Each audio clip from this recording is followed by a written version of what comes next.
One of Britain's busiest major trauma hospitals. Can you open your eyes and look at me? Just need to see your eyes. Filmed in January and February this year, during one of the worst winters on record.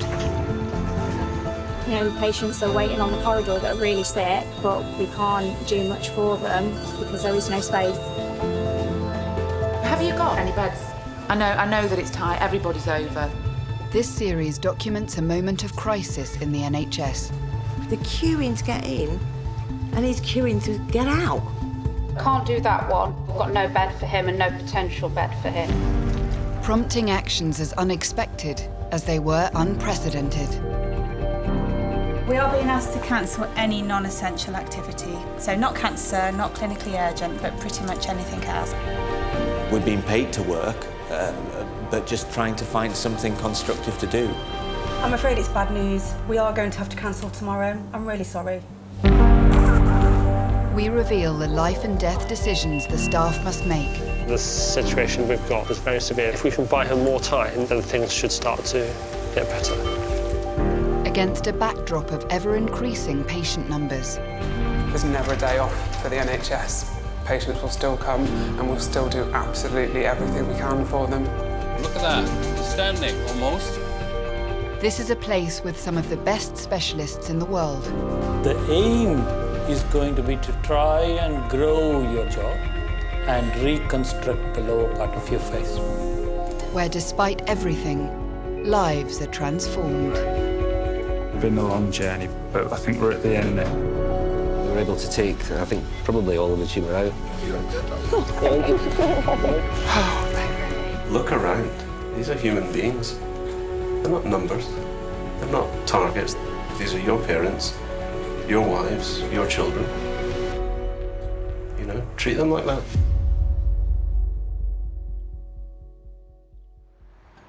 We need to be really strong about it. I think we need to word it a bit stronger, if that makes sense. Because I think, please think twice before attending our emergency department. I think, please do not attend our emergency department unless it is a genuine emergency. A genuine emergency. I really do think we need to make the message really clear.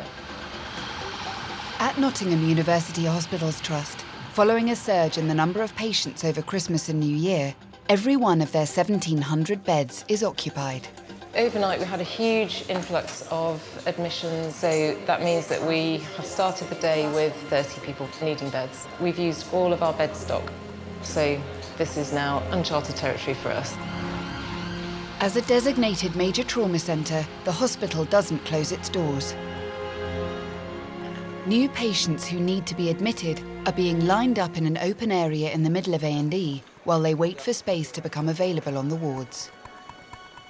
We've got people waiting for beds that have been here all night, and we've still got new patients coming in. There is no stop button.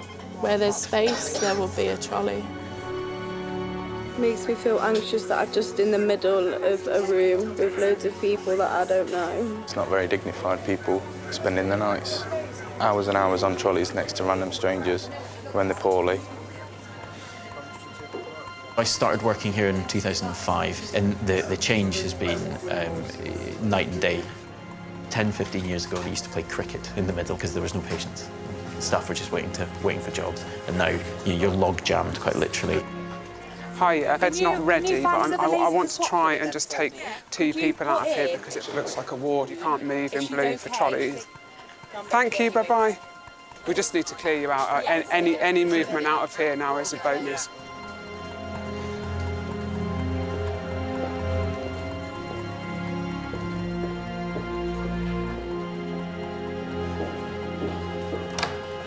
Gosh, it looks like a ward next door. For those who haven't been here over the weekend, we've seen unrelenting demand, I think it's fair to say, through ED for mainly respiratory and frail elderly patients. Whilst we've had outlying capacity up until this point, today we have run out of space. So we've got all our escalation beds full, and we've got more than 20 patients waiting for beds at 6 o'clock first thing this morning. So today we declared black. Black is the hospital's highest state of alert. It's triggered when the hospital is full and there are more than 20 people waiting in A&E to be admitted. Anyone that's been here over 3 hours go into this red colour. And in theory, we shouldn't have anyone over this 4-hour mark.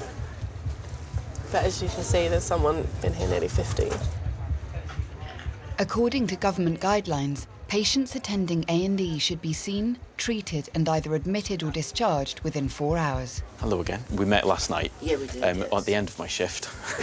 And you're still here at the beginning. I'm still here. I don't know what's going on now. So what they think you've got is a condition called pseudomembranous colitis, which is a very long way of saying, basically, that you've got an inflamed colon. You are one of the longest waiters because you're waiting for a side room.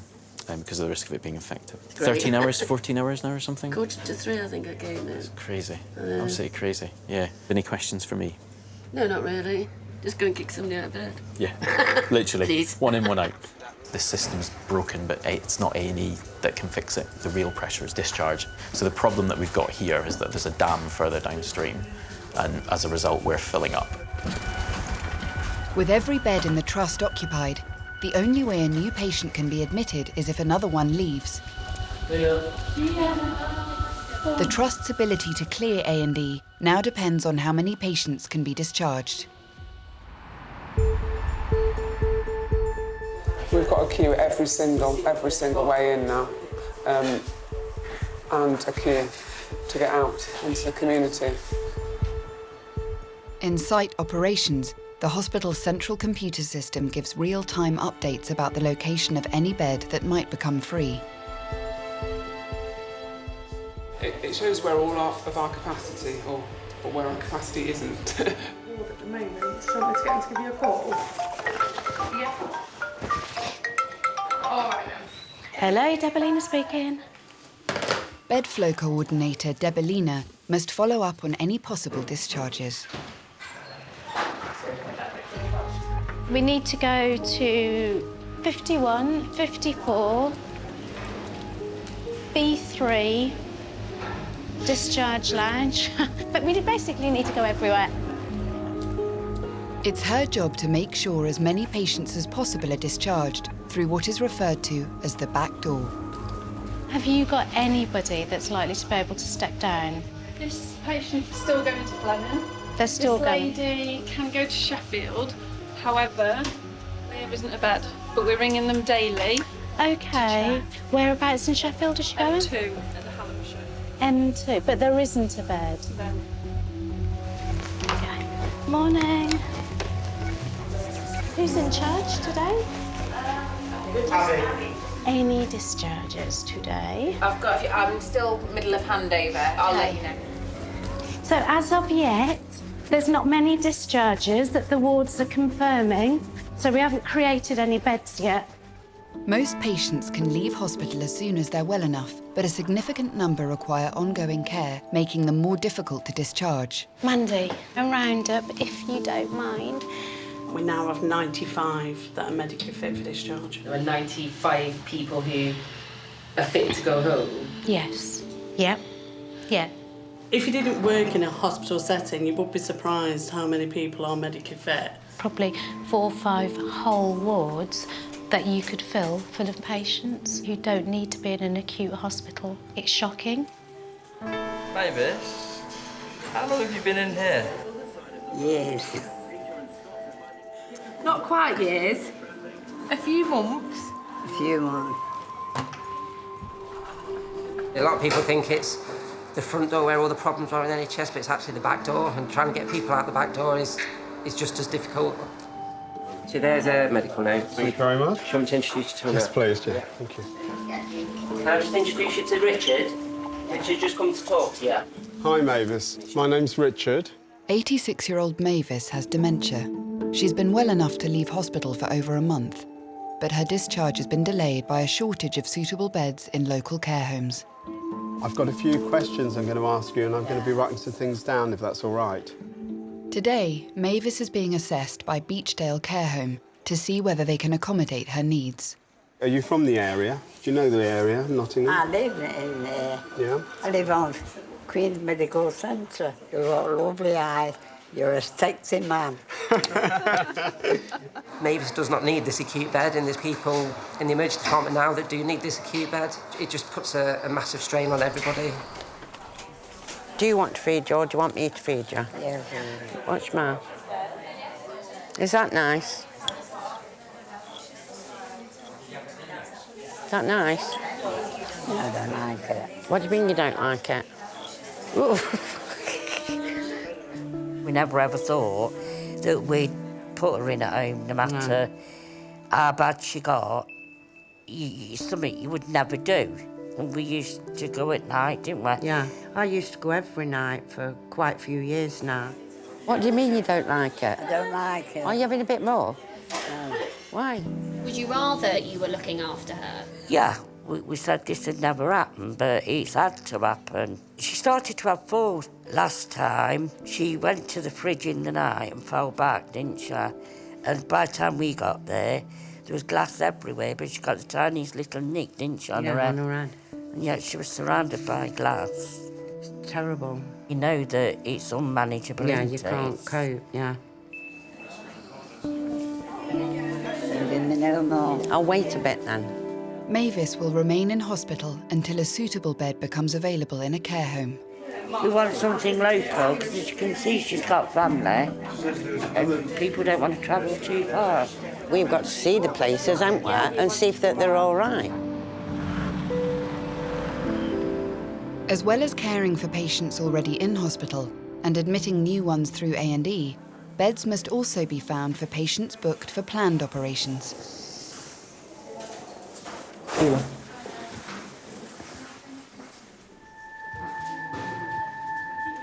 12-year-old Keelan has been diagnosed with a severe form of scoliosis, a condition that means his spine is becoming increasingly curved.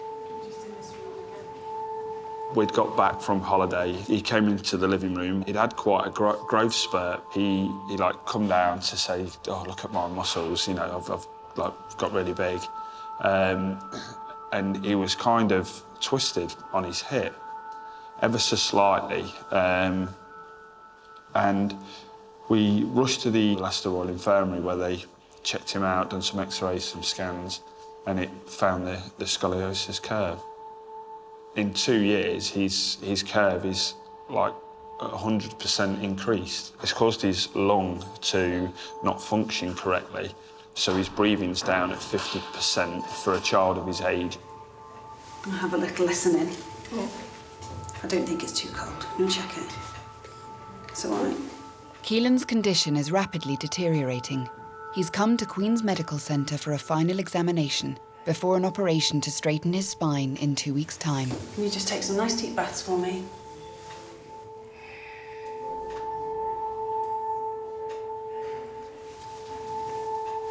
Keelan's operation will be performed by leading spinal surgeon Mike Grevitt.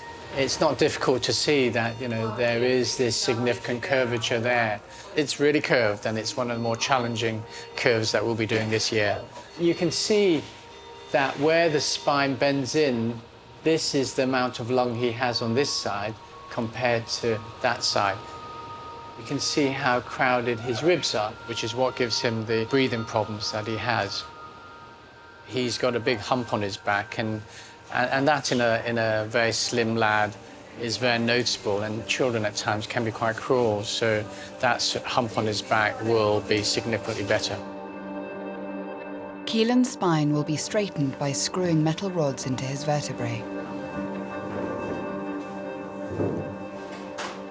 Our main job is to keep you safe, and what we want to do is keep you and all the bits of you as safe and healthy as possible. Okay? You got any questions? When you come out of the operation, and you feel like you're really in pain, what will happen?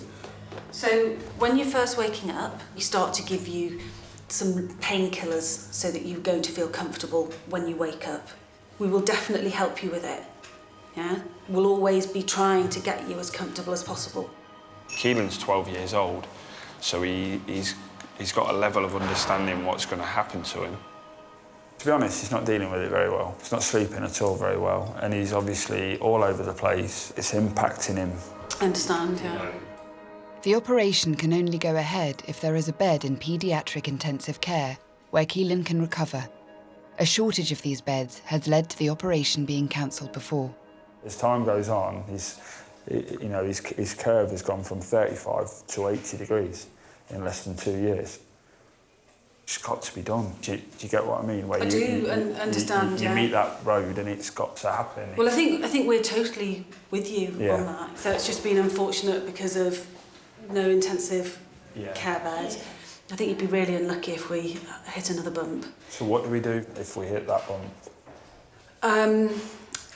We know that you've come this far and it's not been an easy journey, and so I'm sure, to the best of our ability, we're going to pull out all stops for you, Keelan, to get you your surgery. And I'm sure that Mr. Grevitt is working with the managers and intensive care to do everything he can to make sure that things go ahead. Okay? Yeah. So let's keep optimistic for that and do everything we can to make that happen. But we still won't start in theatre until we know that we've got that intensive care bed. The cancellation, I find it very frustrating. You're just living in kind of a no man's land, and you don't know where you're going or what you're doing, or, you know, even now, you know, we could be cancelled. You know, it's just really frustrating. On an average day, Queen's A&E treats 550 patients. Today, they've seen over 700. So, you know, at one point today, we've had a patient arriving into the department every 2 minutes. That's a massive strain on our resources. An increase in flu and respiratory diseases means more patients than usual need to be admitted. Fuck off! Fuck off! Just, sweetheart, there's some really poorly people Shut next up! door. They know nothing about me! This lady, she needs some psychiatric input. Yes, we are going to. Yeah. Well, we haven't got a choice now. We're taking up valuable resource, police time, your time, our time. She's disrupting sick patients. My leg bone where it joins my knee has been broken, and they say they're going to operate on me tomorrow. I said, oh, does that mean I've got to stay overnight if you're going to operate? Right, and they said, yes, it does. The newspaper and and the crossword. probably you'll be on C5, but we'll let you know when we've got the space. So here I sit. Right, so folks, we are black. We will remain on black. We'll assess it at 9 o'clock tomorrow morning. Given the poor bed forecast, please can you escalate any delays that is going to affect every single discharge. We're so dependent now on any single bed that's coming up to make our areas safe and to not give patients unnecessarily long waits. Can you tell me what level of pain you're in? It's in agony, absolute agony. And I can't shift my weight without it absolutely ripping through my knee. How do you feel when you see this? Defeated, to be honest. Yeah, and I know we're not doing the right thing for patients when it's this busy. Tomorrow is going to be really, really horrible.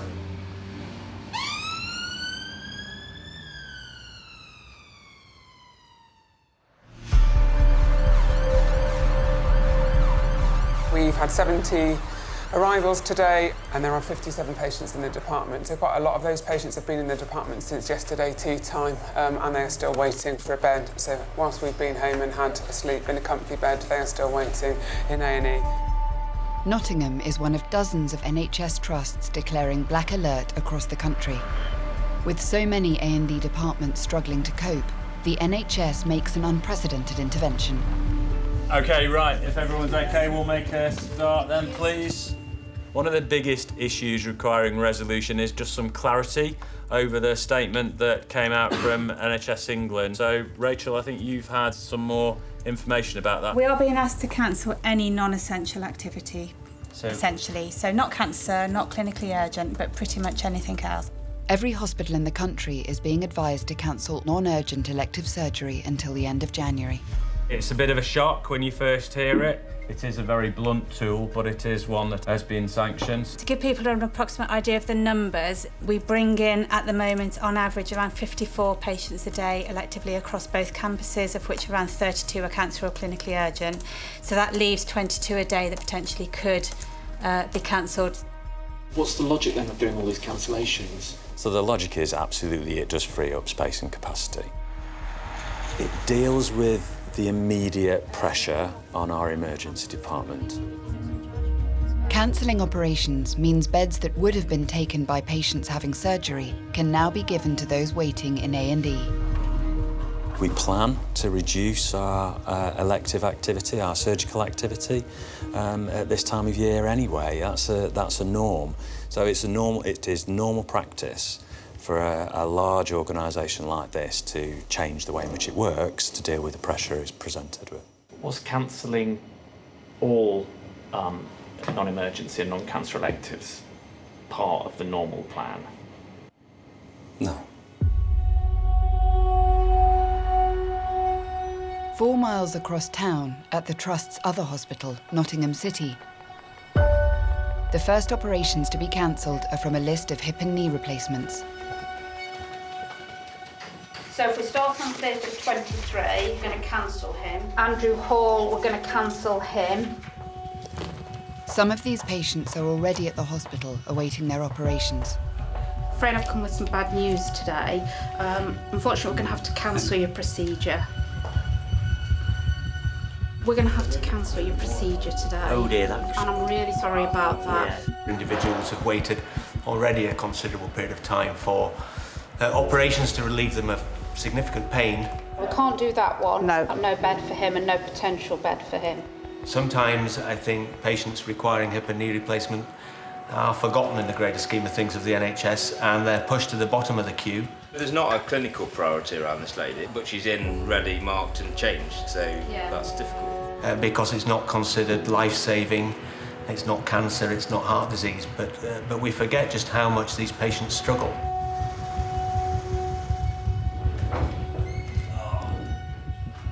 Right, so we are to cancel on all non-cancer elective activity, excluding, of course, emergency work.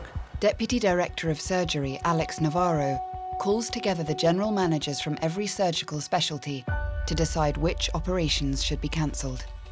Right, so our task, and your task from here, is to compile lists of what activity needs to go ahead and what activity needs to be cancelled. But a big aortic aneurysm will kill you a hell of a lot faster than cancer. So where you come across those kind of things, if you have got an aneurysm at risk of rupture, that would constitute an emergency case. Can I ask where we stand with 52-week breaches? Because we've got a 52-week patient coming in for upper GI next Tuesday. Will they be able to go ahead, or do they need to be cancelled? Are they cancer? No, they're not cancer. Cancelled. So they need to be cancelled. How rare is this? This is nearing unprecedented levels of demand. I've never seen anything like it. It's absolutely unprecedented. Staff must now call all patients whose operations have been cancelled. Hello, this is Julie. I'm one of the orthopaedic secretaries at the City Hospital. Hello, you're supposed to be coming in for your operation with Mr. James. Yes, I'm very sorry, but I don't know if you've heard the recent news, but we have a bed crisis in the hospital, and we're going to have to cancel operations at this moment. Hi, it's Lynette at the QMC. Hello, I'm afraid it's bad news. We are going to have to cancel tomorrow. I'm really sorry. I know, and I'm incredibly sorry. At the moment where patients with cancer and clinically urgent patients are getting their surgery, but we...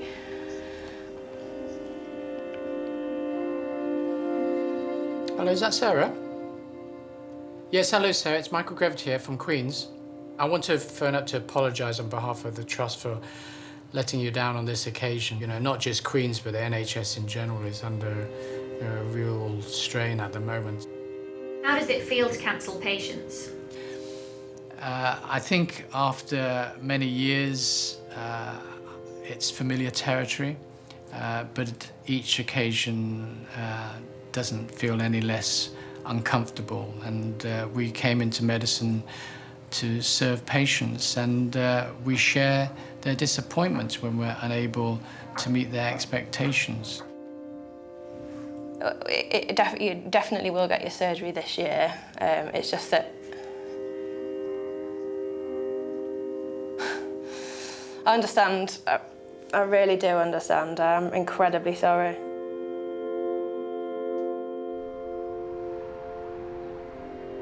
Following the advice from the NHS, more than 22,000 operations are cancelled across the country.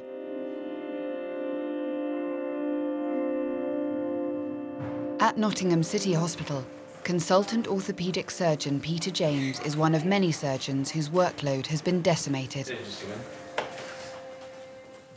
This is the theatre I usually work in. It is quite strange to come into a theatre on a Thursday morning when it should be my operating list and I should be here working, and it's empty. On a routine list here, we would do between 5 and 6 hip or knee replacements per day in one theatre. And if you take that then across the other 4 theatres in the block, the average here will be 105 to 110 cases per week. I don't know what we're doing at the moment, but it's probably 20 to 30 cases a week. We've never had it as bad as this before. We don't know when we can start operating again at the moment. With no surgery taking place, the only clinical work Peter can do is treat a minor knee complaint. It's just a simple injection for tendinitis. As the sort of case we'd usually do in clinic. It won't take long, 2 or 3 minutes at the most. OK, the 5mm syringe then. That's great, thank you. OK, just let your leg flop to me a bit. This is a tender spot there, yeah? Yeah? OK, just a little scratch on your skin now. May just be a bit uncomfortable. Most of what we're putting in is local anaesthetic, yeah? So just a little bit of anti-inflammatory medication as well to try and settle down the inflammation of that tendon. Good. You can go straight home. It's a pretty minor thing we've done for you. And we'll see you in the clinic in 8 weeks. We'll get that appointment sent out to you. OK, great stuff. By 8:47 a.m, Peter's clinical work for the day is done. We're just left largely at a loose end, feeling that we should be contributing, that we should be working. We're being paid to work, but just trying to find something constructive to do. You know, in a hospital like this, we're all so specialised as consultants that we can't make decisions on patients who don't belong to our specialty because we don't have the knowledge, we don't have the expertise. And it's not just me, it's the theatre staff. So we have all the theatre staff who will be underutilised. Anaesthetists are in the same position, that the lists are going down, so everyone's finishing early. It is just a frustrating time for all staff, patients and everyone. Pretty weird. They were completely weird. I guess if it was summer I could go and play golf, but...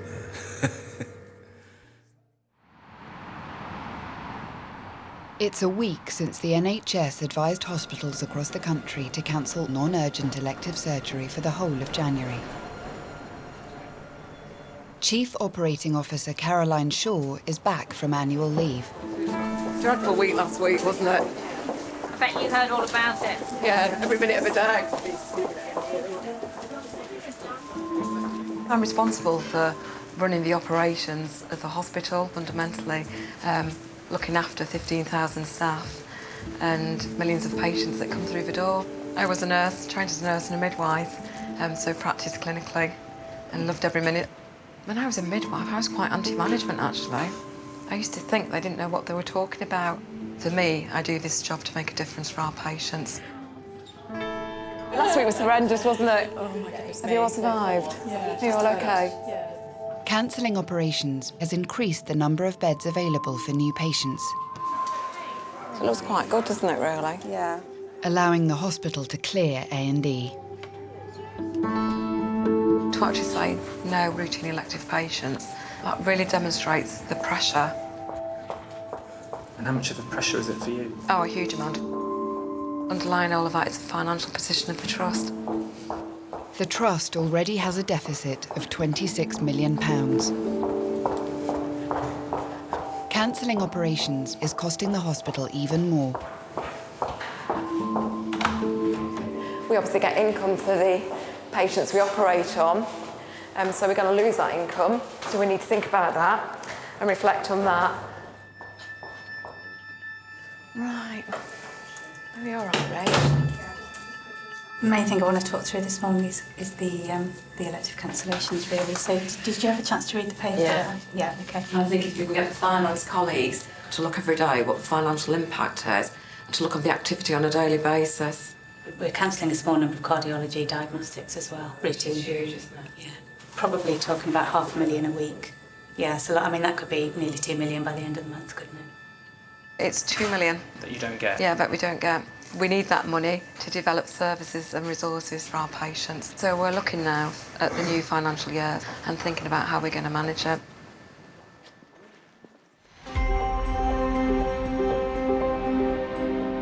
The advice from the NHS to cancel all non-urgent elective operations does not apply to paediatric surgery.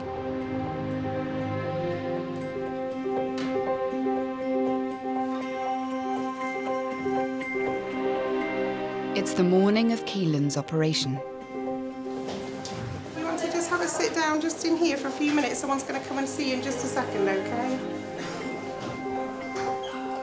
He's been nervous. The last couple of nights he's been quite tearful, but it's literally been, I just want it done now. I want to start getting back on with my life. It's just him getting his life back. That's what's important to me. The operation will only go ahead if there's a bed available in paediatric intensive care. We're going to paediatric intensive care, which is, for our patient, Keelan, is a necessary requisite for his operation because he's got complex needs and some potential breathing problems. A shortage of these beds has led to Keelan's operation being cancelled before. It is a fact that on any winter's day, there may be only a handful of beds in the country for paediatric critical care. They haven't got a bed, they can't do my son's operation. The last time, it really, really upset him.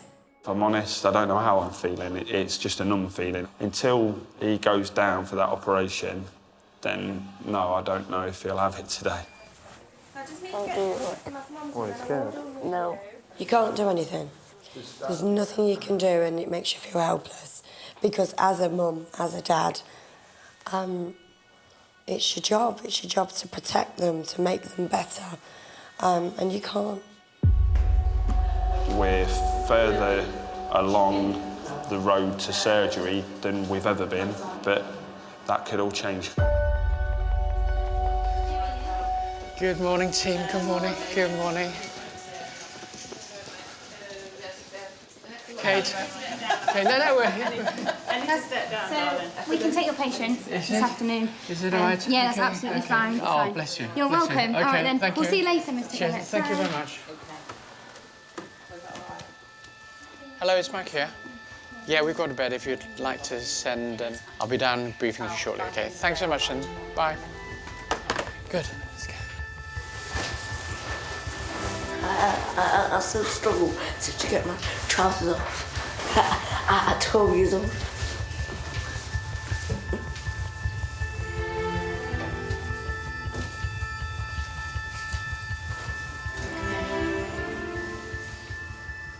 Fluffy socks sometimes. Yeah. Crafty, you're okay. Thank you. How you doing? You all right? Oh, yeah, you all right? So, we're here. We've got a bed. Good game. Yeah, finally we got a bed. Yeah, I'm sorry about last time. Why are you crying? So Keelan, he's 12 years old and he's got a really significant restrictive lung deficit. Keelan's scoliosis means he may suffer significant breathing problems during the surgery.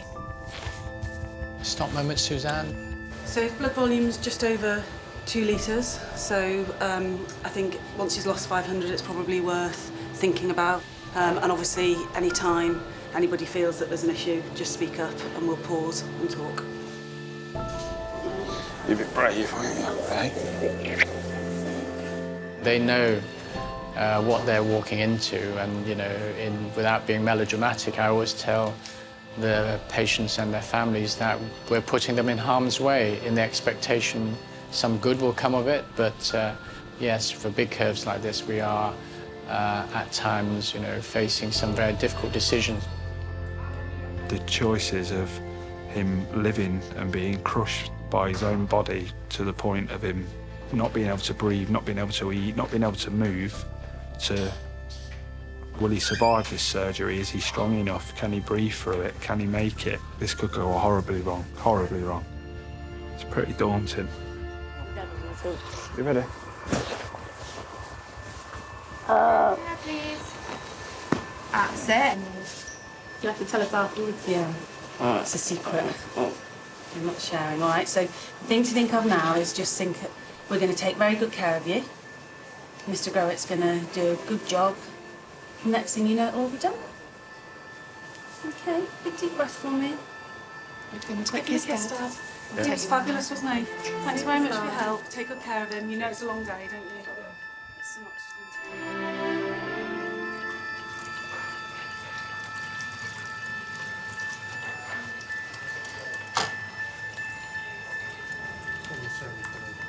Our primary aim is to attach screws which gives us purchase to the spine, which allows us then to transmit some corrective forces to the spine via rods to straighten it. Keelan is placed in traction and weights are used to pull his spine into position. Metal rods will be attached to the vertebrae to hold the straightened spine in place. Any damage to the spinal cord during the operation could leave Keelan paralysed, so his nervous system must be closely monitored throughout. She's just testing that everything's working. You can see the feet moving. So she's stimulating the nerves to make sure that everything's working. It's going to be probably in excess of about 5 hours and that's assuming we don't get a problem. And one of the biggest problems we're going to have, we may lose the spinal cord with responses, electrical responses, and therefore we may have to halt surgery or even abandon the surgery.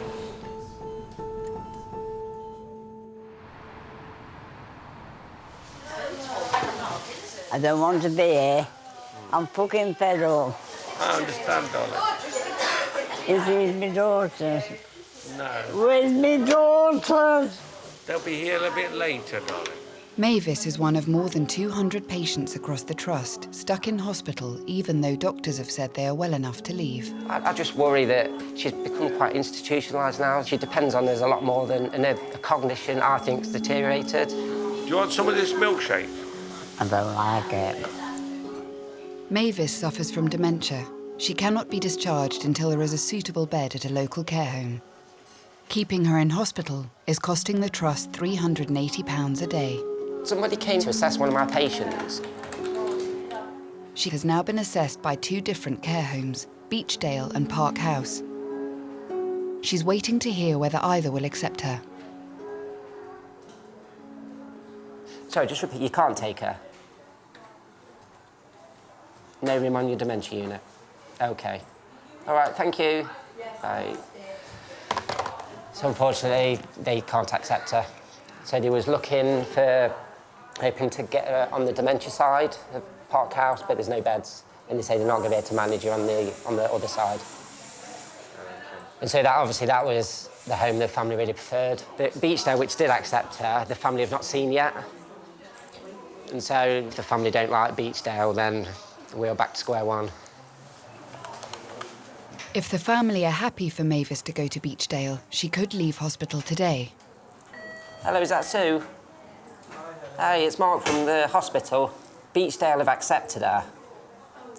So, are you happy for her to go there? You've not been there yet? OK.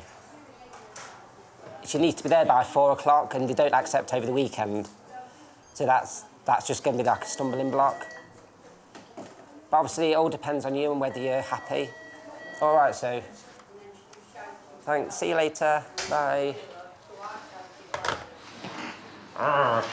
So frustrating.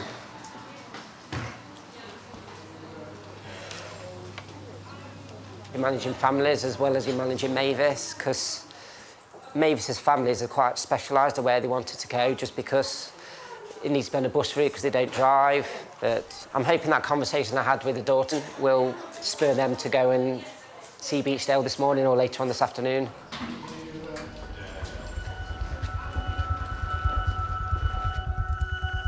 Keelan is halfway through his 5-hour operation. Let's just put the screws in and then we'll have a break, OK?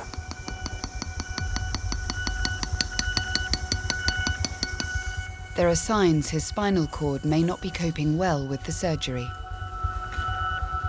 At the moment, the spinal cord monitoring is a bit difficult for us. The nerve's not working well, and we think it's direct pressure on the nerve from where he's positioned. So we're going to take the traction off, because that may be part of the problem. With the traction removed, Keelan will be repositioned to see if the responses from his spine improve. If they don't, the operation may have to be abandoned. He used to do judo and dancing, and to see him like he is now, it's so, so difficult. TA and yeah, you can see they're all really, really good. It's sort of, Just, I do think it's positional, and I do think he'll be fine. Yeah, okay, that's fine. That's good. All right, let's see how it goes.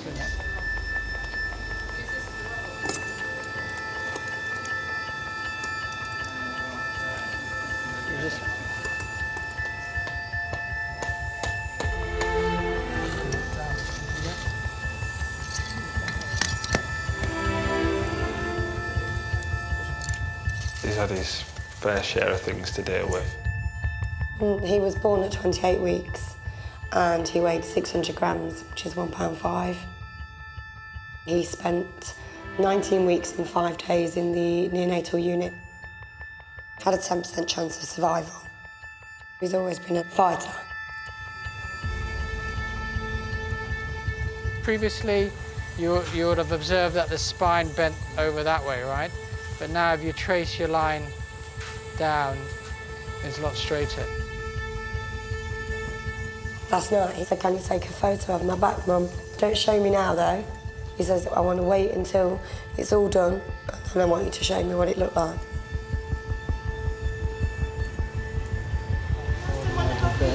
It's pretty really good.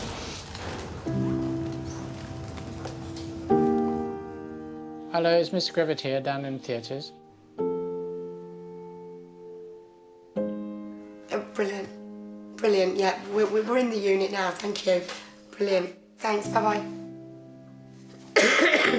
We can go see my boy.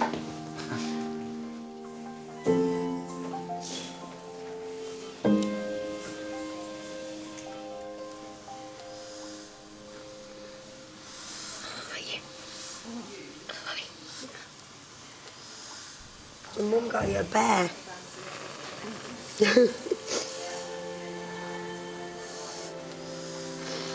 He's give me some grey hairs, this one, I tell you.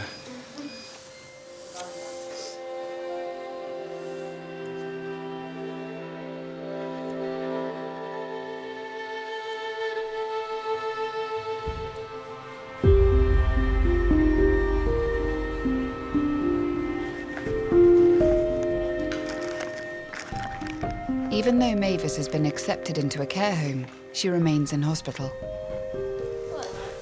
I want to go back to bed. Mavis hasn't had a very good night last night. She was quite unsettled, throwing a lot of her water jugs, her cups. This has culminated in her being quite tired this morning. She's not in a very good mood today. I want to go back to bed. Let's try and stay up for half an hour until tea time. I can't stay up any longer. Why? Because I've had enough. You look at her and she's lost sometimes, isn't she? She turns on us a lot, don't she? Yeah. Because... But she'll be nasty with you and then she'll put her hand out and say, "I'm sorry." That's our mum and dad. That'd be, I think, 1948, 49. And 3 consecutive years she won the Glamorous Grandma competition. We've had the best of our mum, but she's still here. Mavis's daughters have now seen the care home and are happy for her to go there. They were good, weren't they, when we went? Quite nice inside. It is. But the care home requires a weekly top-up fee. The family are more than happy for Mavis to go to Beechdale because they understand the importance of her getting the care there. The issue is surrounding the top-up fee. The family, unfortunately, aren't in a position to be able to financially afford that at the moment. I can imagine that causes a lot of anguish and stress. So what it's now sort of standing on to is Beechdale waivering the top-up fee. I can't stop here any longer then. I know, we're sorting it out, aren't we? Don't know. Told you. Across the Trust, the number of medically fit patients like Mavis stuck in hospital is increasing. Today we've got 227 medically fit. I've done a walk around down some of our wards, and I'm just astonished how many people are over 95. 5 or 10 years ago, you would never have seen that. It's costing more than £100,000 a day to keep these patients in hospital beds they no longer need. Many of these patients are needing additional care when either they go home or to some other facility.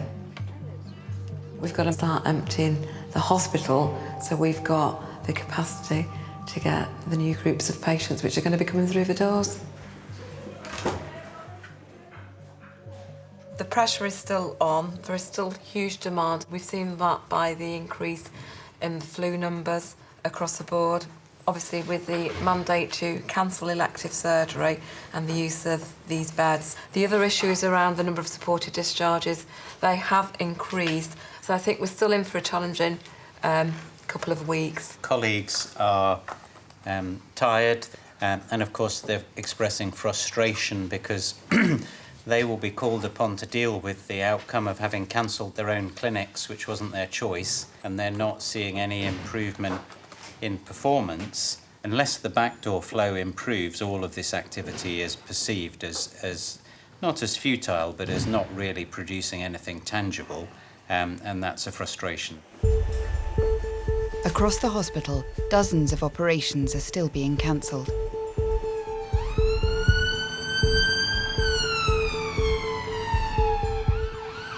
Despite the extra capacity this has created, A&E is once again struggling to cope with the number of patients.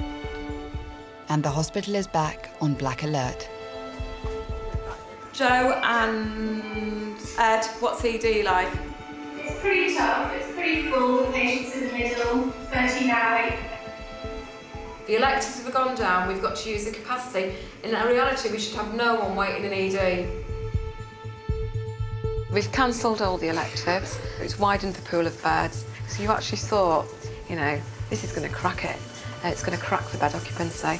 But we've admitted more patients and we haven't kept pace with the discharges. And then you're back where you started. Back where we started again, yeah. It's relentless. It's just really sad. It just breaks my heart. I think it's really got to me today. It's been just such a long, difficult winter. It has probably been, in my whole career, and I've been doing this for a long time now, the hardest I've ever led or managed. What the public want from a health service, I don't think it matches what we can provide realistically now. And that's because probably today I'm having a down day about it. Other days I say, don't be so ridiculous. It's cracking. What is? Being in Why? Why?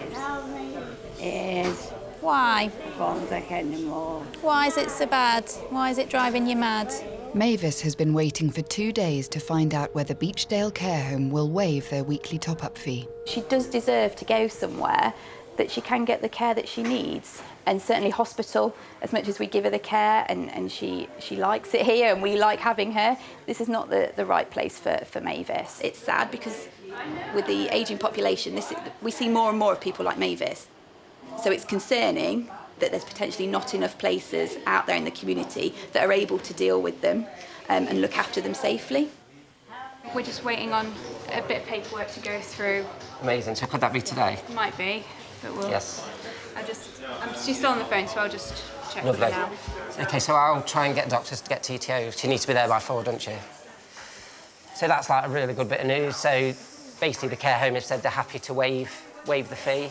So hopefully Mavis could go home today, which will be absolutely amazing after being here for so long. We're so close now, so close. Fingers crossed, nothing's going to get in the way.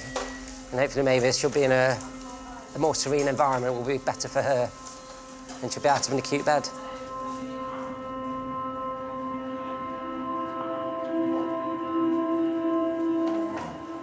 Mavis.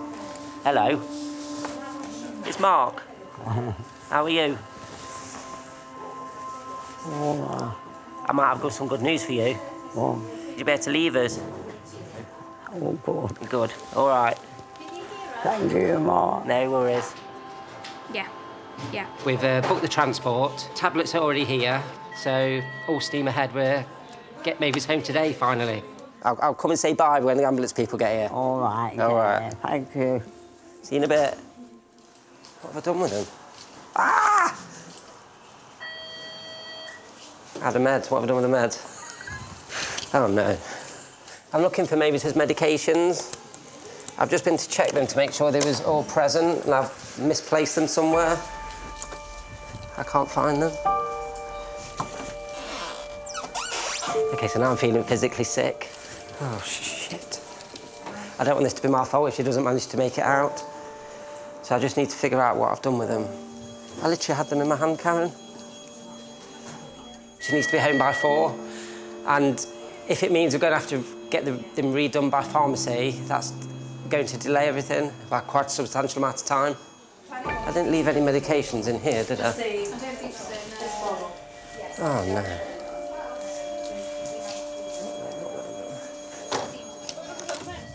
Oh, I really are.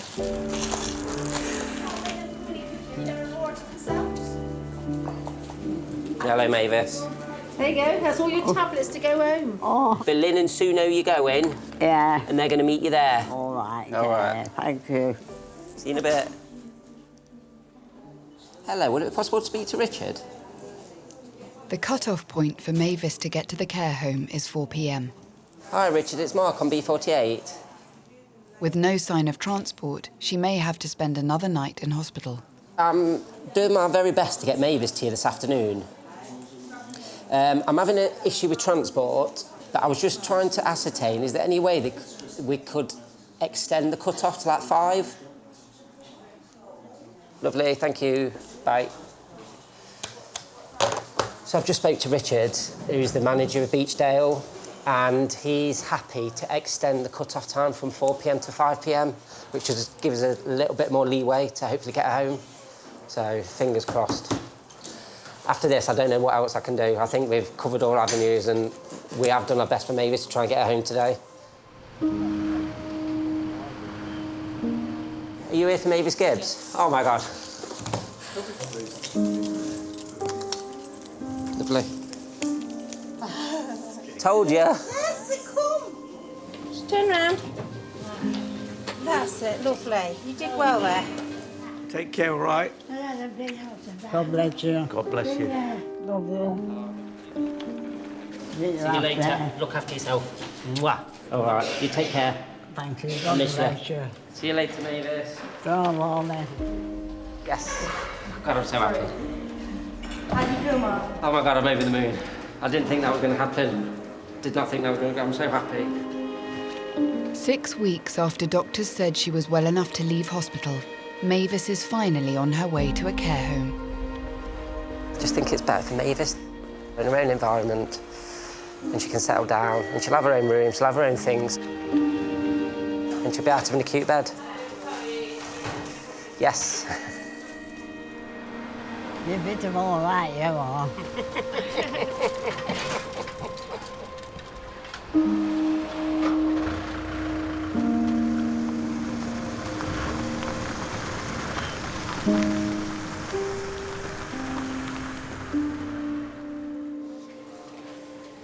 Morning. You look a bit brighter. Yeah, he's had a wash. Yeah? Yeah. All right. Do you fancy maybe trying to go for a little bit of a walk? Yeah? If we'll see how far we go. I'm not on about taking you like to the shops, just up and down a little bit. All right? Should we move your phone out of the way? Keelan is being assessed by a physiotherapist following his operation. All right. Do you want to have a roll onto your side then, to see how much you can do? Right. On 3. So you dig your elbow in. 1, 2, 3. So shuffle that bum. How well he responds will be a sign of how successful the surgery has been. Feel a bit wobbly? Yeah? I can barely see anything. Yeah, so just have a sit there for a minute. Is that because of your dizziness? Do you want to try and have a stand up? Yeah? Come on then. Right, those feet flat on the floor. Up you come. Right. Good boy. Okay. Well done, mate. Well done. Good lad. How's that dizziness? Bit better? Shall I have a turn round? Yeah? Good lad. Just keep stepping those feet. Good lad. There you go. Good lad. All right. Did really well, mate. Right. I'll pop back later on. All right. See you later. Brilliant to see that. You just can't imagine it. You can't imagine getting to this point. You know, seeing him the way he were and how he was becoming really twisted to now, it's... There's no words for it. There's no words. Good evening. Good evening. All right. Good. Keelan. You want to go home, I gather. Is that right? If you can, yeah. Yeah? Yeah. How do you feel? Yeah, it's still hurting, but... Is it manageable with all the tablets you take? Yeah. OK, good, good, good. How much tall are you? He's 5'1". So I think we've got a gain of about probably 2.5 inch. Yeah. Good. Anything else I can help you with? Do you have any questions? Yeah, I was going to ask, you know, in the future... In the future? Yeah. Will I have scoliosis again or not? I think one can safely say no. OK? This is it. Over and done with. That's it. Done and dusted. Been a long journey, but I think we're at the end now. Obviously, he's a 12-year-old boy that was quite disfigured, really, through the scoliosis. And I think in his own mind and his fear, he probably thought he was going to be like that for life. I know he's delighted with how he looks now.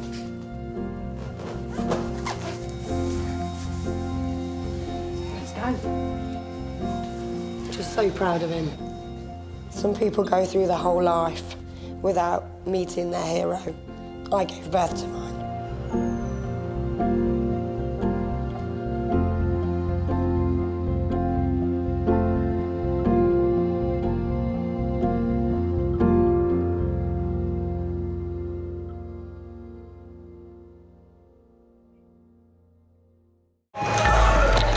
One of Britain's busiest major trauma hospitals. Can you open your eyes and look at me? Just need to see your eyes. Filmed in January and February this year, during one of the worst winters on record. You know, patients are waiting on the corridor that are really sick, but we can't do much for them because there is no space. Have you got any beds? I know that it's tight, everybody's over. This series documents a moment of crisis in the NHS. The queuing to get in, and he's queuing to get out. Can't do that one. We've got no bed for him and no potential bed for him. Prompting actions as unexpected as they were unprecedented. We are being asked to cancel any non-essential activity. So not cancer, not clinically urgent, but pretty much anything else. We're being paid to work, but just trying to find something constructive to do. I'm afraid it's bad news. We are going to have to cancel tomorrow. I'm really sorry. We reveal the life and death decisions the staff must make. The situation we've got is very severe. If we can buy her more time, then things should start to get better. Against a backdrop of ever-increasing patient numbers. There's never a day off for the NHS. Patients will still come and we'll still do absolutely everything we can for them. Look at that, standing almost. This is a place with some of the best specialists in the world. The aim is going to be to try and grow your jaw and reconstruct the lower part of your face. Where despite everything, lives are transformed. Been a long journey, but I think we're at the end now. We were able to take, I think, probably all of the tumour out. Look around. These are human beings. They're not numbers. They're not targets. These are your parents, your wives, your children. You know, treat them like that.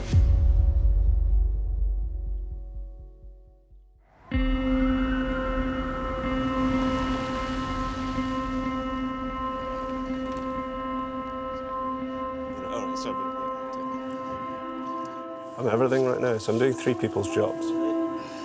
The good news is I'm a very experienced surgeon, so I can work quite quickly. I can just about keep the show on the road. But it's tough. In a winter of unprecedented pressures for the NHS, cancer services are meant to be protected. How are you, Mr. Dolby? David Grant is one of only 2 consultant surgeons treating head and neck cancer at Nottingham University Hospitals Trust. The lack of staff has led to a long backlog of patients. This is the least favourite part of my job, actually. So, 500 unread emails. Are there discrepancies between your service and maybe other services? Yeah, I can't speak for the other specialties. I have no idea what goes on in them. But I think we are grossly understaffed and under-resourced. There's absolutely no doubt about that. From every area, from the way we run in clinic, the administrative support. I can't even get a computer that works in my operating room. You know, National Football League in America, breast cancer, everyone's wearing pink socks, pink this, pink that. People run half marathons for children's cancer. They run half marathons for breast cancer. I've never seen someone run a half marathon or a marathon for somebody with head and neck cancer. The NHS holds trusts to account over their performance in cancer care.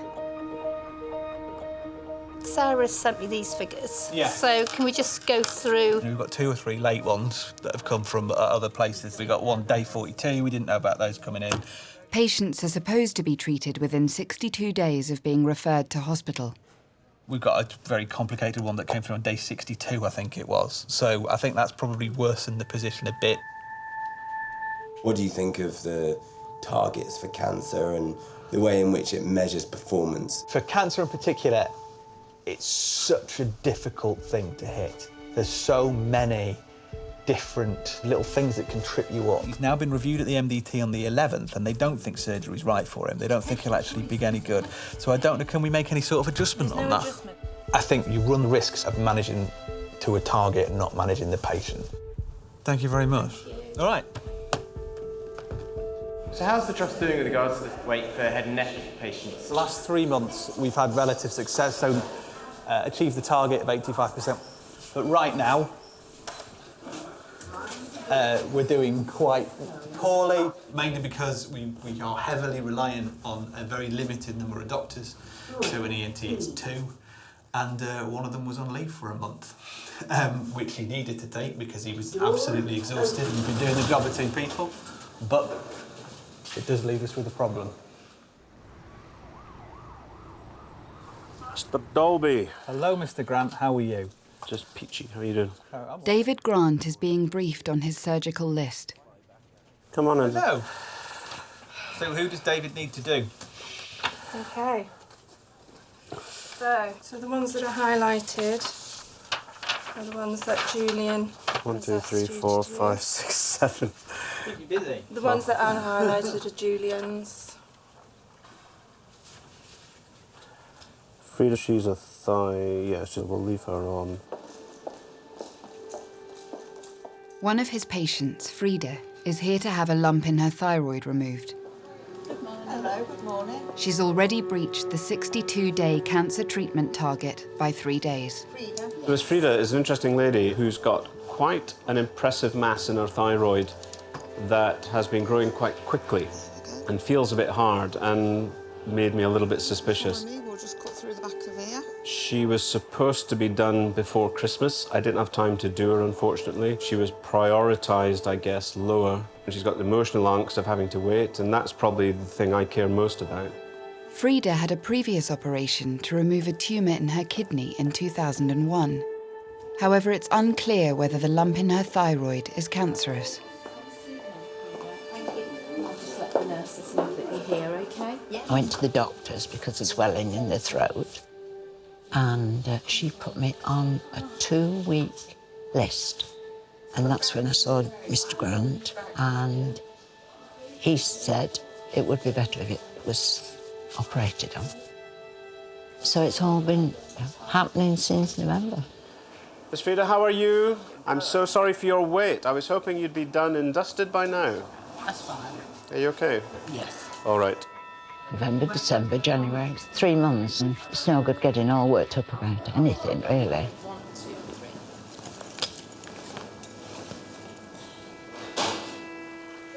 I'll just start the incision, is that okay? We're quite aggressive here, the tumour's underneath. We're trying to figure out what the nature of the lump is. There's something about her, I think the way the lump feels, I'm not quite happy with. All right, let's go for the midline. I think here. The main complications that we have centre around the nerve that moves her voice box on that side. Careful. Okay. And the nerve is intimately related with the back of the thyroid gland. And if we damage this nerve, then she'll be left with a paralysed voice box on that side. So see it, make sure you take the mass out, so tent it up. Have you got the mass cleanly? There are many patients like Frida with a lump in the neck, which our investigations have indicated that it's likely to be benign. So those patients have been placed on a waiting list or are currently waiting for surgery. I'm really uncomfortable at having patients wait a long time because there is always a small chance that the patient on the waiting list with a benign lump could turn out to actually have a malignancy. Nice job. Okay. Congratulations. Thank you. Well done. Thank you. Thank you. Great job.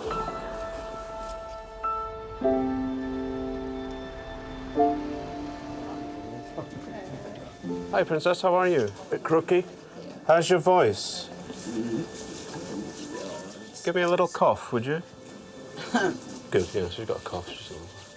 It went really well. The nerve to your voice box is intact. If you're doing just super, we'll take the drain out and get you home, and I'll see you a week on Wednesday. You're very good. All right, thank you. I'll see you tomorrow.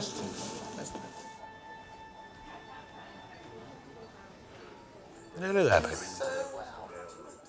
The MRI, the photograph machine that's coming to take a photo of your head in a bit, was invented by a man in Nottingham at this university.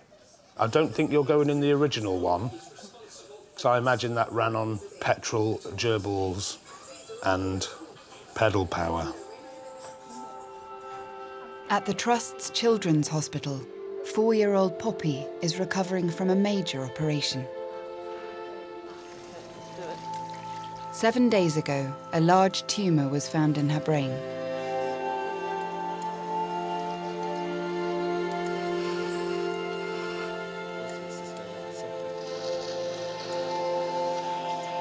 All right, Pops, good girl. Today, she is going for a scan to see how much of the tumour is left. See you in a minute. See you in a minute. We'd come back from a holiday of a lifetime in Lapland. Poppy just became very sick. And then when she got up, she fell. Something just went, oh, there's a worry here. There was a paranoia about brain tumours, actually. So the shock that it was like a complete unreality.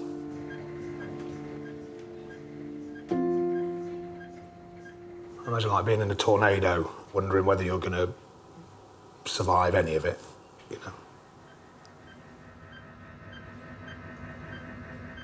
This is a week before we come into hospital.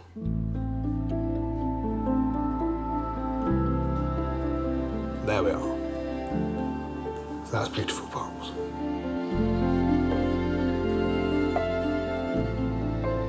With it really didn't want her to wake up a different person to the person she went to sleep as. For me, that was the scariest bit. But we got through it. She won. She won that one.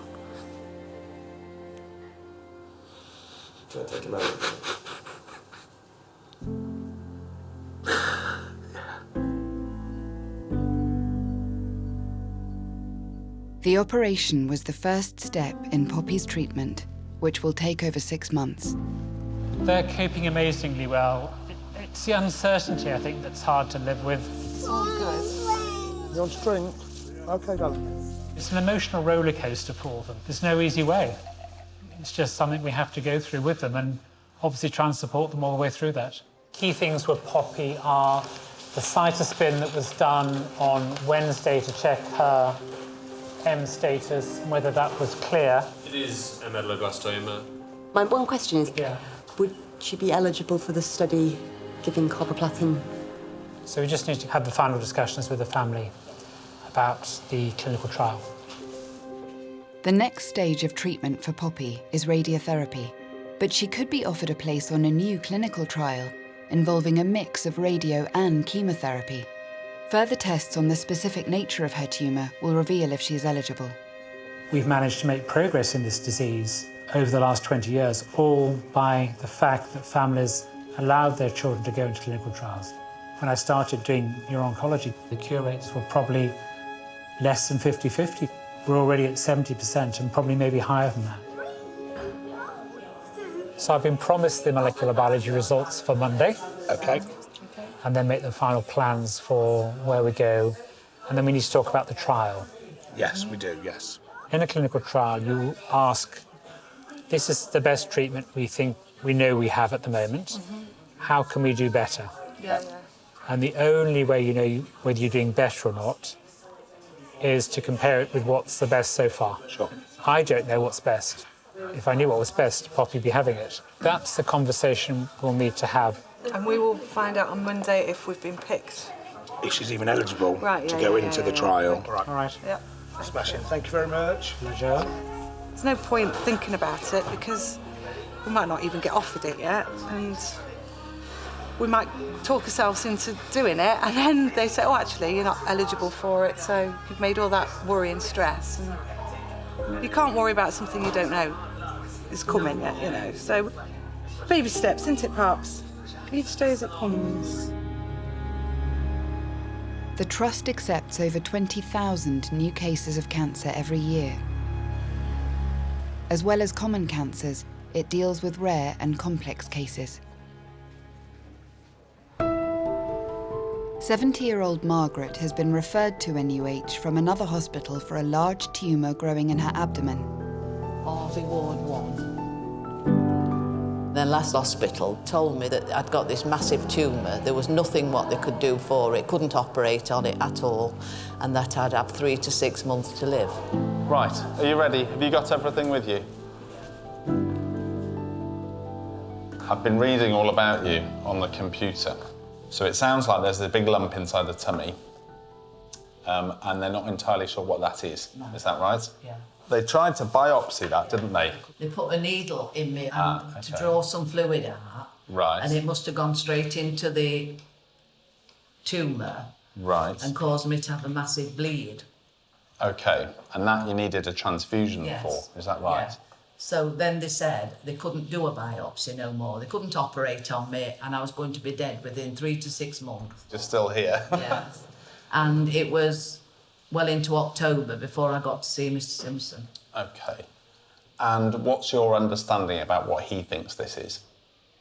Well, he told us sarcoma. Tumour. Sarcoma, OK. These cancers, if it is a sarcoma, which we're not entirely sure, they tend to just push things out of the way, but they make it on the scans look as if everything's in the wrong place. This is one of the major blood vessels running through the body, and this large mass that you can see in the abdomen is the tumour. Margaret's case is now assigned to colorectal surgeon Alistair Simpson. Sarcoma is quite a rare tumour. It's a tumour of the connective tissue, so the tissue that sits between the organs. And because if it occurs in the abdomen, there's a lot of potential space, and that gives that tumour the opportunity to grow. The things that we worry about at the time of surgery, particularly with what's happened to you so far, is bleeding. Yeah. And the bleeding can be so catastrophic that that can be the end of the road. And that does sometimes happen. I can't carry on living like as I am. It's getting bigger. Now. Yes, it will be. So I would imagine over the 6 months it's got bigger. Yeah. One of the difficulties with a specialist service is that patients come from lots of different places. And on a number of occasions, you can often feel like you're actually starting from the beginning again. But from the patient's perspective, they're waiting. I definitely do think waiting all this time, you know, my mental health as well, and all the rest of my family. At least they're going to try, aren't they? I've basically got to put my life in Mr. Simpson's hands, really.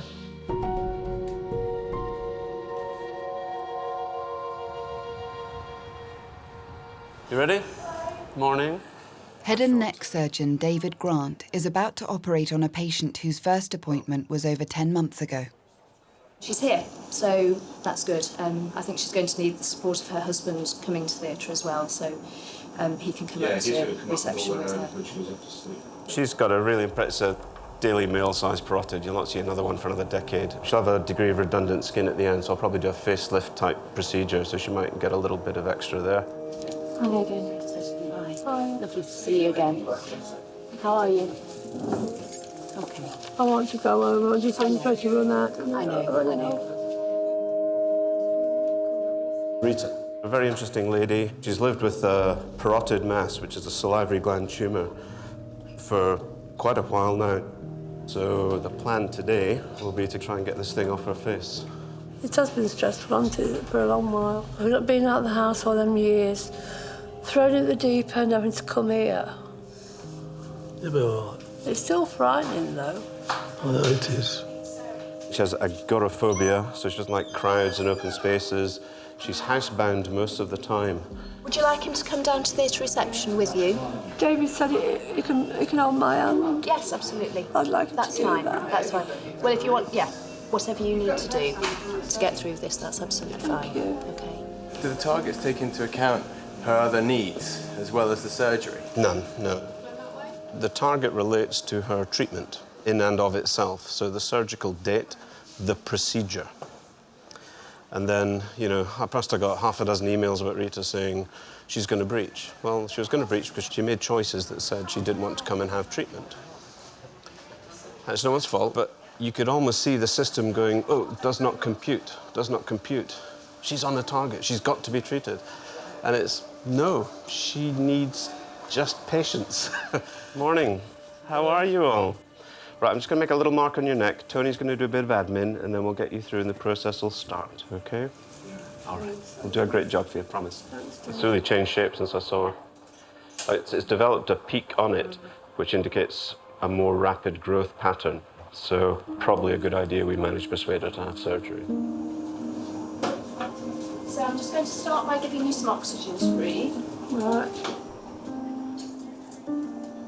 Are you comfortable? I'm doing really, really well. Can you open your eyes for me? Just fast asleep, thank you. We'll look after it for you, all right, sir? Promise.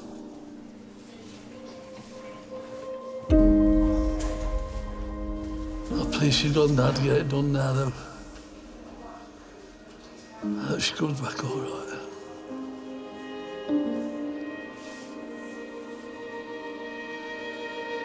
All right, everybody ready? Left, we're all agreed. Rita's a complex organism. Her background's not just a normal patient background. What we need to do is get behind the tumour here. I never even thought about targets when I thought about Rita. It's not a one-size-fits-all profession. But for the hospital's targets, she's breached. Technically, yeah. Tumour's just about to come off. It's like a greased cricket ball. Have a ruler, please. I want to move on to performance. The cancer backlog has gone up. January is looking like being a really bad month. We've already got 23.5 either definite or already uploaded breaches, which is pretty much our tolerance to get to 85%. And there are another 50 patients who are down as possible breaches. That's way more than it would normally be at this time of month, so we're naturally quite nervous about it. The 62-day target for cancer treatment is one of the key measures by which all NHS trusts are judged.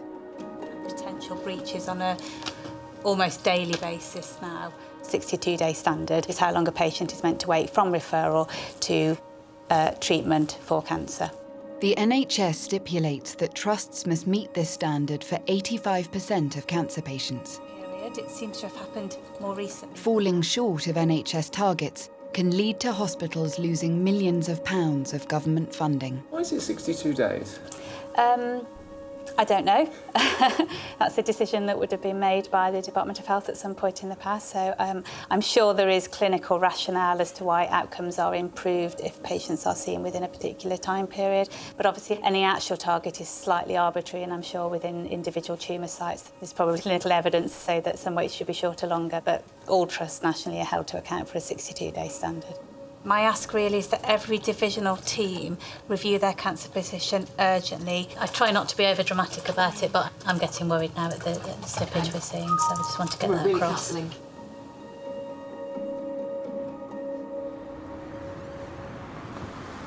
are you? Oh. We'll have to drug you more often. Hey? Coffee bugger. It went just great. But you were ever so brave, and thank you for doing that. I mean, and you were just good as gold, no fuss at all. I just wanted it out the way. Yeah. Surgery went really well. You look about 10 years younger. Can we get you anything at the moment? Anything you need? Yeah. Large brandy. A large brandy? We'll leave you in peace then, all right? We'll see you in the morning. Okay. Yeah, have a look. Just breaks your heart, doesn't it? Just, you know, have that for a year and, you know, avoid doing something about it, and then that's just nice, isn't it? I couldn't do that for months, you know, with that great big... Oh, it's nice looking at them and not see a freak. Does it work, the pathway? Does it work as a concept, do you think? Yes. Targets focus people's minds. In my time in the NHS, waits for patients, whether it be for cancer or for 18 weeks for routine electives or for 4 hours in ED, are hugely better.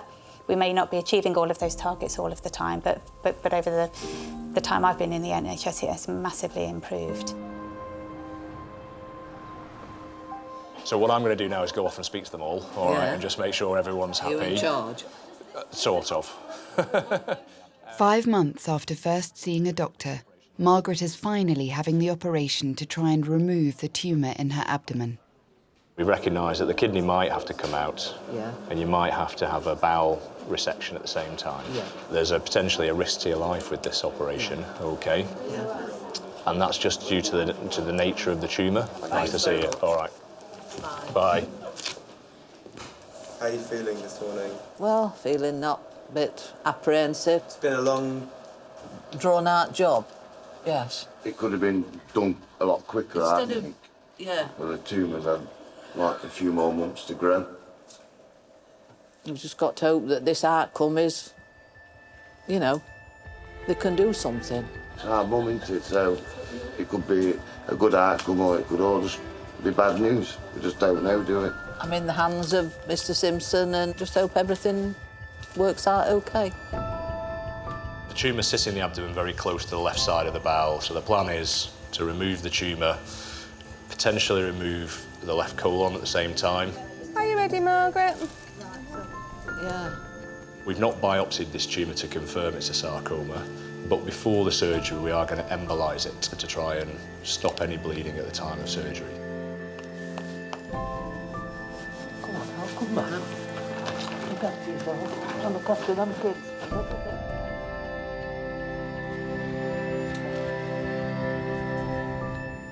It's always there in the back of your mind.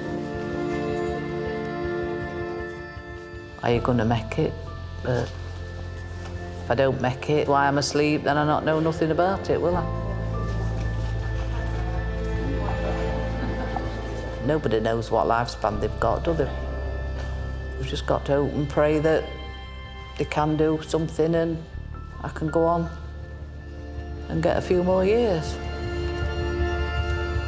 Right, this is where we're going, Margaret. Do you just want to say bye for now? I'll see Lift you just down there. Must be a horrible thing to wait, but you guys have been waiting for this day to happen in the first place. Yeah. Take care of each other.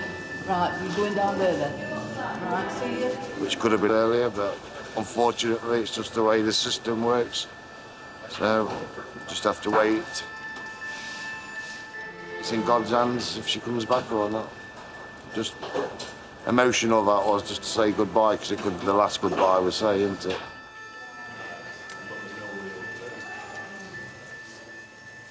I mean, the one thing we don't know is whether that bowel is going to be salvageable ultimately or not. We may end up having to remove that because you can't see whether the soft tissues are stuck together. It's quite common for these to be what are called multi-visceral resections, so you're removing multiple organs at the same time. We're going to start.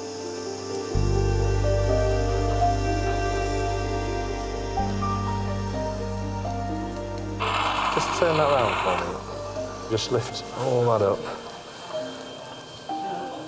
So let me flop this small bowel out, because that'll give us a better view. There we go, there we go. Okay. So kidney's probably going to stay. We're going to have a look at it in a minute, but we've got it off the kidney, but she's going to lose half her large bowel.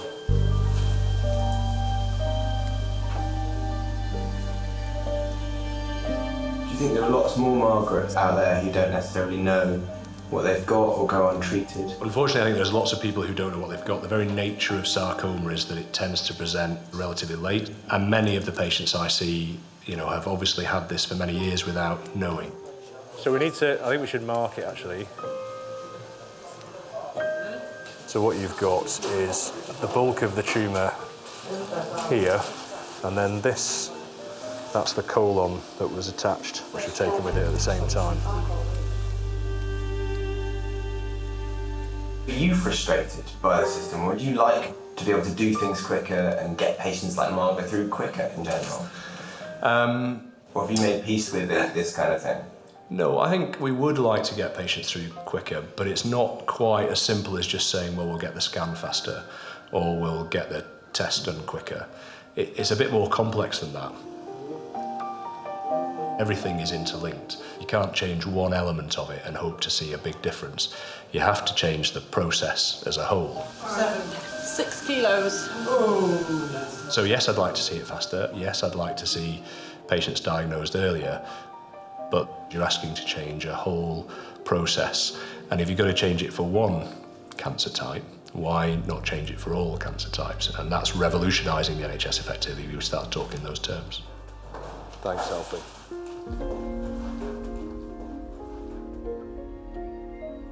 What's the temperature? 36. Oh, that's good. She's kept that down a couple of days now, hasn't she? Oh, brilliant. Yeah, because she was getting a bit high, wasn't toasty. she? Yeah. Hi, Simon. Hi. Got these results then? Yes. The lab tests on Poppy's tumour are complete.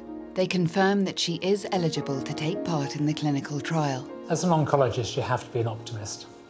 We have been able to move the field forwards. Thank you very much indeed for that. It's really helpful and allows us to move on. And having children going on to clinical trials is important because we gain the experience and we gain the knowledge that that new treatment brings. Is it okay if I borrow your mummy and daddy for a little bit? The clinical trial will compare the impact of a mixed chemo and radiotherapy regime I'll see you in a little bit, okay? against radiotherapy alone. If Poppy enters the trial, she'll be randomly allocated a treatment. The experimental regime may offer an increased chance of being cured, but she could also face additional side effects. The chemotherapy is what creates a greater risk, and you're giving that on top of radiotherapy. It also can cause mild kidney problems and mild hearing problems. Despite those side effects, the benefits outweigh the disadvantages. Yeah. Sadly, if Poppy recurred from medulloblastoma, the chance of curing a second time round would be very small. Right. So that's why it's important to accentuate and optimise the chance of curing a first time round. Yeah, sure. Because we're giving her all the best treatments, and once you've given those, You can't, for instance, you can't have radiotherapy again. it's very hard. But in order to cure her, we have to accept that there is going to be some collateral damage along the way. As to what the cure rate goes up by post. I know that's like asking, what's the winning lottery number type thing, isn't it? But it is a little bit, but normally what you aim to achieve is at least a 10 to 20% improvement in survival. And it's very hard to predict whether that's going to be the case or not, and that's why you have to do this trial. Sure. Okay, yeah, there's lots to think about, isn't there? There is. It's a lot to take in, I'm sorry. Okay. Okay. Please write your questions down because it's really a lot to understand. Yeah. I'm very happy to come back and talk it through. This is a 6 months in hopefully a very long life, and it's trying to make sure we make the best decisions to get her to have that long life. Yeah. It really is your decision. Yeah. Brilliant. Thank you.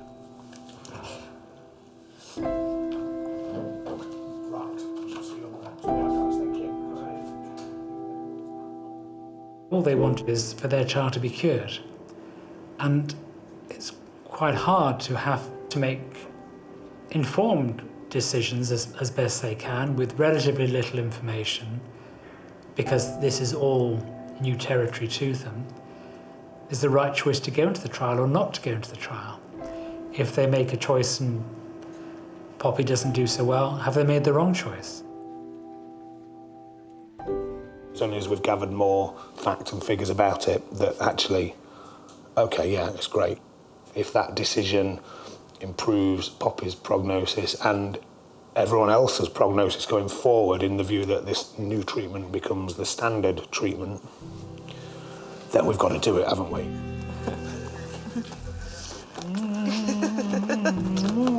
Silly daddy. Say, silly daddy.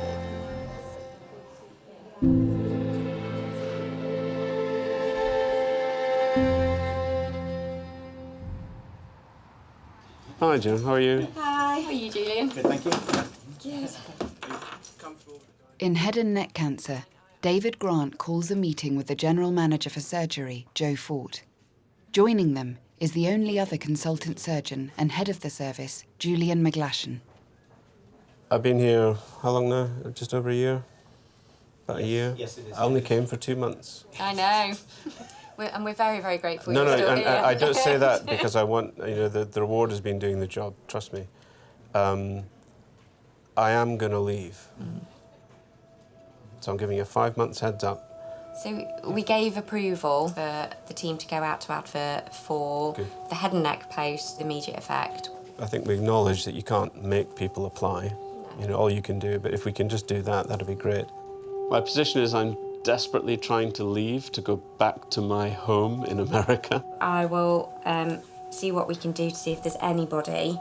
Did we expect it to go on 18 months? No. We'd hoped that the recruitment might have gone a little better. I'd perhaps anticipated 6 months, I'll be honest with you. Joe, it's lovely to meet you. Yeah, and you. Thank you so much for your help. Thank Appreciate you. it. I think this is honestly one of the most difficult problems that I've had to try and resolve.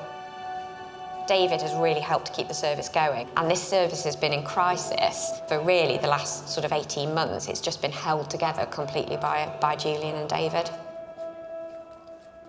David's wife, Stephanie, is already living and working in America. It's a complex decision to move. We looked at Stephanie coming here. Personally, financially, it doesn't make sense. She's a board-certified general surgeon and plastic surgeon. The starting salary for consultants now is £77,000 a year in the NHS, which I know sounds a lot, but I mean, she'll earn nearly $500,000 in her first year as a plastic surgeon in America. It's a no-brainer, really. And have we got any plans to replace him? Because he's only here for a short time. With the lack of convincing people actually joining us later, we're actually firefighting, and I think we're going to reach a major crisis in the next few months. David's departure will leave just one head and neck consultant surgeon in the trust. There should be 4. I'm still concerned there's no one out there, but we'll never catch a fish if we don't go fishing. So we've got to actually try and get it out and see what happens. Okay, thanks very much. There's a massive shortage nationally of head and neck cancer consultants. I suspect part of the reason is because it is really super specialised and it's very difficult surgery. There it is. So that's the job vacancy for the head and neck cancer surgeon. Closes on the 23rd of March. This is probably the 5th time this has been out to advert, and I think if you go on NHS Jobs and look it up, I think last time I looked there were about 10, 11 adverts across the country for head and neck cancer surgeons. Why? Because there aren't any of them out there. We're planning to interview at the beginning of April. Even if that all goes through and it's all successful, it will probably be, at the very, very earliest, if we manage to fast-track everything through, August by the time we get someone in. What about patients who have cancer? What about from their perspective? What's going to happen with them? They're going to end up waiting longer or possibly end up having to be referred somewhere else. It's hard enough to get patients in to get treatment for cancer as it is. If you end up turning them away and sending them to other centres, do you think there is the potential for harm to be caused? Anything that delays them could cause a problem. Anything that makes it harder to access the care they need to get is never good. You play with people's lives.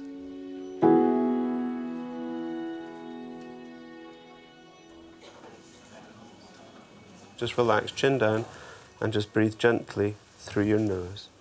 So we're just checking your vocal cord function at the moment. 2 weeks after her operation, Frida returns to the head and neck clinic. The portion of her thyroid gland that was removed has been tested for cancer. And say 66. 66. That's perfect. Everything's working beautifully. All right. How's your voice been since the surgery? Let's change. Okay. Right. Mixed news. All right. The first news is there is a cancer there. So one's instincts were correct. This may be something called a parathyroid carcinoma, or maybe even a renal cell carcinoma. And I remember that you told me that you'd had a kidney out in the past. Yes. Can you remember off the top of your head what the histology or the tumour was that they took out? Not at all. Okay. Good news is you're cancer-free in that area right now. And we're just doing belts and braces. And I think what we'll do is we'll order a series of scans, and I'll scan you top to toe. So neck, chest, abdomen, pelvis. Yeah. Ultimately, if we can find no evidence of cancer anywhere else in your body, then life will just go on. Yeah. It's lovely to see you. You've been wonderful. I really appreciate it. Thank you. That's right. All right. Her renal cancer could have come back and given birth to a metastasis which is presented as a thyroid mass. So part of our workup now, or further investigation, will be to look at her kidney and make sure it doesn't have another tumour. Did you understand what Mr. Grant said? Yes, I think so. Is the fact that it took over 2 months from referral to treatment, could anything have been done sooner and care been better? Has she suffered emotionally? Well, we could assume yes, because there has been a delay. And if it was my mum, how would I feel? Now, if my mum told me the story of her treatment to me, I'd probably be, you know, a little angry. Has she suffered as a result of the cancer staying in her body longer? I guess we'll not know that, and actually would never be able to prove that. Okay, that's lovely. Thank you very much. It comes round to that. I don't know what else more we can do. Good. It's just a consequence of us being, you know, so many people down, you know, the lack of personnel to do the job, really. Morning. How are you? Thank you. Good. So as far as we can tell, we've removed everything. Okay. We've then sent the tumour off to the lab for them to have a look at that. Yeah. And they'll give us a formal report on what they find in terms of the tumour itself. Yeah. And we'll get that in about 10 days' time. Yeah. Okay. Hopefully it does make a big difference, because actually it's taken a lot of pressure out of your abdomen that wasn't there before. Yeah. Okay. That was like a double baby, was it? So it weighed, I think it was 6 kilograms. So yes, so probably a bit bigger than a lot of babies. Her initial discussions were around the fact that this might not be operable, and therefore it just highlights the importance of tumours that are rare or diseases that are rare being managed in centres that see them a lot. How are you then? Well, I'm not too bad. I can't believe that everything's gone so well. Put my trust in Mr. Simpson, and we're just so over the moon that everything's worked out. Now is it all soft? It's all soft now. I made all my funeral arrangements and everything before I came in with my daughter. I was that unsure that I weren't coming back, you see. But I'll have to keep for another time now.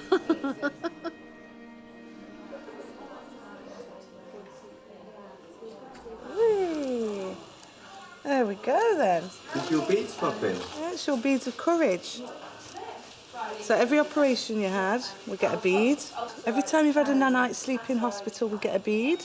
So we're going to get lots of beads, aren't we, later? Yeah?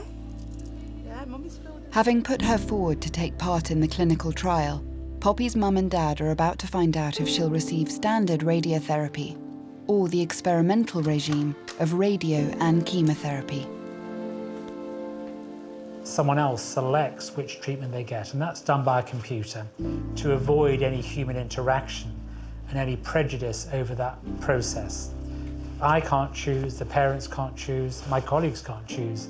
It's taken out of our hands. Date of randomisation is today, and she's been randomised to radiotherapy and carboplatin. That's the experimental arm.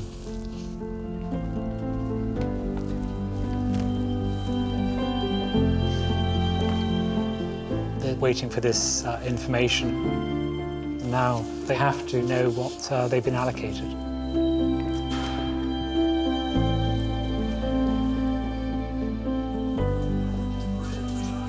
You right, Poppy? So we've got the randomisation result from the clinical trials unit. Okay. And Poppy's drawn the experimental arm, so that's the radiotherapy and the carboplatin. Okay. Yeah. Right. So as soon as we've got the dates for the radiotherapy starting, we'll make plans around giving the chemotherapy as well, and we'll talk you through all of that. Okay, that's all right then. That'd be great. Yeah. Well done, Poppy. Okay. Yeah, I'll just... So I'm sure you'll let your husband know. Yeah, If you've got any other questions, just let me know. Yeah, baby All right. steps. Baby steps, indeed. That's great, thanks very much. Bye. Okay, bye. Hello. Hello, it's me. Hello. Professor Gundy's just been. Yeah. And Poppy's been chosen to do the experimental route. Oh, God, has she? Yeah. Okay. So it's just popped in to tell me. Are we good with that? Well, yeah. We've got to go down one road, haven't we? Yeah. Well, we might look down a road that's going to deliver better results, hopefully, so... Going into an unknown is always daunting. We don't know how Poppy's going to tolerate the additional treatment, but that's the way we make progress. Yeah, you're on speaker, Steve, so I'll just say no nights to Daddy, Poppy. Hello, Pop. No nights, Poppy, love you. The idea is to improve the outcome for Poppy in all of this, and that's what we'll try and do. And the NHS often rallies round in these situations, and let's hope that's going to be the case. So see you in the morning. Make sure Mummy gives you another leg look. Okay, love you, baby. When the professors and the doctors come to you with the plan, the solutions, the science and the medicine is, at the end of the day, the thing that gives you hope.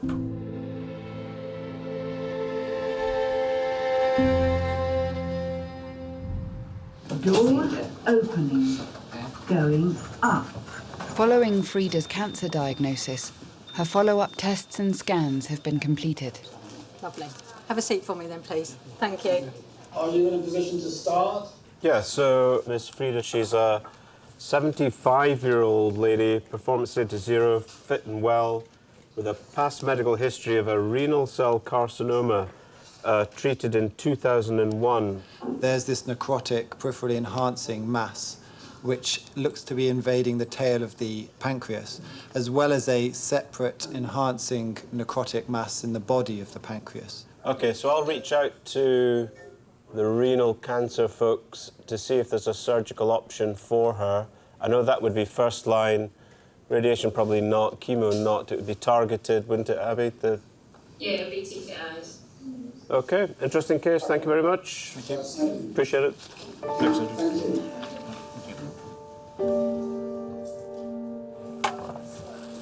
It's not great news for Frida. She's got very extensive disease in the previous site of her kidney removal, which is then working its way around to the pancreas. And it's a notoriously difficult area to treat surgically. It involves dismantling the bowel to remove it. Looking at that scan, I mean, I imagine that tumour's been in the kidney space for a while, and that really the thyroid was just the icing on the cake and just helped us detect it. The landscape just flips on the one CT report. Even right now, I don't know what I'm going to say. I don't know what the right words are. It's difficult. Hello, Frida. How are you? What a lovely smile. You're so smart as well. It's all scruffy. How are you, Miss? Come and have a seat. OK, Frida, I'll get right to it. What did you find? The scan has shown that the cancer has come back where your kidney was. That's it. So, what's the procedure? I'm really sorry. It's also shown that in addition to the thyroid, where we saw the tumour first of all, the space that was left behind when they removed your kidney on the left has got tumour in it now. That's it. It's creeping around the back, your back, and into your pancreas. And there's another tumour in the head of your pancreas.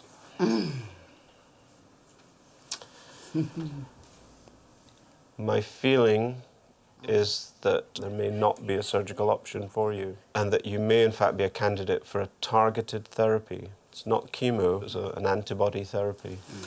So I guess what I'm trying to say is I'm a little guarded about the future for you. And you're so well. I know. I'm really sorry, Frida. All right. I wish you luck. Thank you. It's been a pleasure meeting you. Oh, it's been lovely, and thank you very much My for, pleasure. for all Thank your you. help. Good luck. It's been lovely. All right. Thank you.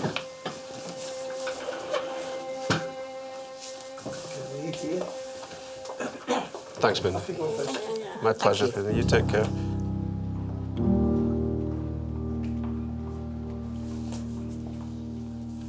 I hate my job sometimes. Hate it.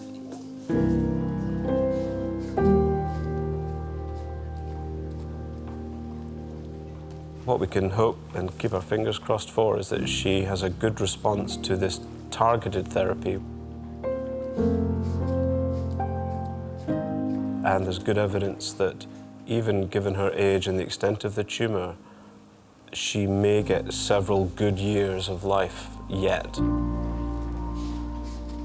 We have lived our lives. We've done everything that we've wanted to do. We went to all the different parts of the world that you can think of. But we carry on as best I can. Yeah, I'm feeling all right, so I shall carry on.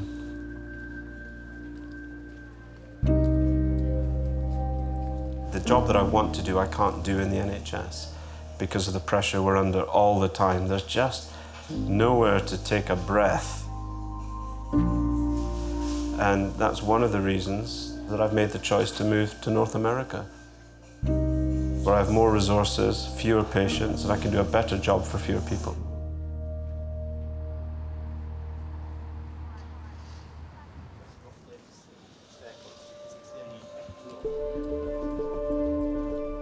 The hospital's management is becoming increasingly concerned about staff shortages in the head and neck cancer service. This evening's meeting is really important because it has huge implications for what we do with the service. Essentially, when David leaves, there's me doing the head and neck work, and it's not going to be possible to continue as we are. How do you try and tell the population your care is going to be compromised because we don't have staff and there's nothing we can do about it? David, tell us what your position is then. In summary, I've been here, what, 18 months now? I'm exhausted. My wife has accepted an offer for a job in the United States, and what I'd like to do, with your permission, and I'm sorry, it's been a very difficult decision, is that I'm going to stop doing what I'm doing right now on the 19th of May. And that will leave Julian. Yes. This is not an ideal situation, and we are trying to find ways to help you out because you're going to be the main man. Julian can't do it all. He just can't. No. David has, been working absolutely flat out, So trying to compress that into just one person who, it's difficult. Is there an opportunity to reorganise what people do and focus on? I'm sorry, no. So, with respect, David, you're not going to be here. No, I appreciate that. But I think it's slightly unfair for you to... no, and I'm sensitive to that, but I'm the one who's been doing it for the last year. So I'm trying to communicate to you I absolutely appreciate it. And the nature of what's going to be left behind for you to make a decision how to deal with. Does that help? I'm just trying to find ways in which we can help at least for a period of time. I don't think you can, Simon. You've got the work piling in through the front door. I can't see you recruiting the resources to do the work that's ongoing and will continue. It's not going to just go away because I go away. It'll still come through the front door. Who's going to do that? The patient's got to go somewhere. That, with respect, is not Julian's problem to fix. It's a trust-level decision. So Lincoln are... Can't, because they send their stuff here. Yeah, OK. Derby. I understand Leicester are struggling, but what we can't do is just say, well, we're closing up shop because we can't cope with it. But I think that's what you're going to have to say. that's politically a huge decision to make. And it's huge for patients because they're going to have to go seriously out of area for their treatment, because if we shut the doors, they're going to send all of those somewhere else, and we're going to break all the other organisations that they get sent to as well. What we need to do is to pull together the problem, document what the issue is, document what the options are, which are pretty limited, and then get specialised commissioners to come back in and meet with us to work through how we're going to handle this problem and how we're going to manage the risk. If we're going to close the door, the decision's got to be made sooner rather than later, because we've actually got to stop what's coming in. But that has to be done at commissioner level. If you keep the factory rolling, it will produce work that you won't be able to deal with. And by the time you outsource the surgery, even with the best will in the world, it will lead to harm and delay in patient care. That's the bottom line. OK, thank you very much, everyone.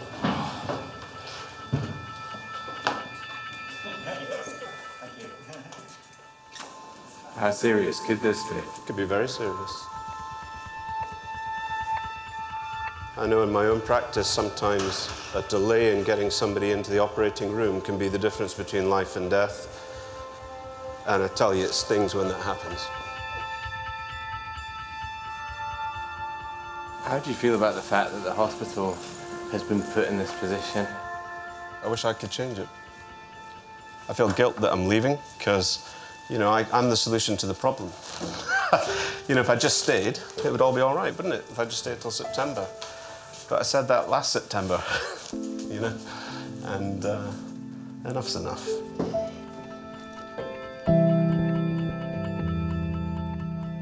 At the end of the day, you have to love what I do, and we love it. It's got to the point where that love is just not enough right now.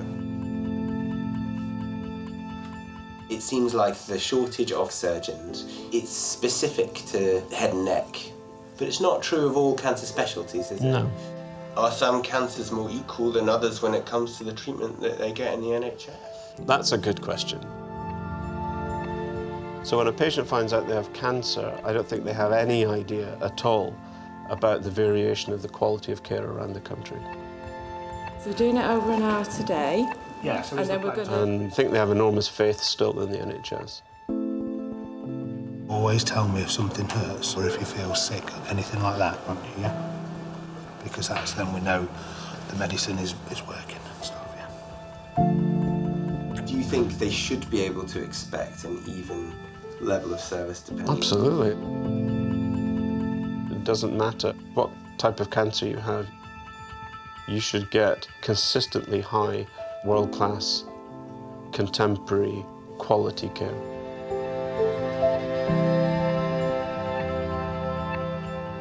I don't think that happens across cancer specialties in this country, certainly. And how do you feel about that? Very sad.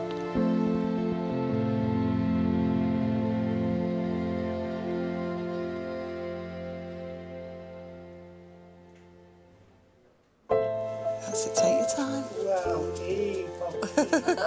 Yay! Isn't that good? Well done, Poppy. Amazing, baby.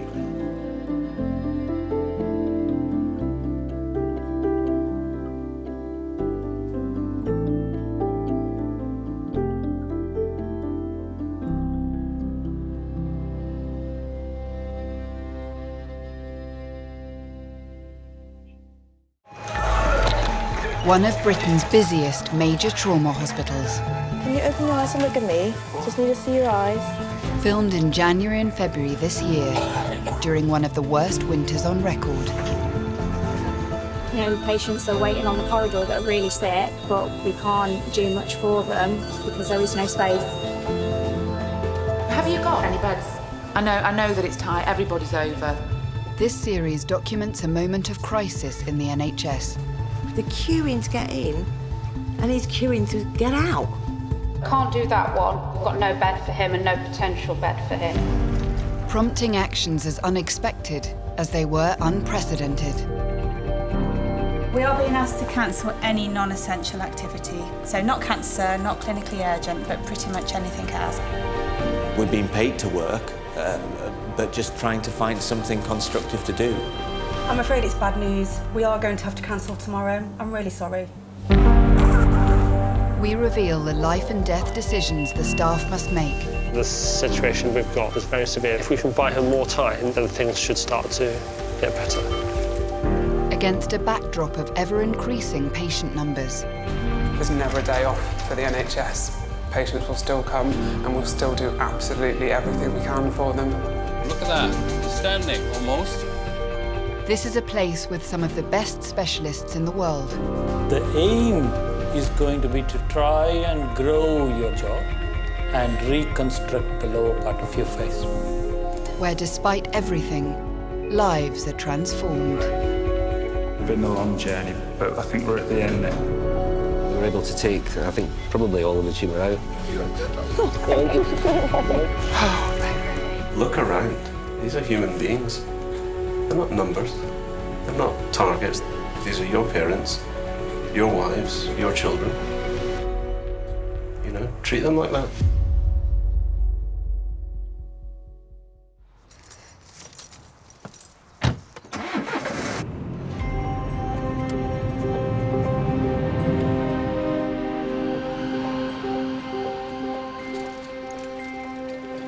Nottingham University hospitals have run out of beds. To make space for the unprecedented number of patients coming in through A&E, the NHS has advised hospital trusts to cancel all non-urgent operations for the whole of January. It's a national problem. We've never had a mandate like this to just cancel anything that's non-life-threatening. As General Manager of Surgery, Jo Fort is in charge of 2,000 staff and a budget of £250 million. It is going to lead to significant numbers of cancellations. Between about I think 400, 500 routine operations. And then, you'd be talking thousands of outpatients also being cancelled as well. We got the confirmation last night we are cancelling everything that's routine next week. Not cancer, not anything that's going to come to harm. Anything else has to go. This is about as bad as I've ever seen it. It's a mess. Inevitably, when we're cancelling en masse to the level that we are doing at the moment, that has a big impact on our backlog numbers. They're listed for surgery for a reason, so deferring isn't a palatable option. Some of these operations are, life-changing, and you are effectively asking patients to put their lives on hold. We have been told that we have to cancel all electives for next week. Right, everything. Yeah, so I think this, in reality, is probably going to continue to the end of January based on the NHS directive. Thank you. Thank you. You just feel a bit of a weight on your shoulders, really, because it's not the situation that you want to be in. It's a huge responsibility, and it's a huge responsibility for my teams. But I've got the burden overall in terms of managing the fallout of what this means within the hospital.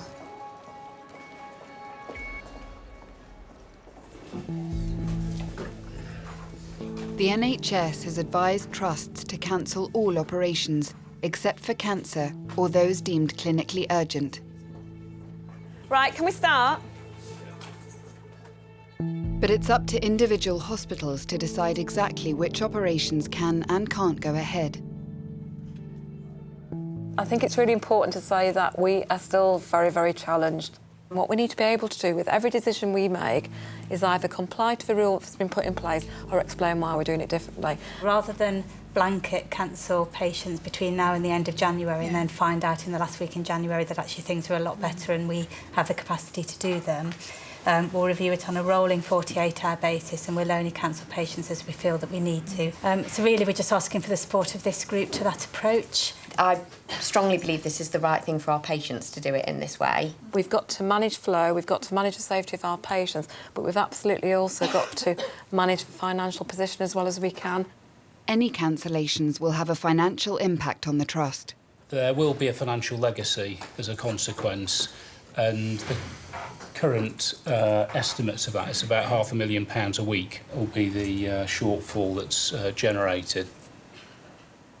The NHS is an incredible organisation and we all want what's best for patients, but in extreme circumstances like we're working in at the moment, we have to find some way of prioritising.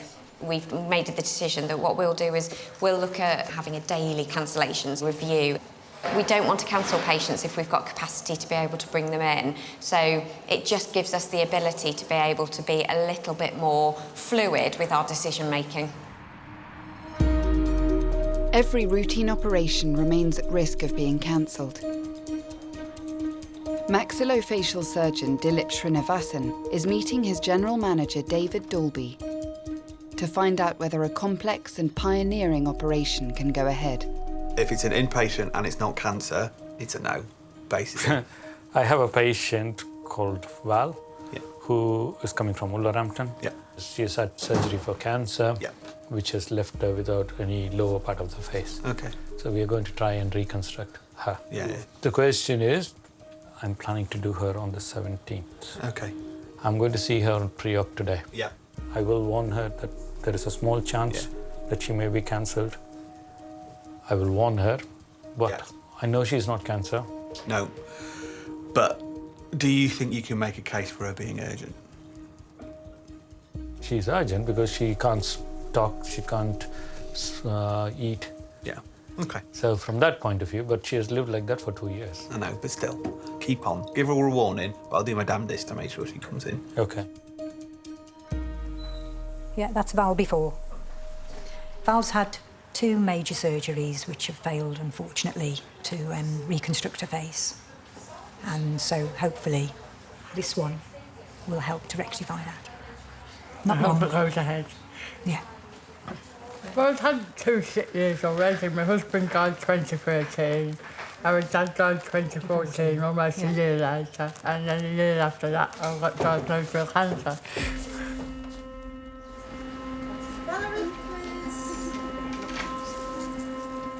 Val's mouth cancer completely destroyed her lower jaw. She's being offered a groundbreaking operation which could encourage a new jaw to grow in its place, using a technique called distraction osteogenesis. Valerie's case is interesting because distraction osteogenesis is not new. It comes from leg lengthening originally. So little people want to make them taller, they would extend their legs. So that kind of surgery has been done for 100 years. We've done distraction before. We've done a half jaw, numerous occasions on both sides, but we've never done a full jaw. But that's meant we've had to come up with a very innovative solution to do that, a one-off. So that's what is going to be around your jaw. This is the device we're going to use in Valerie's surgery. These are the 3 pins that are going to go through on both sides to hold the bar, this device. So the pins push through the skin into the bone here. And then here, where this little line is where they're going to cut down through the bone on both sides. And then that pin will be in through this piece of bone. And then these 2 bars allow that pin to slide forward. As it comes forward, it will deposit bone on this edge here. The bone tries to grow. And as it's just about formed, you pull it 1 millimetre. You allow it to try and form itself again over the day. It just tries to form a callus. You pull it again. Over 45 days, that bone will be pulled forward along that bar and grow. And this is where distraction is amazing because it will bring soft tissue, it will bring nerves, it will bring everything. It will just stretch it all around. It's a multi-step operation. This is going to be the first step. So, yeah, it is a long haul. But my aim is, if you do it in January by Easter time, we would have done everything. But You probably have heard in the news and everything about elective surgery being cancelled, etc. I mean, I've had a discussion with the manager even today, and our hope is that this won't be cancelled, okay? But it is not entirely in my hands. I understand what the situation I is. do have to warn you. Despite the NHS advice to cancel non-urgent surgery, Dilip will continue to prepare for Val's operation. Well, if it needs to be cancelled, then that's how it has to be. It's a privilege, not a right. Everything that they do for me, this is not something I take lightly or for granted. How's life changed since you had your jaw removed? Everything has. I can't eat anymore.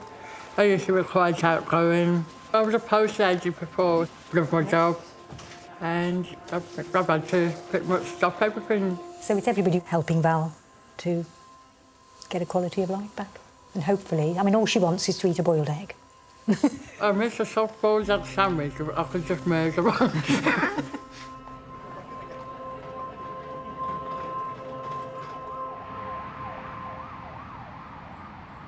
So she's routine, so she's going? Yeah. Across the trust, staff continue to cancel operations. She's going to have to go, isn't she? Oh, God. I've got, like, plastic surgeons and everything booked. But is it clinically urgent? I'm really sorry that they are going to cancel your operation on Monday, and I really do apologise for that. Yeah, okay, but there's nothing you can do with it. Yeah. I'm so sorry. Oh, God, okay. As the cancellations escalate, Joe meets with Chief Operating Officer Caroline Shaw. Up to now, how many people do you think we've cancelled? So we cancelled 104 for this week, and I think it was 48 for last week. And then I've written out to all the consultants today with a really clear plan of what we're doing. I've made it absolutely clear that despite decisions being made in other hospitals, we will make that decision on a daily basis for the rolling days going forward. So it's good. And have we had much feedback from patients? In the main, I think patients have been quite understanding. We have had one patient who has asked if she can sue us if she dies between now and getting her operation, which was obviously a bit distressing for the staff. She's non-life-threatening. Looking forward, what's the plan to return into some kind of normality?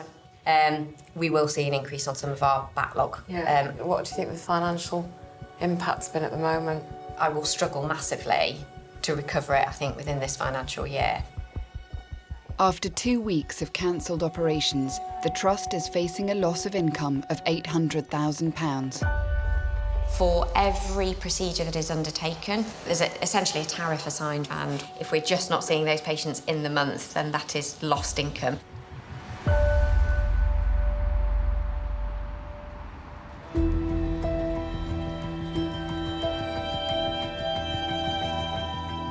The orthopaedic service is one of the hardest hit. So that one can go to the city as well? Yeah. Tony Westbrook is one of 18 elective orthopaedic consultant surgeons. What we're very proud of here is I think that, we've certainly got the best theatres and, the best teams in the area, but over the last few weeks, we've done very few elective operations. The NHS isn't all about finances, but without us doing the elective work, then we're not bringing the revenue into the hospital. Surgeons will turn up to work not knowing quite what's going to be on the list, if they've got a list. We'll then try to redeploy them across to the trauma side. The reality is we're well staffed on the trauma side, so they might not be needed there. You've got people, effectively just twiddling their thumbs, and, it's quite known what to do with them, really. We finish in Theatre 5. Okay. So, any emergencies we can take on? So at the moment, all the emergencies are allocated everywhere else, and there isn't a lot to do. So are we closing down? I think we should close down the theatre, shut down everything. We're going to shut down now for the rest of the day, so there's nothing else left to do. So if we just completely shut down, check drugs, clean sweep and everything, and then if there's any training or bits and pieces you've got to do for the rest of the day, or any paperwork, or anyone needs to come and speak to me, then see where we go from there. Is that all right? I'm not happy about having theatres empty. Our theatres are extremely busy all of the time. Runs at about 95 to 98%, so we're very good at using our theatres. So it's going to be very difficult to catch operations back up. It is difficult. I'm the general manager of surgery. I want the surgical patients to be coming in. My priority is getting the right care for our surgical patients. Nobody wants to be in this situation where we're telling a patient that they're having their operation cancelled.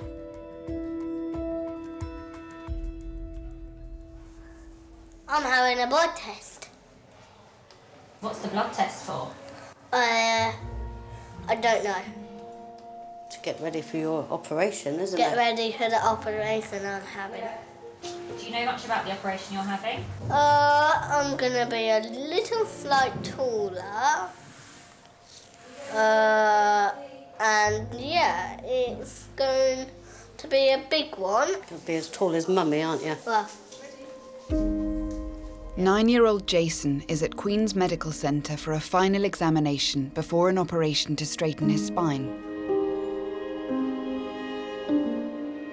So it's a big operation. There's always risks with these things. Things like bleeding, up to life-threatening bleeding in this kind of surgery. Jason was born with hypocephalus, which is extra water on the brain. He's gone through lots since he's been born. He's very brave. You can do that, Jason. The advice from the NHS to cancel all non-urgent operations does not apply to paediatric surgery. But a shortage of specialist intensive care beds has meant Jason's operation has been cancelled twice before. they're going to put me to sleep, put some rods into my spine to make it straighter. That is all I can say. So just give a big cough for me. He's gone through so much, but he's always smiling. He loves people. He gets people to love him, and it's just been such a joy. Can you take some big deep breaths through your mouth for me? He's been suffering, so it has made him very upset and uncomfortable. I'm just hoping it's not cancelled again. So should we have a look and see where we can take some blood from? Just talk to me. No. Okay. Come on. No! No! Teresa, gonna get your plasters. Tell me what you're worried about. I don't want it to hurt. Have you had a bad time before? Yeah. Jason's procedure will be performed by Mike Grevitt, one of the UK's top spinal surgeons. Jason, he's a treasure, isn't he? He's a treasure. This operation is about straightening his curved spine. Without it, there's a certain inevitable progression of the curvature which will affect his lung development. We're doing a system which will allow the rods to, as it were, expand with his growth in the same way like you would elongate a trombone. So this growing rod system, whereby the rods, as it were, glide along each other, guide his growth in a straighter manner. Look at all that blood. Are you going to give me all that blood back? I'm going to send it to the lab to be tested. At first I was told September, October. Then I was given the 30th of November. Sometimes in the winter when there's a lot of pressure with emergency patients and things, which is probably one of the reasons why you've had this shifting appointment, really. Can understand, I can, but then seeing Jason suffer and go through things, it's hard as well, but I do understand. Jason and his mum won't know if his operation will go ahead until the morning of surgery. Ready to go, yeah? Everything depends on the availability of a paediatric intensive care bed.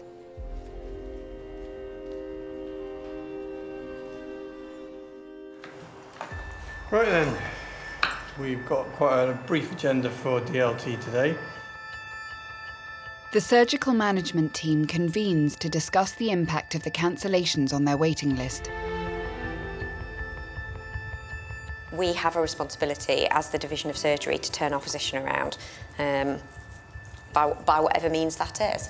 Especially when the deficit's so big, actually that's the way of keeping some sanity and realism in the specialties. We're always working within the same constraints, which is that we've got X number of theatre lists, that we've got this, that we've got... I don't feel like we've got any ability at the moment to push out beyond that.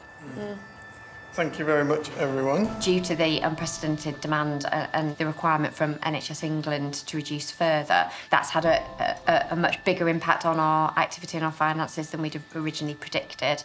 Part of the conversation is what ability do we have to try and get these cases back in and catch up. That's actually really challenging for us in surgery because within the working week, we don't have any spare room to bring these cases back in. So we're still not going to be out of a winter crisis, and we're still, you know, we can still anticipate to have bed pressures during February. Tourniquet up, thanks. With the hospital full, orthopaedic surgeon Tony Westbrook's work is restricted to day cases and patients who already occupy a bed. I'm one of 18 elective consultants. So if I look at my operating schedule through to March, I would be expecting to do 60 elective cases in that time. So at the moment, the only patients that are showing are today's list. There's 5 on for a couple of weeks' time. I'll be surprised if they happen. So if I'm one of 18, you can work out sort of the mathematics in terms of what a massive effect that is. One of the patients Tony can operate on is 75-year-old Peter. It's all right, I'm proper Nottingham. So help me, look. Peter has lung cancer and was admitted 3 weeks ago. The cancer has spread to his joints, leaving him unable to walk and in need of a hip replacement. Hello, you all right? My name's Asha. I've come to take you around to theatre. The surgery is not considered urgent, but Tony can operate as Peter already has a hospital bed. Any loose teeth, caps or crowns? I only got one, Just too. that one. Right then, we'll get going round. I know enough about cancer not to really... I'm not saying to take any notice of. I do take notice of it, but it don't frighten me. They brought my wife, bless her, the love of my life. She came in here twice, breast cancer. And we got the all clear, which was lovely, thought it was great. But that come back. The oncologist turned around and says, I'm sorry to tell you, but you're dying. It just broke me up, it broke my heart, I'll tell you. Have you got your gown tied up at the back? Yeah. Can I just undo it? Come on, you can. How we doing, boss? All right, thank you. You all right? Ready to go? Are you Kevin? Yeah, remember. You don't recognise me with my hat on. All right, any questions? No. Shall we crack on? Yeah, let's go on, crack on. Fantastic. Peter was admitted because of his lung cancer. The cancer spread to different areas of his body. He was in absolute agony. So he was in a hospital bed. We've still got our theatre facilities and we've still got surgeon availability to do operations. All right. Yeah. And therefore, because he's in a hospital bed, that's how we were able to do it. So we're going to drift you off to sleep very slowly, OK? Yeah. You can see this is a tumour here. That's his hip joint. He had quite marked hip pain, and the reason for that is his hip joint's been destroyed by tumour, so we want to try and give him quality of life. And for him, that is giving him the ability to walk, to go home, spend time with the family, and as much relief of pain as possible.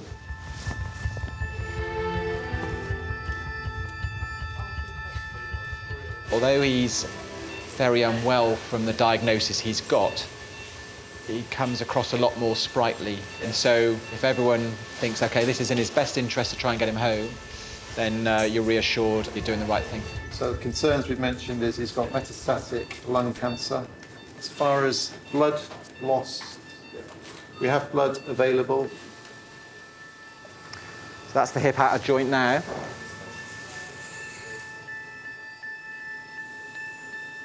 So what we've basically found is that the socket is just destroyed, but we've got a periphery of his own socket bone.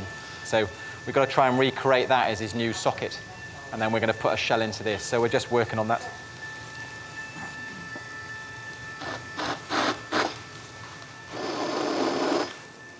Twelve restrictor on the board, thanks guys. 12 dog phones. Wait. Good.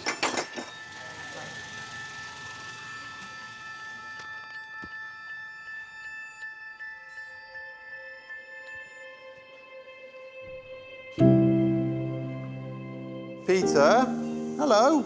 Hello, Peter, that's fantastic. If we hadn't operated on Peter, he wouldn't walk on that hip. It would just be agony for him. The possibilities of him going home would have to be a whole care package at home of someone who was in pain, not sleeping, not mobilising, and the quality of life for him is really poor. You know, my expectation with him, we're sort of giving 24 hours of downtime of just getting over the operation, but then I want to get him up and, you know, get him using a frame and crutches, and then just gently start introducing weight bearing through a hip. He's not weight bared for the last couple of weeks. How are you doing?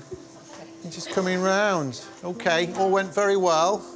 You managed to do your hip for you. Fixed it.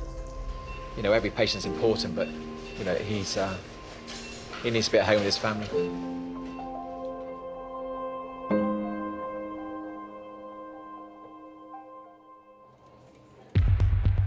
The Trust has now cancelled over 200 operations, but the hospital remains full.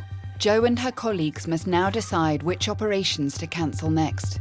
It's very difficult making the decision about which patients we can accommodate and which ones we can't. We can only do that based on the facts that we've got at the time, and you know we're having to deal with the immediate patient safety issues versus those who are coming in inevitably. If they're coming in for planned care, they're not as urgent as people that are necessarily coming in through the doors of ED that are needing a bed. We can start, Jen, with just an assessment of where you think we will be by then. OK, we're in a tricky place, certainly on this campus. We think with flu still escalating that we are still awaiting probably a second respiratory peak coming soonish. And we're starting this campus almost with no beds. OK, hold on to the handles right down the bottom there. One of the operations being considered for cancellation is Val's reconstructive jaw surgery. Forward a wee bit.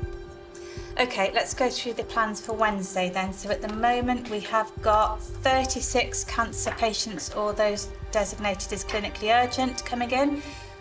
So those are protected.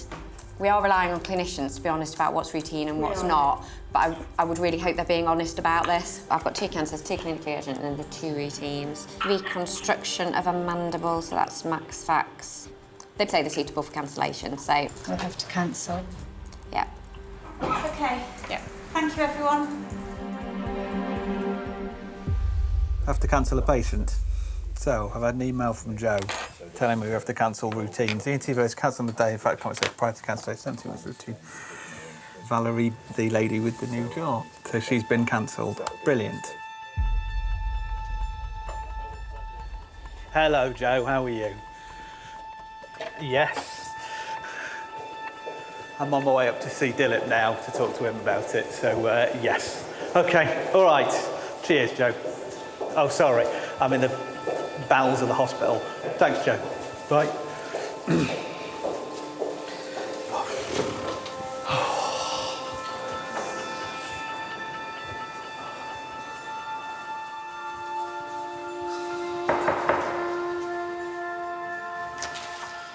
Have you got a Dilip in here?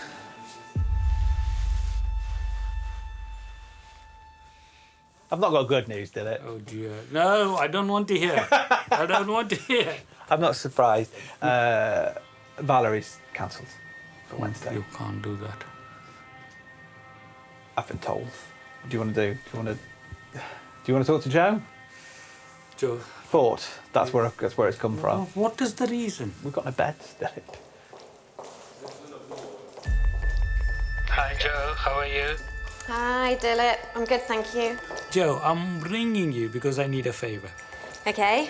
We have a patient by name Valerie. You do indeed. Who is a cancer patient. However, she is for reconstruction after cancer.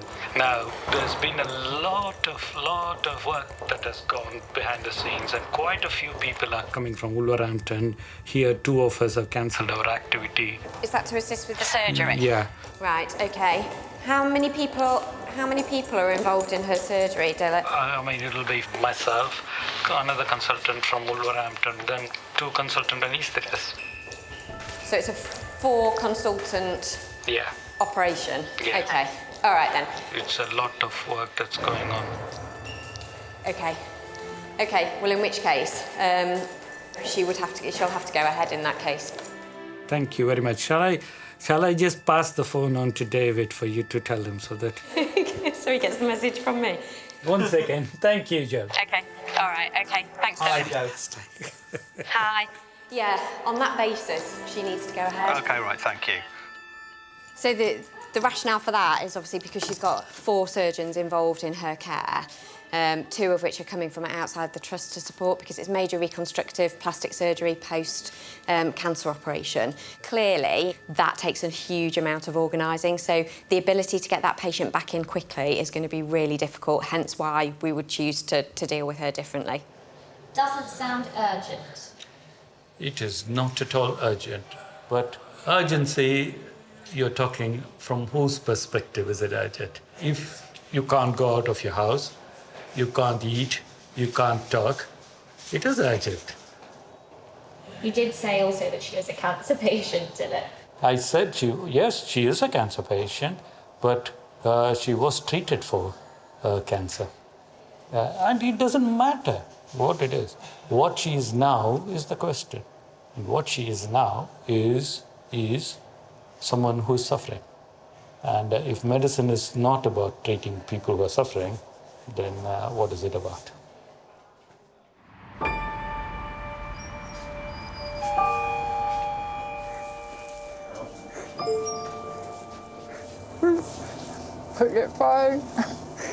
It's the morning of Val's surgery.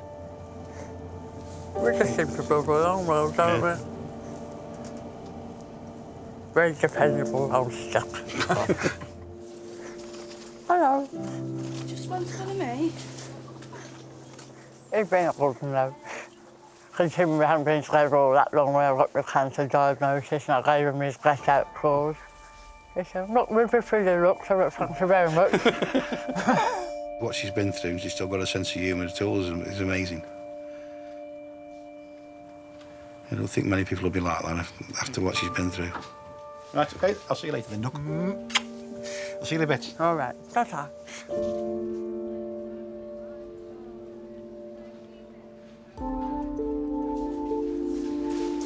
OK, fine. OK, right, everyone listening. You've got down reconstructed a mandible using distraction. Osteogenesis. Thank you. Operative duration? 3 hours, 2 hours, 4 hours. After 6 months of planning, Dilip's 12-strong team is finally assembled for Val's groundbreaking jaw surgery.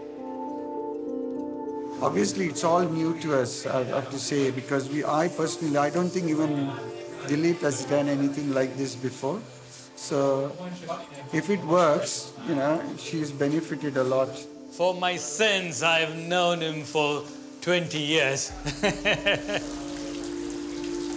You have to try your best to get your patients operated, which is not a nice position to be in, but it's a privilege to operate on patients.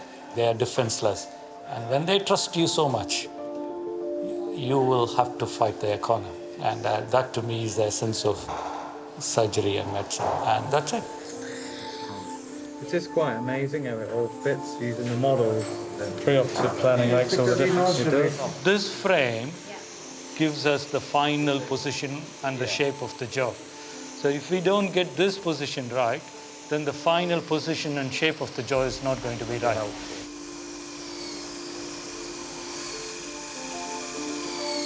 Yeah, that's fine. Good. Okay. No, stop. You need to be further down. That's it. See, that looks good. Yeah, that's really good. You're nearly there. It's only a millimetre. That's it. Stop. Excellent. Top job. So far, so good. Everything has gone to plan. Now we just have to wait and see how far it works. So the proof of the pudding is in 4 weeks' time. That's when we'll know.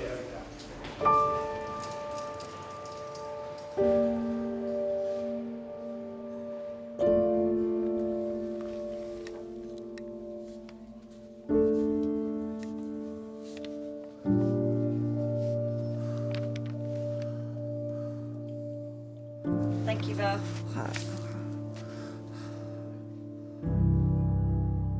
Hi, John. I'm Dilip Srinivasan calling from Nottingham. You recognize my voice. Well is done very well. Okay? Yeah, have a good evening. Bye. So where are you going now? White Hart. Go to the pub. Okay?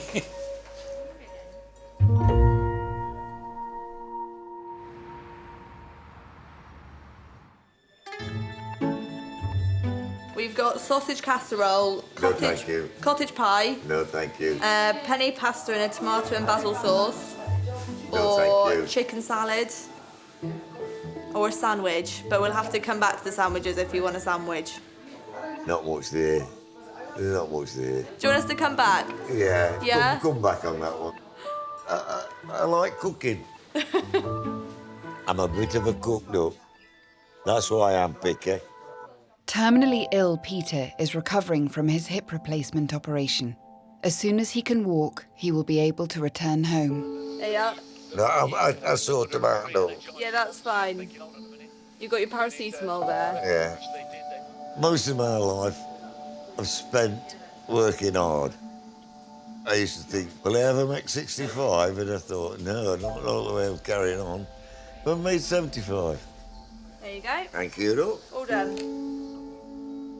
Life's life, though, and we're getting old. And I am determined to get home. But I want to get home where I can live at home. I don't want people coming around looking after me, doing everything for me, all that sort of thing. When I get home, I want to get home and look after myself. It means a lot to a man like me. It means a lot just being yourself, going and talking to your friends and all this sort of business.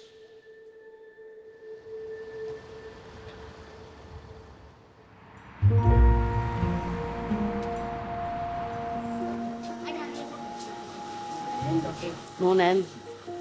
Good morning. How are you today? Oh, excited, nervous. It's going to be a long day.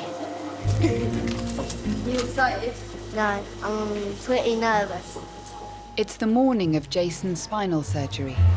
For the operation to go ahead, a bed must be available in paediatric intensive care.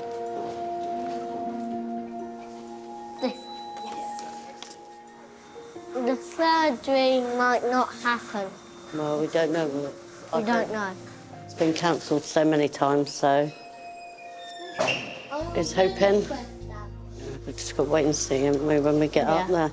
Yeah. It's got a mind of its own. It has. Maybe it could be a hotel trolley. Do you know why you're here today? Yeah. What have you come here for? Spinal operation. A spinal operation. Are we going to make you nice and straight? We don't know. You don't know? Oh, okay. It might not be happening, or it might will. You're a bit nervous, aren't Yeah. you? Yeah. And I'm not going any further than that. You will. You're going to be a brave boy, aren't you?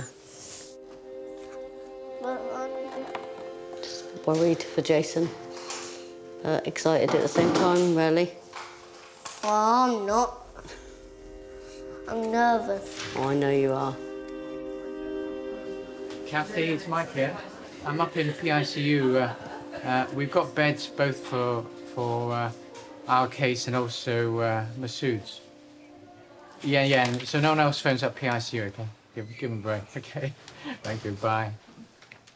By any standards, it's an exceptional result. So yeah, that's one less thing to worry about.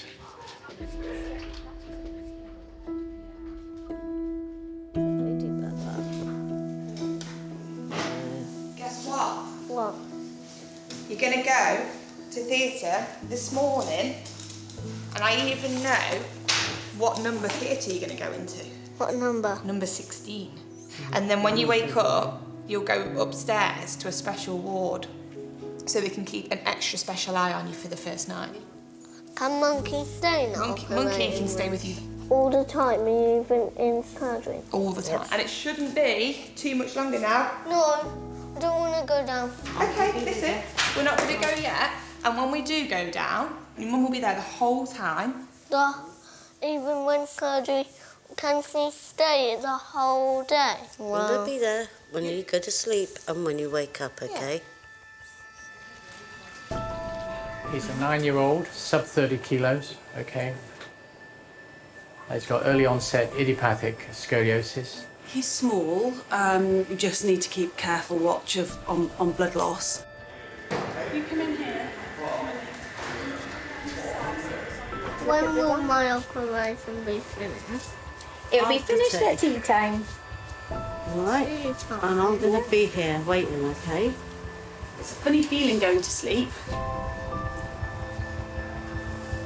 Your mummy's gorgeous boy, aren't you?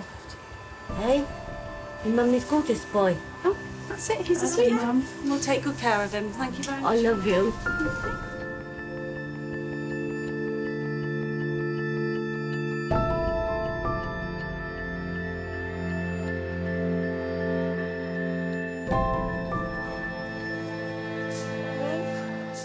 This is the hardest bit, leaving him, okay?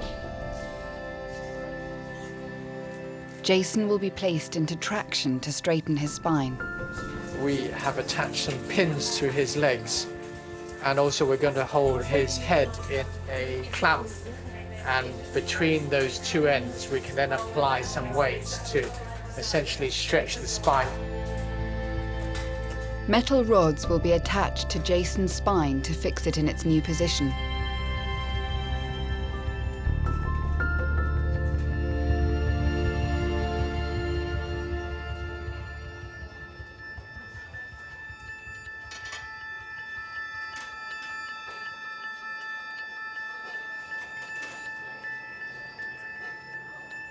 Throughout the operation, Jason must be monitored continually for any indication that the surgery is damaging his spinal cord. Just something like that, please. That's okay. That's pretty good.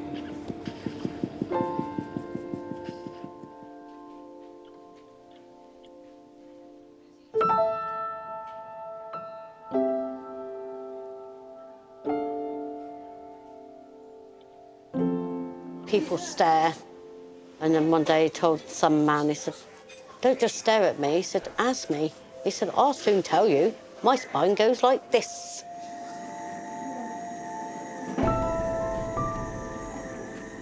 Things he comes out with, and you think, oh, you expect that from somebody a lot older. It's just a little superstar.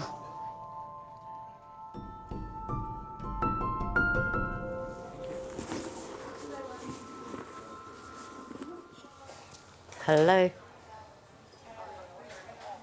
Yeah, speaking. It's quite technical surgery, but it went fine. I was just saying I can't run, but I think I could run now. It's just through these doors. Mum, it went fine. It went fine. Thank you. It's all fine. It's okay. It's fine. It's fine. Yeah. This way, please, and...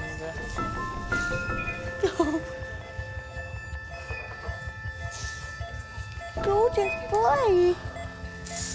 Hello, darling. Look at Monkey, all dressed up. Hey, look. I know, darling. I know, you're a very brave boy. Oh. Okay, so this is the X-ray. This is the original curvature, and there's the curvature now, and these 4 rods, 1, 2, 3, 4, and the idea is that as Jason grows, the rods grow with him. So we got there. Yeah, I'm sorry it took so long. Okay, have a good evening. All right. Oh, I'll leave you be. now. Jason, Monkey says hello.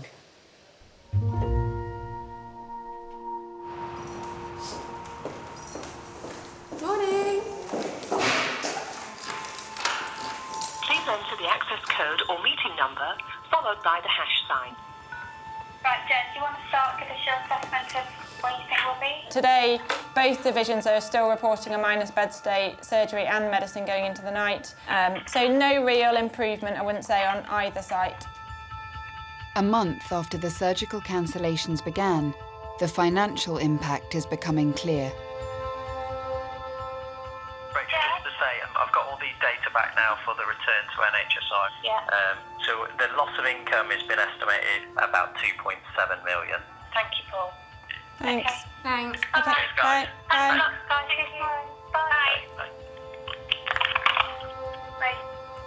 That's the sobering number.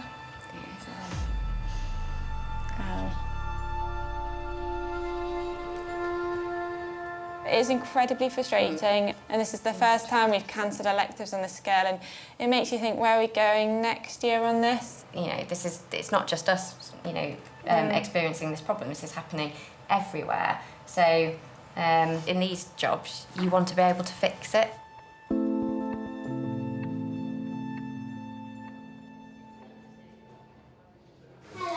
Hello, my darling. What you got me? Peter is still unable to walk. For now, he must remain in hospital. Any good boys? Yeah. What have you done today? I got a lollipop. And what else? What did you do today? I can't remember. He's definitely a character, you know what I mean? He's on some level. And he makes me laugh, you know, he's a funny character, talks about his dinner for about half an hour. I bought some beans the other day down at Gorgeous Beans. You know, like that sort of thing, sort of going about his chips for half an hour. But I love him for it, do you know what I mean? I couldn't want him any other way. But yeah, he's a character, he's a dude. He'll talk to absolutely anybody. You catch your eye, then he'll tell you his whole life story. My dad worked on Queen's Medical Centre, and he did all the steel erecting for the place and everything. And when I was little, I used to go and see him when there was a foreman on there. And I remember when the Queen came and opened Queen's Med, and I was in there, it was in the A&E, and these are two lads sat on these seats. And he tells everybody what he does. And obviously we got him in the wheelchair, and as I was wheeling him off, he went, hey, I built this place. As I was pulling it, I was like, Dad, they don't want to know this shit. They don't want to know, you know what I mean? Getting out, getting your hip sorted out, bish, bash, bosh, off you go. Once I can walk and get back upstairs, I'm out of here.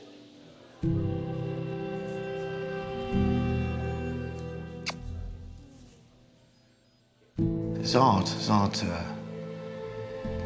talk about, really. I'm sure there are people in worse situations. I mean, look at him, he's all right, but, you know, he has got terminal cancer. But we don't know how long, you know, he's going to live for. I mean, he's going to live for, obviously, you know, I don't know. It's a difficult one, isn't it? Because these sort of things, you don't know how long these go on for, I suppose. Do you know what I mean? It could be 4 months, could be a year, it could be 2 years and stuff. But with his optimism, you know, it may most probably help. You know, it's like nothing. It almost acts like there's nothing wrong with him. Just try and get him home and you know, get him back on his feet again and everything else like that. So that's that. I just take every day, you know, day by day, and then whatever comes after that comes after that.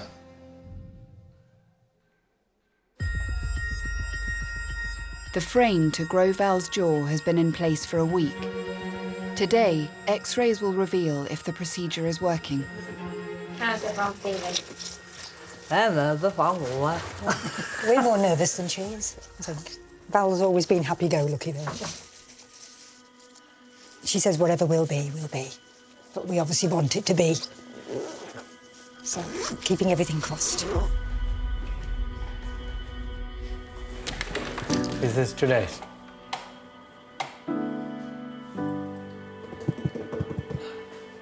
Yes. Yes. Hey. Fantastic. That's lovely. It's moving, which is exactly what we want. That's good. Are you happy? Great. If Jason is happy, I'm happy. It's very good. Fantastic. Shall we bring her in?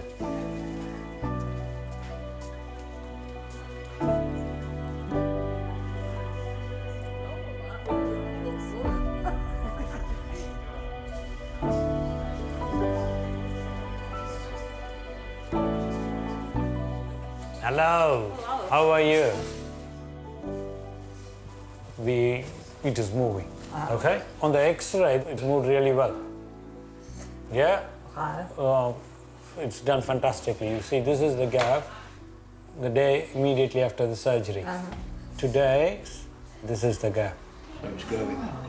As long as it's moving and the process is working, it'll be fantastic, won't it? Beginning of a new era for Val.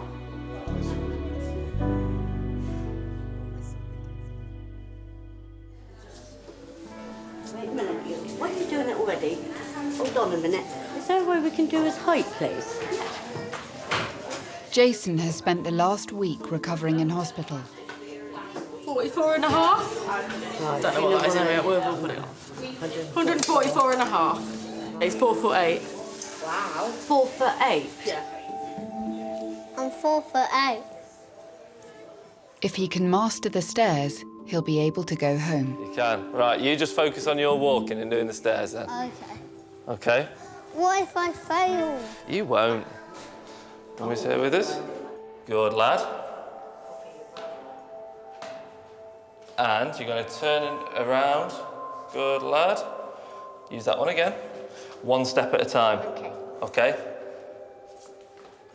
Good lad. Well done. Let's wait. Well done. You've passed. I passed. Well done. I passed. You don't have to keep staying in here now. You can go home. Oh, Jason, I'm going to miss you. Take care, Mum. Take care. Yeah. Hello, how are you? Yeah, take care, Jason. Bye.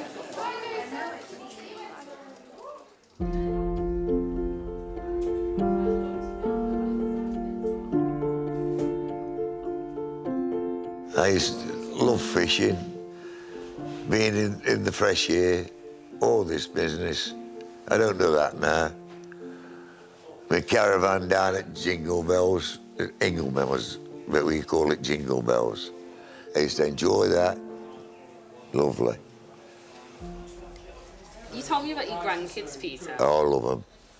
They was here last night, and see his little face, our Bertie always laughing. Our Alfie's got that little bit in his face where it goes. And they were asking me about dying.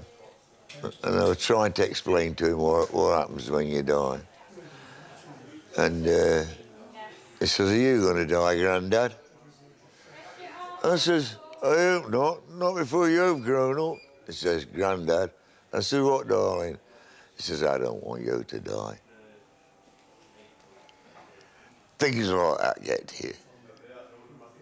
My grandson don't want me to die. There you go. So, like I say, these things happen. That's how it is, isn't it? So I says to him, well, I'll try not to, Alfie. I'll try not to die.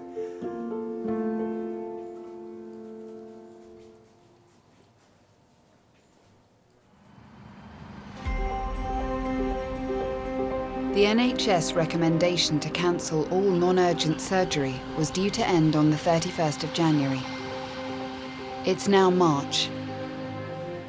The hospital is still full. The Trust continues to cancel operations, and surgical waiting lists are growing by the day.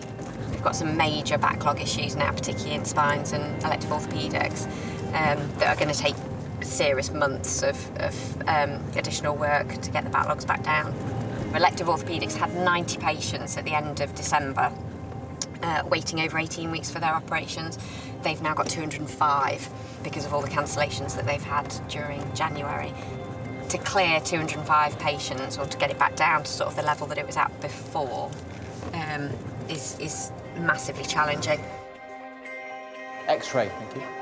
Last year we were operating within probably an 8 to 10 week window from seeing patients in outpatients. Unfortunately, we've gone from sort of 8 weeks to getting close towards 8 months, and that's a massive change. So if it's impacting on your life or your work and you want your operation done, in a short period of time, that's something that unfortunately at the moment I can't offer. In an ideal world, we would want all the activity and the income to be done within the trust. But we don't have enough capacity from a theatre's point of view to necessarily do that.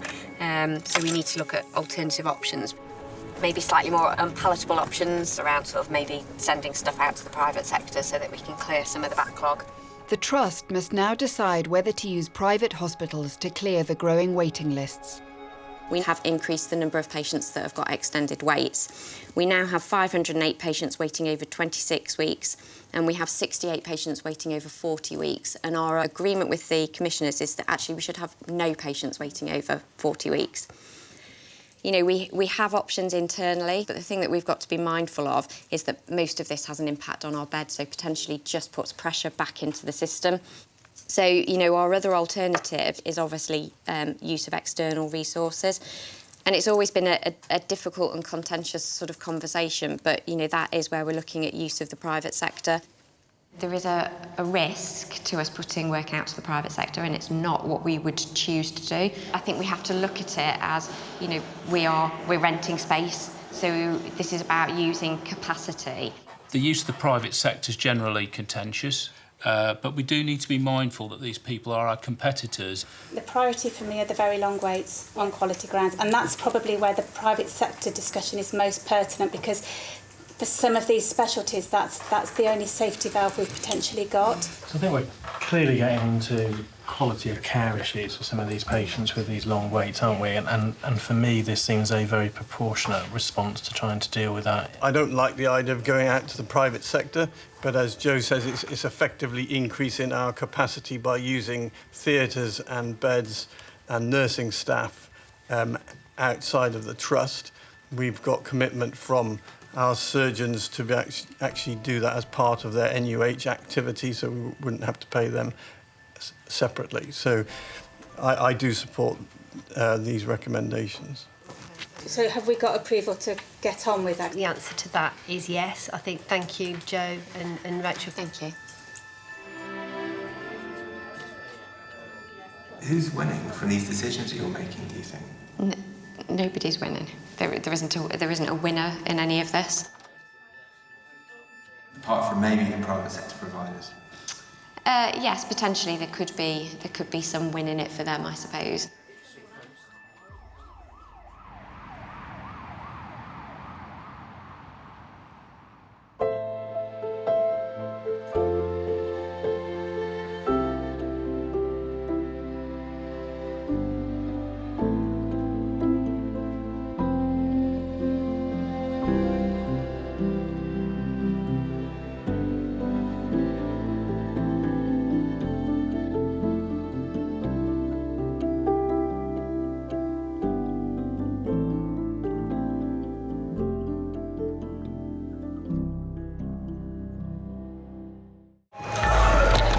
One of Britain's busiest major trauma hospitals. Can you open your eyes and look at me? Just need to see your eyes. Filmed in January and February this year, during one of the worst winters on record. You know, patients are waiting on the corridor that are really sick, but we can't do much for them because there is no space. Have you got any beds?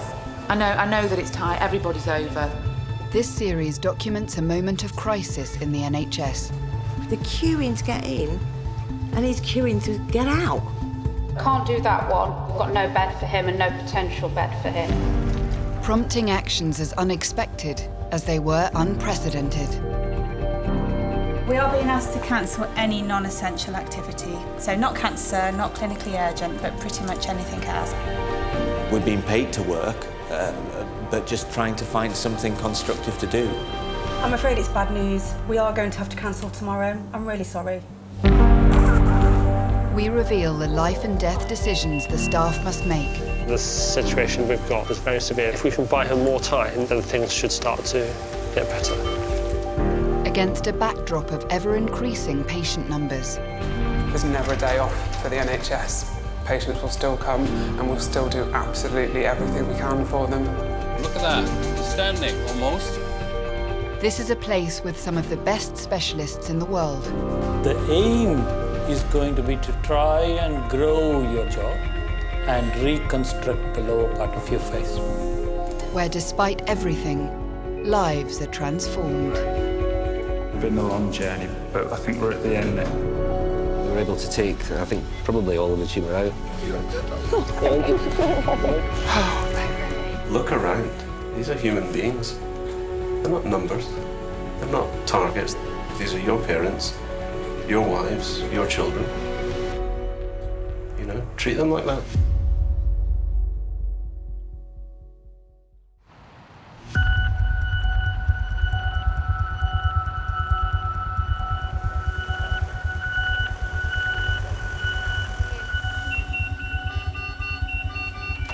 So on this Monday morning, we have got 13 patients, of which 3 are intubated and ventilated, and the others are all high dependency.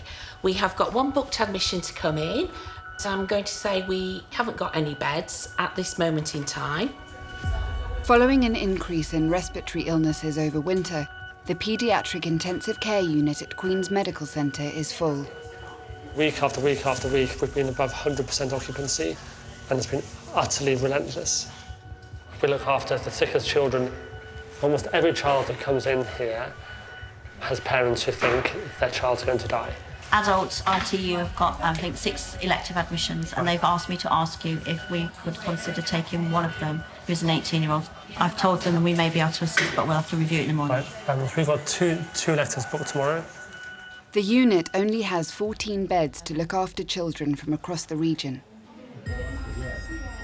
Every day, the first questions I get is about bed capacity. Can we do this operation? There's a patient in another hospital that wants to come. What do we do? So we'll review it in the morning. We'll see what happens overnight. It's not a no, but it's just we'll see how this. How do we take the risks for the next 24 hours? Because if I only have 1 bed left, if I fill that with a patient for an operation, of what happens if in 4 hours' time another patient comes in through A&E?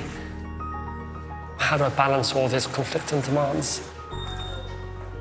So we're stretched to breaking points, and there's 1 patient in, 1 patient out.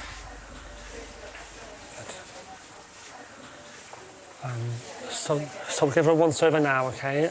So we'll take you to the quiet room and have a proper update, you know, bit by bit, so that we can we'll talk about it. OK. 4-year-old Esme has taken one of the last beds on the unit. She has a life-threatening condition called sepsis, which kills around 1,500 children a year. That shows that her heart is pumping nice and strongly at the moment, yeah? And we've actually got room for a bit more fluid within her. So we're going to give her a small amount of fluid now, and that will help her circulation a bit more. OK. Esme was rushed in from Hull, nearly 100 miles away. The units closest to her home, in Sheffield and Leeds, were both full. I've seen her hands and her feet. OK. There is circulation into her fingers, but it's, you know, it's slow. Yeah.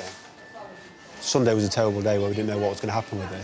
Following the ambulance coming out was probably the scariest drive I've ever done. Yeah, it was a really scary day. It happened really quickly. She went downhill really fast. It can happen to any one of us. The thing with children is they react quickly. A child, a baby who can be well now could be extremely unwell in 1 or 2 hours. Sepsis needs urgent and aggressive treatment. Doctors have put her into an induced coma whilst antibiotics fight the infection. There's a level of sepsis called septic shock, and that's when the body starts to divert blood to its important organs.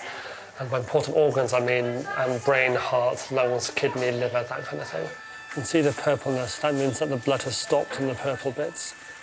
And same here, you can see your fingertips are really quite purple up there. The organs the body cares about least is fingers and toes. And that's why in some patients with extreme septic shock, they'll shut down their blood supply to their hands and their feet. That's almost a bit of self-sacrifice when the body is in so much trouble. With very little blood going to her hands and feet, there is a danger her fingers and toes may need to be amputated. This trans warmer's a bit cool now. Can we get... keep her hands nice and hot, yeah? Yeah. Her hand ones are now cold, so just have to keep on replacing them. Yeah, that's no problem.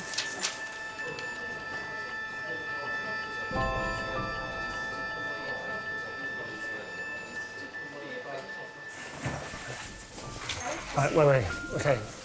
That's what I said, you know, her fingers and toes, they're my priority at the moment. I'm quite worried about the tips of her middle fingers. They're really quite purple. But I can't tell. I really can't tell, yeah. And at the moment, it's still up in the air. If this may get significantly worse, it might all get better. Right, OK. Yeah.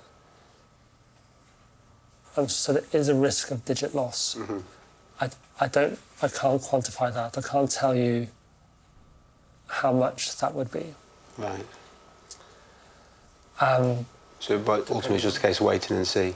We just have to wait and see, yeah. We're doing everything we can at the moment to push blood into the tips of the fingers. Okay. I'm very confident now because you've probably been asking yourselves this over the past few days, but I'm very confident she's going to survive. Right, okay. That's important for you to know. That's the most important thing, yeah. Yeah.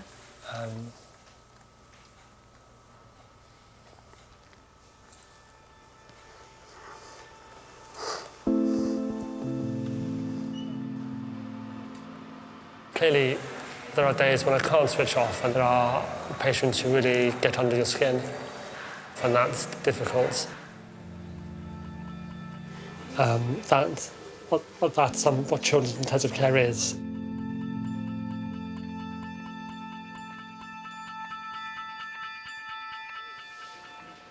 You can be with her, you can sing to her, you can play her music, you can do whatever you like. Just stay with her and massage those hands and feet as well. In a very dream-like way, she can probably hear you and appreciate you're there. She won't be able to respond. She's still very unwell. Mm.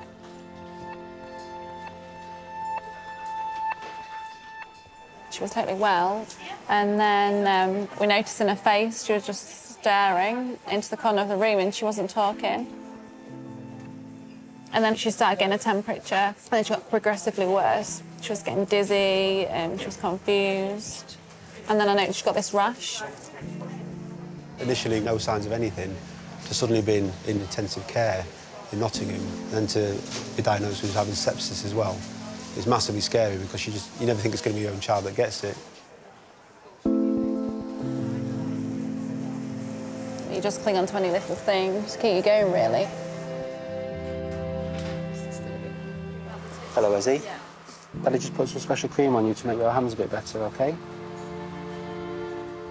As a dad, you feel like you should be able to do anything, look after her, you feel a little bit weak when you break down a little bit, but it's sort of your daughter, isn't it? So you want her to be well. Well, that's all in there, Ezzy. Just turn your hand over. It doesn't really feel like you're there. It feels like you're almost, to me, like floating. When you're walking, you don't feel like you're actually here. You're sort of aware of what's going on, but you don't take it on board because you can't prepare yourself. This on the inside, OK?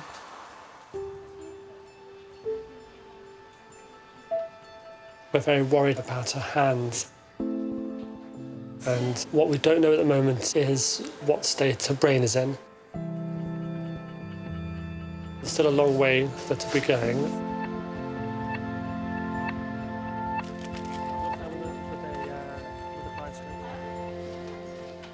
In addition to admitting patients from outside the region, Patrick also faces pressure from within the hospital. I know that it's tight. Everybody's over, so I think we'll just have to push you over for the time being, and then I'm going to see what stuff I can find for the late. The neonatal unit looks after premature and seriously ill babies. When they are old enough, they should move to pediatric intensive care. The neonatal team have such skills now that more patients survive into childhood, and they are often left with complex medical conditions, which means they use our services much more. Patrick regularly meets with colleagues to discuss the babies needing to move to his unit. Thank you for coming. So this is either our third or fourth one of these meetings, brought about by discussing how we move our babies from the neonatal unit onto paediatric critical care or into the children's hospital. This winter has been extraordinary. We've been hitting well over 100% and up to almost 120% week on week on week. And the pressure has been unprecedented. So we can only have 6 long-term patients, and really we don't have a discharge date for any of these 6, and so there's no movement for the foreseeable future. We are still in a situation where we are full and therefore still moving babies out of Nottingham. Fundamentally, there's no easy answer, and there are patients losing out on all angles and all sides. The technology we can give to these patients, which keeps them alive, is fantastic. But actually, there are costs you pay. There is a societal question here, which becomes extremely complicated. The question is which children should have access to such intervention. At the moment, we're doing the best we can with the resources we have. Are there enough resources? No. Intensive care is all about buying time. Yeah? She gets herself better, and we buy her the time to get through this. Now, the blood tests indicate that if we can buy her more time, then things should start to get better. 22-month-old Amaya spent the first 4.5 months of her life on Nottingham's neonatal unit. She was born 16 weeks early, so she was a 24-weeker. It all started really with me having pain, and the pain progressed one night and I started to bleed. So I just rang into the hospital and they said, oh, you need to be in the labour suite. And to cut a very long story short, I'd been put onto the ward, I'd gone to the bathroom and thought I was passing a blood clot because that's what had been happening, but it wasn't, it was her. And so I caught her. Yeah, I stood up, caught her, opened the door, I'd been shown where the emergency button was and hit that, and that was it, really. When you look at the pictures of her when she had just been born, and you look properly and you can see she's perfectly formed, just she was the size of my hand. She weighed 735 grams, but perfectly formed. Amaya's prematurity has resulted in her having long-term medical needs, including chronic lung disease. The same way as the elderly patients are living longer, the very unwell, complex children, they're living longer as well, which means they use our services much more. She has spent nearly half her life in hospital at a cost of over £1 million. She's been rushed in this time with pneumonia on both her lungs. The situation we've got is very severe, isn't it? You know, and you know that. I mean, no. 79 is not acceptable unless we can't get it higher. The levels of oxygen in Amaya's blood, known as SATs, have dropped to critically low levels.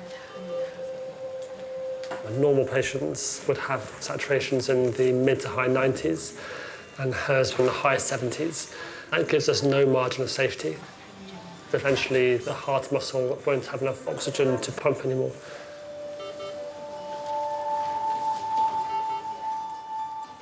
Okay. So do you want to go conventional or oscillator?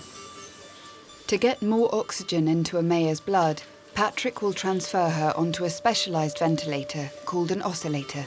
I'm going to change her to the oscillator now. And see how she likes that. The oscillator delivers very small breaths very rapidly. But the process of switching her from one form of ventilation to another could make her oxygen levels drop even further. Are you ready? Once you're on, Patrick, we can disconnect the ventilator. Okay, right, ready? 1, 2, 3, clamping. Unclamping. Okay. Right, let me just get this bit. I'm just going to watch the stats and monitor it. Okay. If the level of oxygen in her blood drops below 60, she's in severe danger of a cardiac arrest.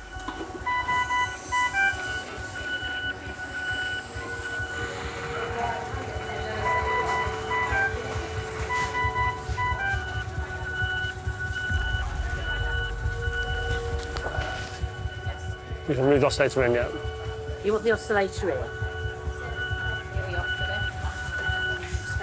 I don't know if I dare look at the pressure. It's 60, Patrick.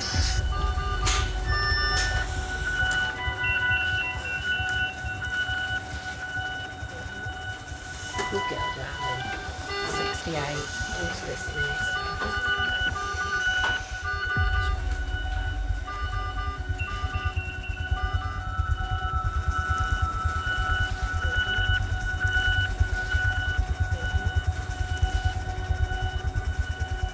Mm, 24 is too high, isn't it?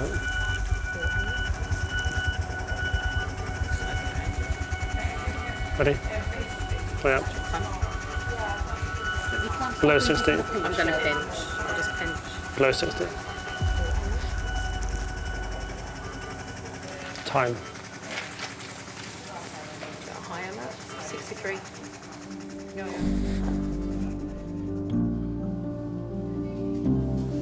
I was going to bail out if the saturations go below 60. She hit 61, now 63. We'll give a bit of time, okay. Obviously 60 is not great, but I know I'm just going to give a bit of a chance now to sort herself out. So she's connected to the nitric, is she, and The nitric and the oscillator, yeah. It's 64 now, so it's slowly, we'll give a bit of time for this mode of ventilation to work. She's been through it many times, but every time it happens, it's very fresh, and it's difficult seeing her like that. It's the waiting game's hard. Fingers crossed she'll pull through. She likes to put us through it. Just sneak in and hold her hand. Both our girls are an inspiration to us. We're used to roller coasters with Amaya, but today, probably the biggest roller coaster I feel like we've been on. I think when you've got your daughter there fighting like she is, then you can't give up. You always know when a patient's in trouble when your horizon reduces. And I think at the moment we're dealing with hour by hour as opposed to day by day or week by week.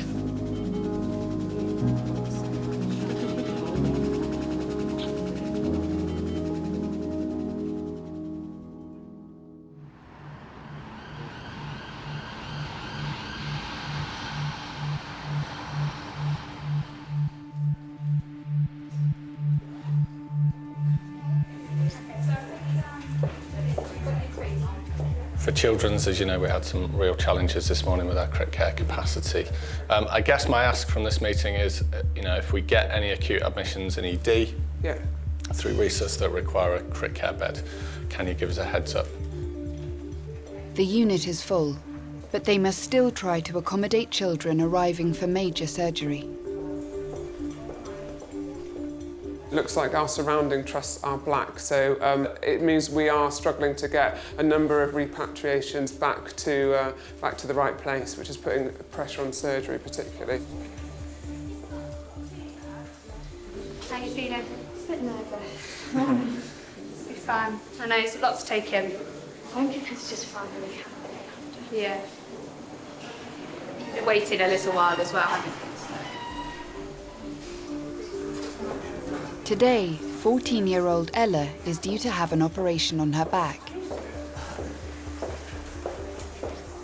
Ella has a double spinal curvature, so that means her entire spine will have fixed rods and then rods at the side to make her spine straight, or straight as they can get it.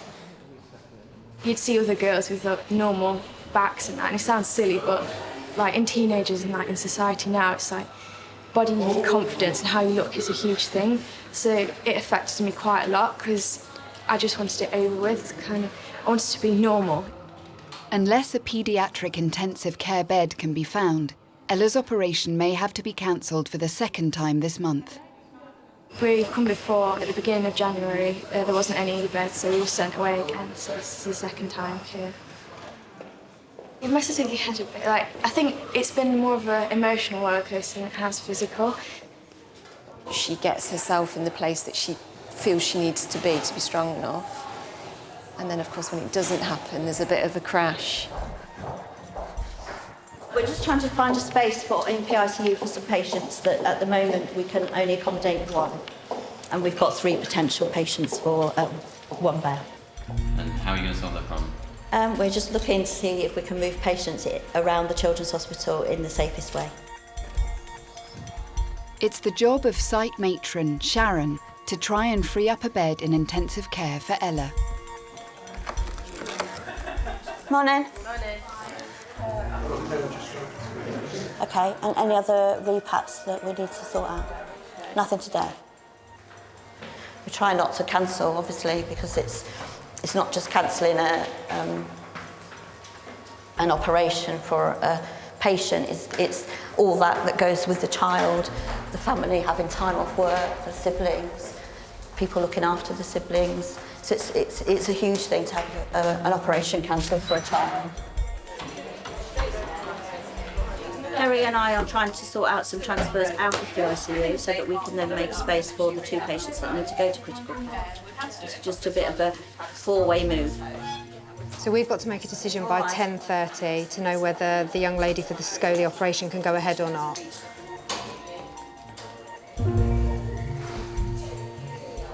She was shaking on the way down. It's just a bit real. It's very hard for a teenager whose emotions normally are all over the place to be coping with this. It's a big thing.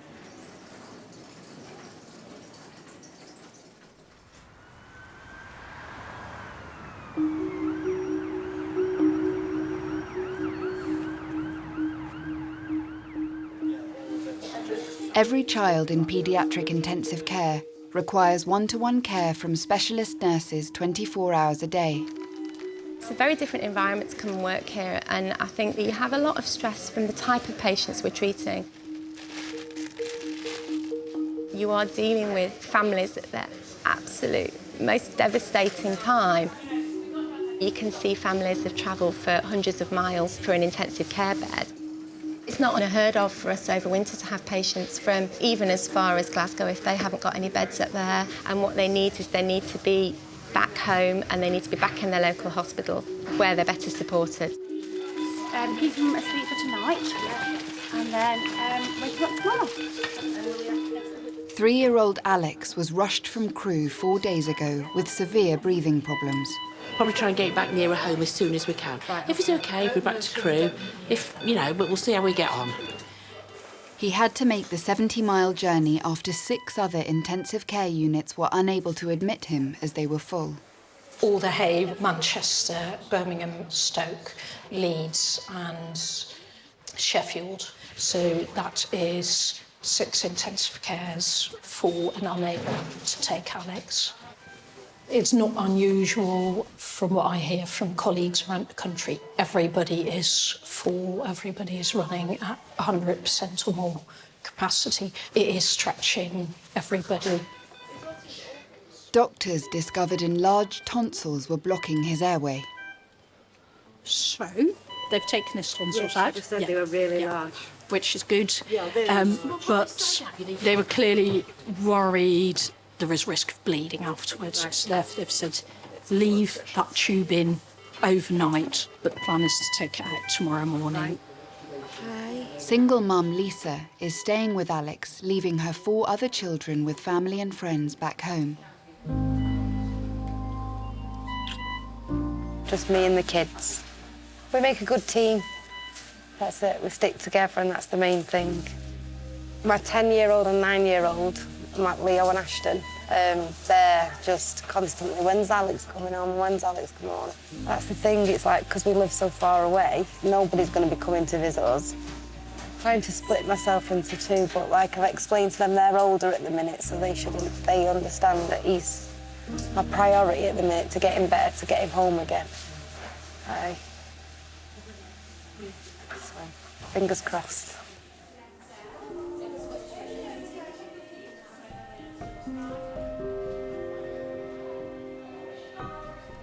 We could triple up those 2, and that should free up a nurse. Yeah, definitely. But it would leave us physically full, so then there is no escalation bed available. So we're stuck, essentially. I can make a plan, but it's not necessarily safe, and there is no leeway within that. Is that you or me? It's me, and I need to take that. Hi, it's Charlotte.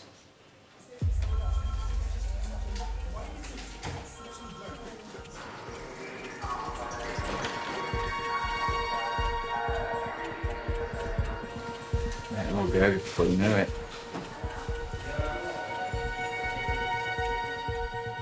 With intensive care still full, site matron Sharon will see if she can create a high dependency bed on the children's ward for Ella. Good morning. Welcome. Sorry to come unannounced. No, that's fine. We've got a bit of a problem. We're juggling. With the Scully patients. Right. So we're trying to come up with a solution. Is there any way she could come directly from theatre here? The only way she can is if we can look at staffing with you. We need to have one person who will look after that patient and maybe have one other. Do we have that? So if I was to give you an extra support worker, 3 + 1, would that be? No, it need to be trained. A trained nurse. Trained nurse on the night. So I might have a solution to that. Because CAU have got 5 trained plus 2 untrained. So we could move one of those trained down to give you 4. Yeah. Okay, that would work. So then we could then admit that young lady back So if straight we moved back Ella here. directly here from theatre? From theatre, yes. On the night shift. On the night shift. And obviously Ella's previously been cancelled because we didn't have a pick bed, so we are mindful to cancel her a second time. Yeah. Well, we're very happy to help. So I will sort the staffing out for you for tonight and for tomorrow. You take the patients. Everybody's happy. Yeah, we'll do that then. So we've got a plan for Ella. So we think we can get everybody in today, and then we just need to check for tomorrow to see if we can preempt anything that we might need to change. Yes, through winter, yes. The plan depends on Ella having no complications during surgery. So just had anaesthetic by the team on the phone, and they're not confident in going ahead with the 14-year-old scoliosis operation if there's not a possibility of an HD bed. So we now have 5 patients who are knocking on our doors. Okay. Is there anybody on HD who's stable to move? Only to the ward. Or to the ward. From us. No. Hi, it's Patrick here. Hi. So the answer is as long as you try your hardest not to send the patient to us, then yes, that's fine. We can work it out somehow. The current plan is that we are going ahead with all the operations. On balance, probably it's going to work. But if all the patients go badly in theatres, then we have a problem. It's uncomfortable, and it is cutting it fine, but we don't have any option. We do have to play the numbers sometimes. And what happens if someone really sick comes into the A&E department in the next 10 minutes? And then we'll look after them, and I'll talk to the nurse in charge, and then we'll make a plan somehow to sort it out. Morning, hello. Right, well, I'm ready, if you're ready. Yeah, now you can walk round or you can ride on the trolley, it's up to you. Okay. Having been backwards and forwards to the hospital, you're aware that absolutely everybody here doesn't want this to be cancelled. They feel very bad about telling you that it has to be cancelled. They're doing their utmost in really, really difficult circumstances. And if anybody here could do anything different to help that, we know they would be. So it seems like everyone's fighting to get the same outcome. And sometimes that's just not going to happen because the resources aren't there, are they? Every winter we run out of beds nationally, and it's an ongoing and persistent problem. The resources are static and the demand is increasing.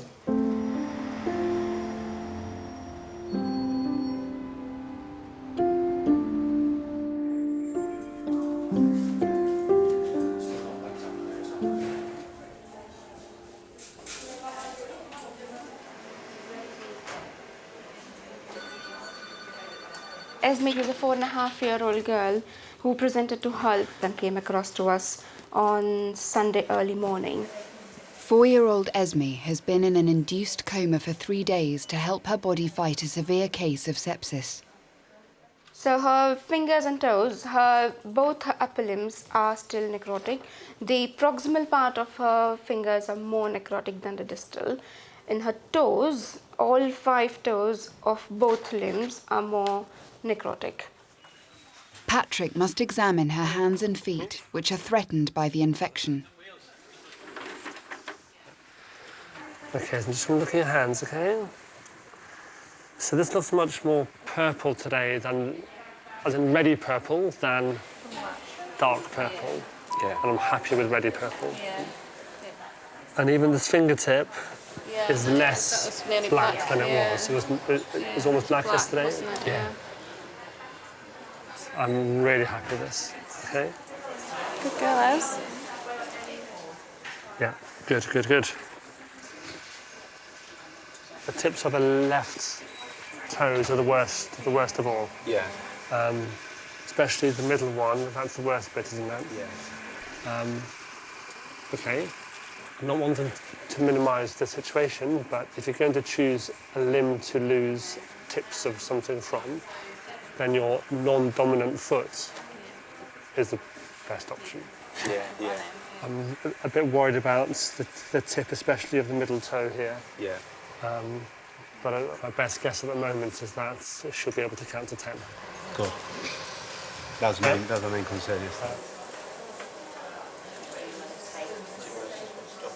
It's brilliant news. You want it to go with everything, don't you? You don't want to have anything to worry about. So yesterday was it was happy on the one sense that she's surviving, isn't it? But then scary on the other hand that she could potentially lose parts of her limbs. And now we've got the doctors saying that... Especially with her hands, because she loves in it right. Yeah, she loves doing everything with her hands. She's a very clever girl. And to looking like, he's not guaranteed, but positive about all 10 digits. It's just amazing. The things we're worried about is her hands and feet and her brain, okay? As far as her brain goes, she's still obviously deeply sedated at the moment. The prognosis for her hands and feet is positive, but Patrick still doesn't know if the sepsis has caused any damage to her brain. So the plan is that we're going to aim to wake her up tomorrow. She may take longer to wake up than expected. It may take days to wake up, it may take hours. Right. Right? So it's her turn now. Great, it's your turn now. Enough sleeping. We can do scans and we can look at brainwave monitors, but actually the best test of a brain is to wake her up and say, "Hi Esme, how are you?" And if she says, "I feel poorly, Mummy," well, that's a huge amount of brain activity going on there. We just have to see how she is when she wakes up.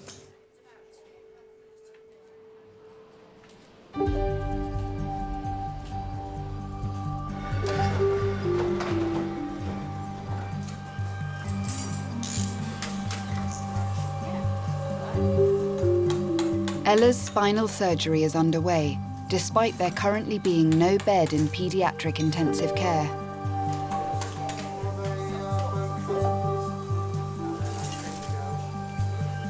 The team are hoping there are no complications.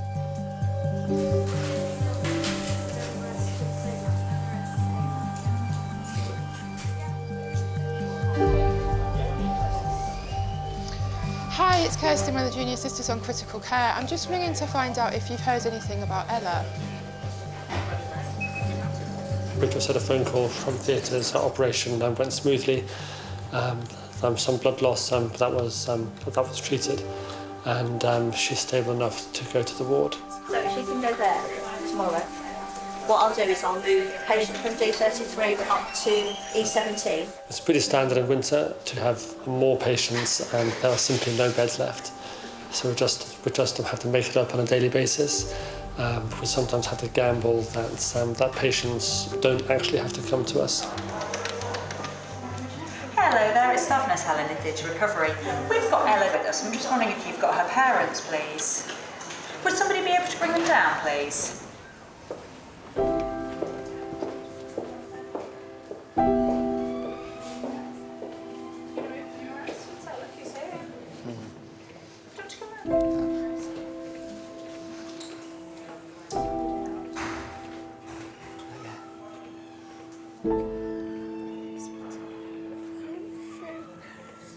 That's all right. You won't be able to from there, don't worry.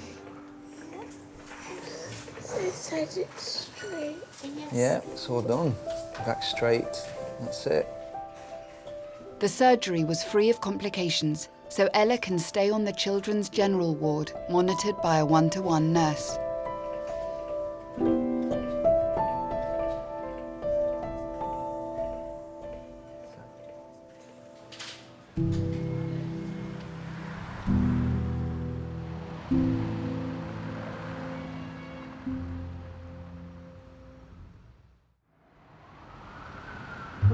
I think it might need a bit more yellow in it. You want a bit more yellow? I can do that. Amaya is still on the unit recovering from pneumonia. You got it? Her big sister Talia is visiting her after school. Which way, that way? There? Sure? Our oxygen saturations are much better compared to where we were. We know these families, so we go through many months with these families and we get very close to them. Did they get all her toes? Yeah? If she's doing badly, it makes it slightly harder for us to be able to cope with it. Yeah? OK. So we've got one blue and one orange. What now? Don't worry, I've got my eye out for you, Mum.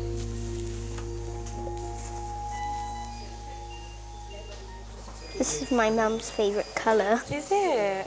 Oh, you've made a very good choice then.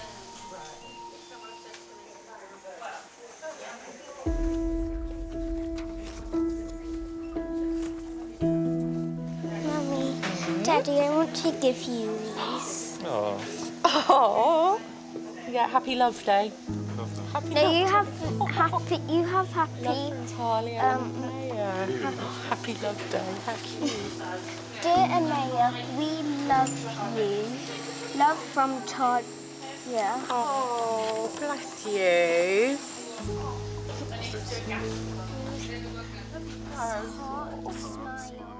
I think it hit me yesterday and I think it will hit me again as the days go on. Just the situation that we've been in and obviously we still are in, but.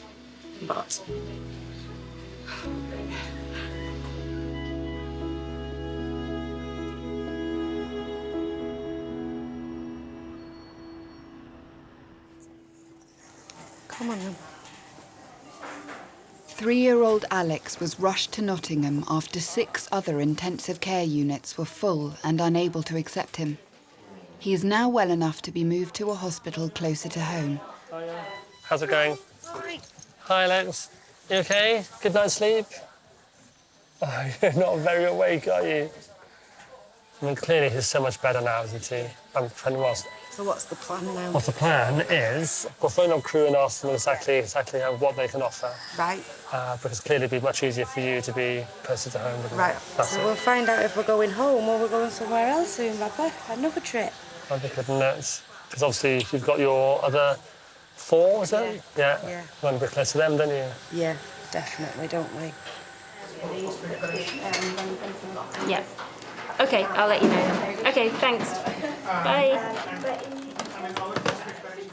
A bed is now available for Alex in crew, but the team must find a nurse to accompany him on the 4-hour round trip. Right, so about Alex going back to crew. Can't have no repats nurse today, but I'll help us organise an ambulance so we can release a nurse to do that. So if we send the nurse out at the moment with Alex, and then we still have capacity for 1. No, because don't forget you're going to lose a nurse. If we have a nurse in an ambulance, they can't be looking after a patient, in which case we'll be 1 bed down whilst the ambulance is out. And if we have referrals, we'd have to wait until that nurse is back, or just say no. So they might have to travel further away as well. So everything starts to domino away. But then suddenly there are patients all over the country who aren't in their nearest hospital.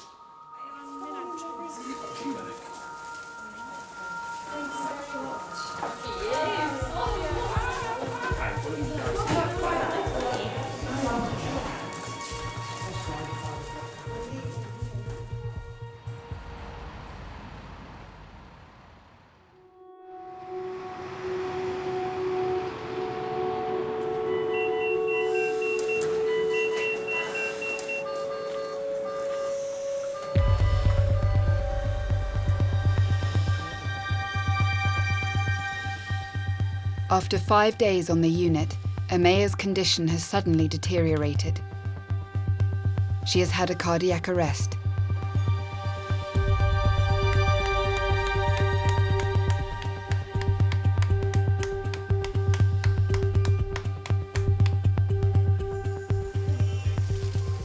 Her sats dropped so low, it put a pressure onto her heart and she went into cardiac arrest. So she's been resuscitated and now the battle is to get those sats back up, because otherwise we're going to end up with another cardiac arrest. Overnight she was lying face down on her stomach, prone, so we've turned her over. We think it's perhaps shifted some secretions that she got in her chest. Her heart rate started dropping, but when we got to a heart rate of 40, we just instantly started doing CPR.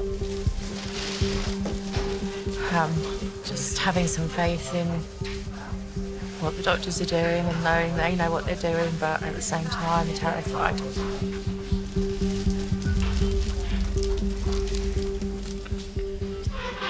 You see we're struggling, yeah. Saturations are up and down, and they are a serious problem.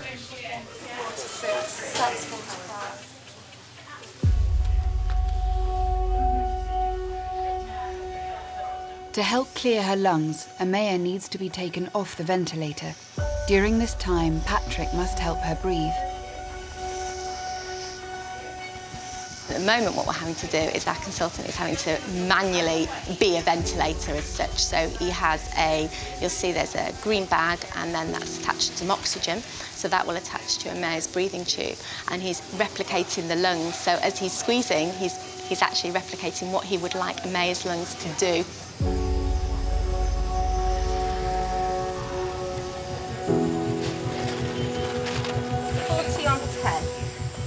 The question is, what are we going to try as a ventilator?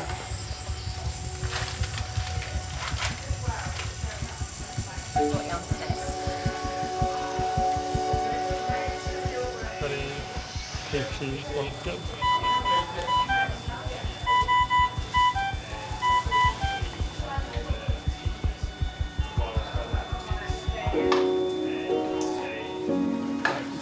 We've just put it back into the ventilator, and we are in a much better state than we were. Her lungs feel much better than we did. Hoping she'll be able to cope with these sounds. We need a few minutes to stabilise and for the change to take effect. So I'm not going to walk away yet. No. I'm very worried. We saw this morning how desperately fragile and unstable she is. Having a cardiac arrest because you flip from your front to your back, that's pretty extreme. Just be you and fight like you are, okay? You've got a big sister who wants you home. I'm feeling really shattered, mentally shattered, and the stress is very high, but at the same time, you just have to keep going. Although she's stable at the moment, we do know that things can change, so it is a case of that every minute counts, and eventually every hour counts, and we don't know which way this will go.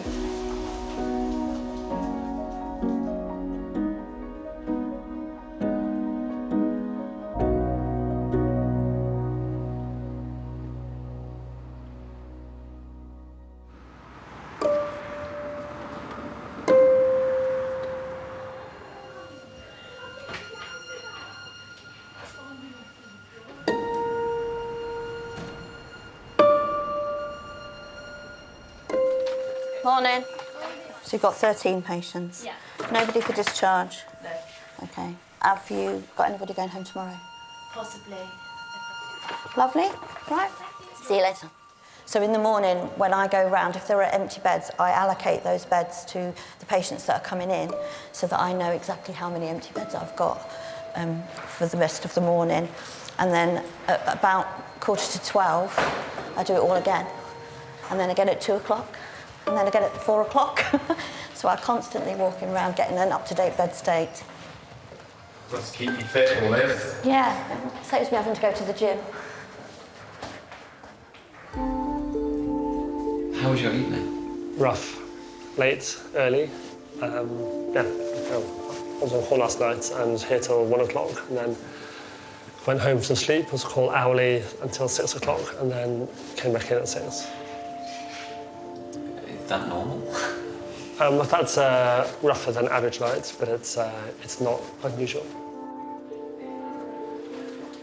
It's been 24 hours since Amaya had a cardiac arrest. I did the suction of the currents, and then overnight I've had a bit more suction. She's also stopped the drug which stops her from moving, which is great.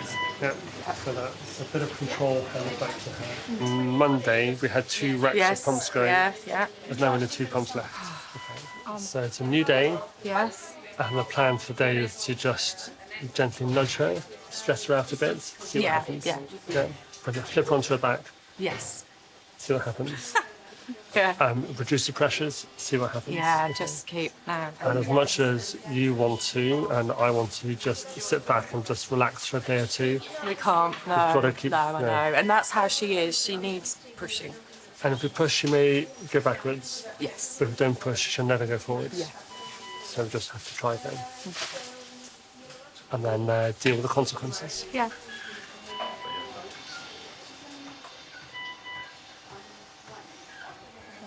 The pressures have come down, the oxygen has come down.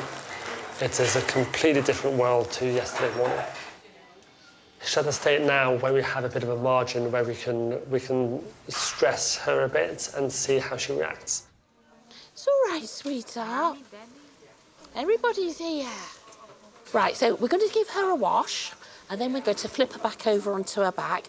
But because of previous history, we're just going to take her time. Right, so she's going to go onto her side first. We'll go halfway, so 1, 2, 3, and then just pause a minute. Make sure everything's coming. OK, darling, and then we'll go all the way. Good. That's it. Well done. Well done. That's it. Let's put these on quickly. That's it. Your mum and dad's here. That's it. Well done, you. Good girl. That's better numbers as well. We will try and come down on her oxygen later. What kind of life can the mayor expect to have? With her lungs, no. I know she won't win Olympic gold at marathon. I know this. But then nor have I. As she grows up, hopefully her lungs will catch up with her. But we just have to wait and see. Hello.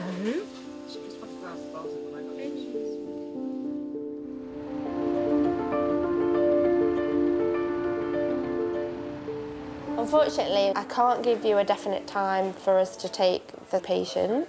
I'm hoping hopefully in about an hour when we've got another patient out and then we've cleaned the bed space.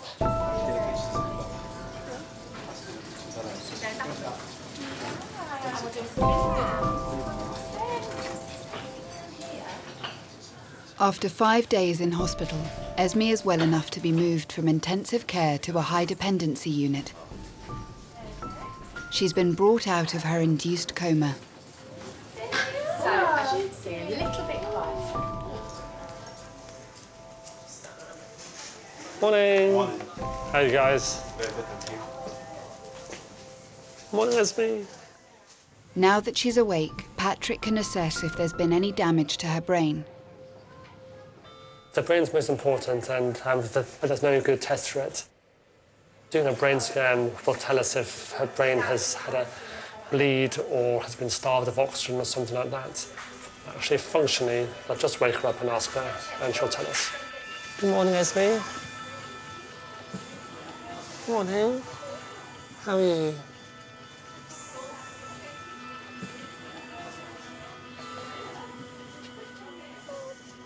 Oh, good.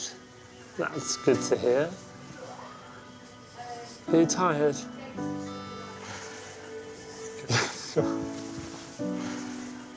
Good. Are you hungry or thirsty? Thirsty. You're still thirsty? Have you had some food as well? No. Would you like some food? Sorry? No, thank you. OK. If you do feel hungry, OK, you can tell your mummy and daddy we'll get you some food. You're still thirsty. What would you like to drink? Blackcurrant juice. OK. Good. Is it right if I have a little look at your hands and your feet? I'll be very gentle. And then you can have a drink. And have a drink after that. Yeah? Is that OK? Good girl. Oh, really good. Can you just try to squeeze my finger really gently? Oh, good girl, well done. Brilliant.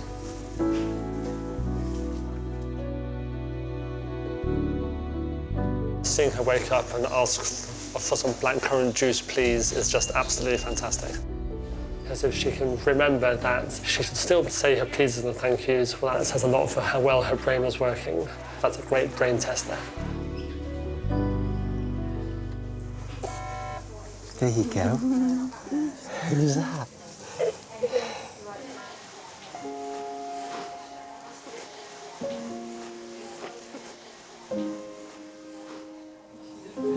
Is Mummy keeping hold of you? I'm keeping you safe, aren't I? Can Daddy cuddle you? Not yet. Maybe later.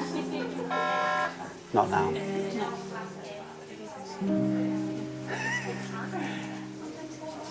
You going to sleep?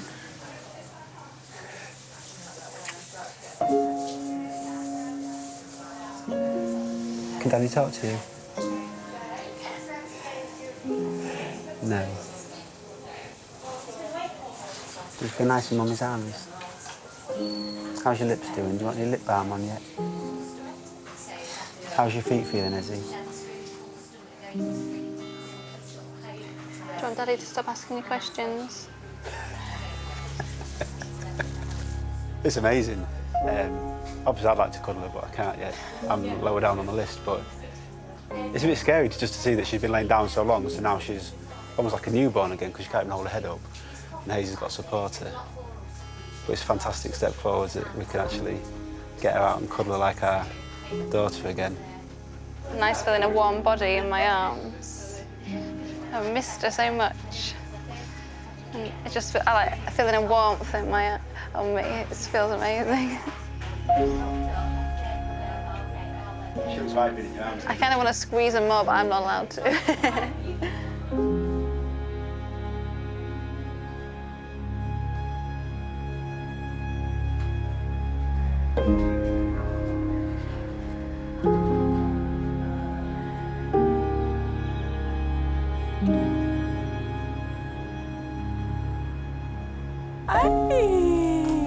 Yeah. 16 days after being admitted to hospital with double pneumonia, Amaya is breathing on her own and well enough to go home. Amaya has been amazing. It's amazing, Amaya. She's been really good. The progress she's made has been absolutely incredible. We've come to say thank you and goodbye. We're going home. Oh, please don't come again. Oh. I'm so pleased. She's an example of the highs of this job. And 3 days ago, she was desperately sick, as in absolutely on the limits of what's possible. And now it's just fantastic. You know what she does? She does this every time. She like thinks, oh, just gonna push them to the edge and then Come for a service and an OT and then... Every time she sort of beats any of these illnesses, it is a milestone because it means that she's getting stronger. So she should have a better chance of fighting it off next time. But, yeah. We know how worried the staff were, so we know how close it came. Thank you, all the best for everything. All right, you take care, yeah?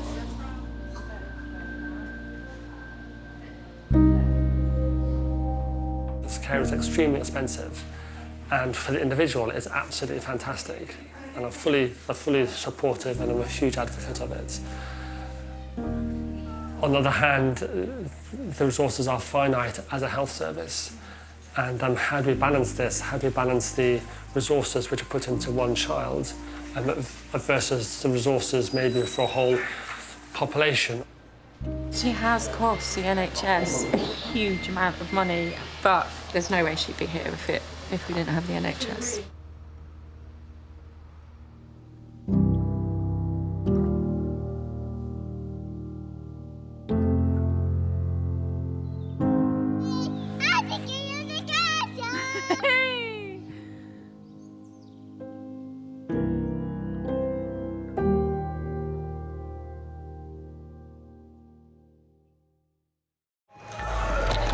One of Britain's busiest major trauma hospitals. Can you open your eyes and look at me. Just need to see your eyes. Filmed in January and February this year, during one of the worst winters on record. You know, patients are waiting on the corridor that are really sick, but we can't do much for them because there is no space. Have you got any beds? I know that it's tight, everybody's over. This series documents a moment of crisis in the NHS. The queuing to get in, and he's queuing to get out. Can't do that one. We've got no bed for him and no potential bed for him. Prompting actions as unexpected as they were unprecedented.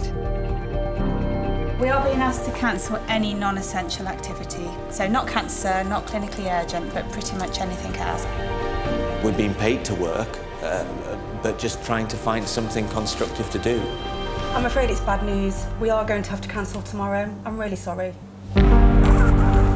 We reveal the life and death decisions the staff must make. The situation we've got is very severe. If we can buy her more time, then things should start to get better. Against a backdrop of ever-increasing patient numbers. There's never a day off for the NHS. Patients will still come and we'll still do absolutely everything we can for them. Look at that, standing almost. This is a place with some of the best specialists in the world. The aim is going to be to try and grow your jaw and reconstruct the lower part of your face. Where despite everything, lives are transformed. It's been a long journey, but I think we're at the end now. We were able to take, I think, probably all of the tumour out. Look around. These are human beings. They're not numbers. They're not targets. These are your parents, your wives, your children. You know, treat them like that.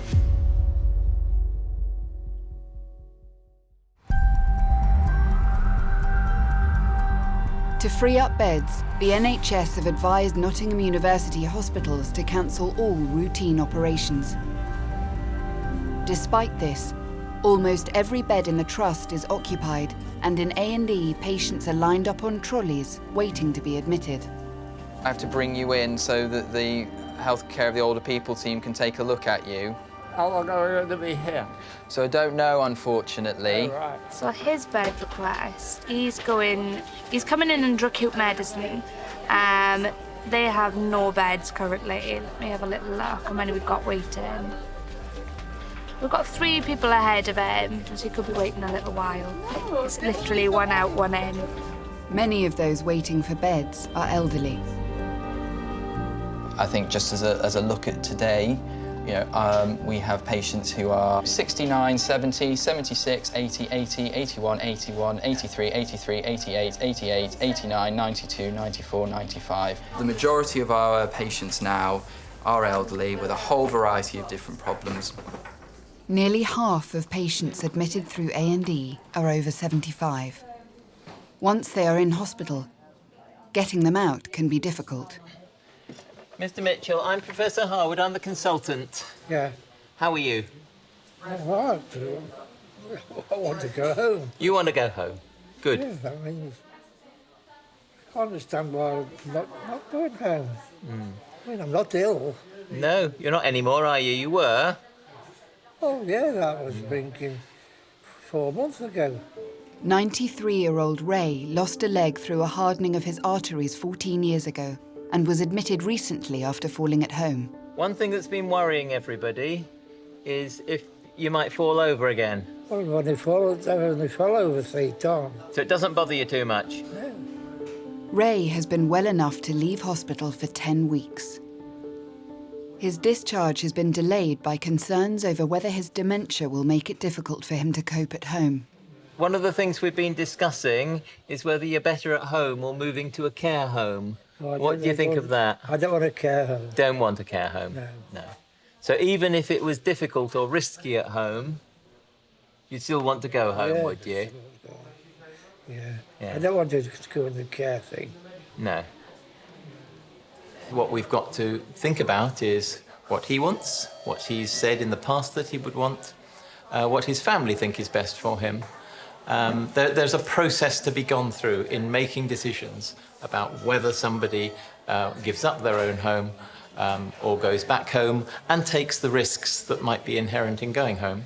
So the problem is that we need carers to come home with you, to look after you when you're at home, and there aren't very many of them about, and we've been waiting for them to be available.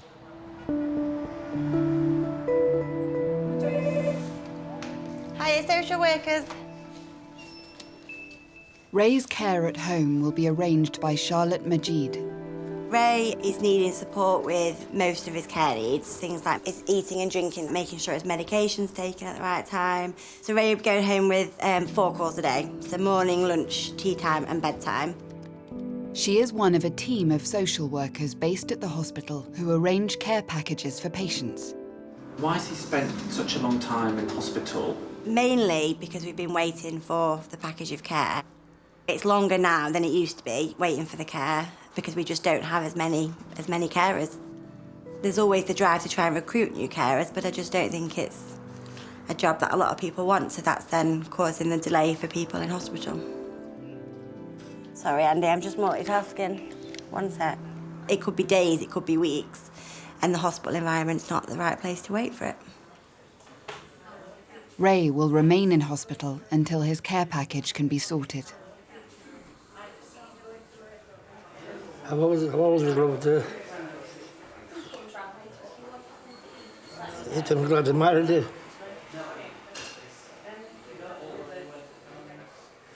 But what's the use of being alive when she's dead?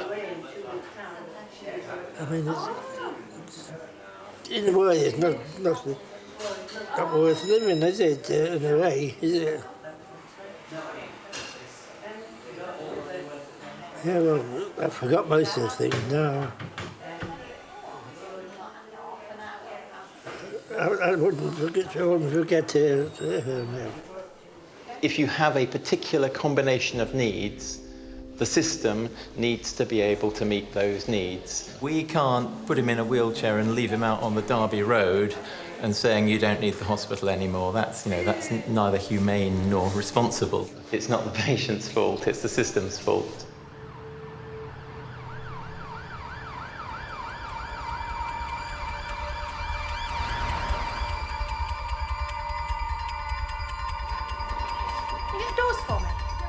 The hospital is still full. Senior staff meet to discuss how many patients will need a package of care in order to leave, known as a supported discharge. Everyone's here. Shall we? Yep. Start.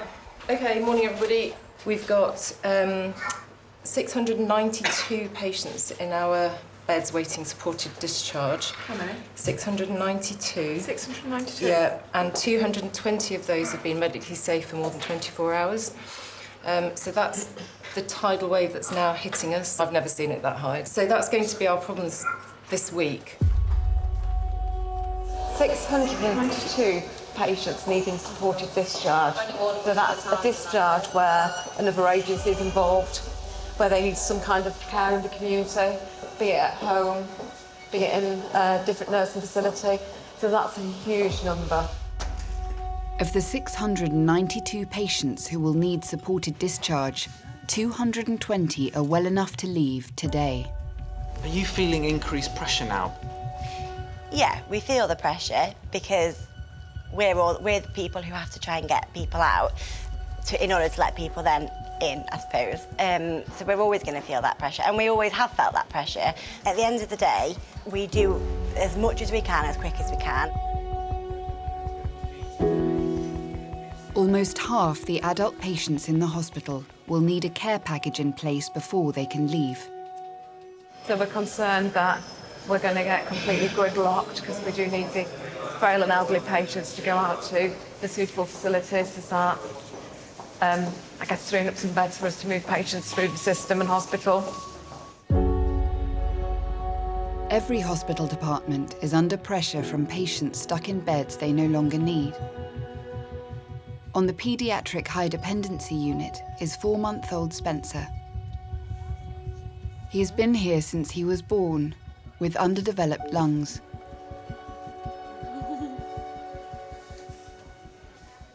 We didn't have a clue. We thought it was Just going to be the perfect ending, have our son go home the same day, but it didn't plan out that way. We had an early inducement. His heart rate dropped while he was inside.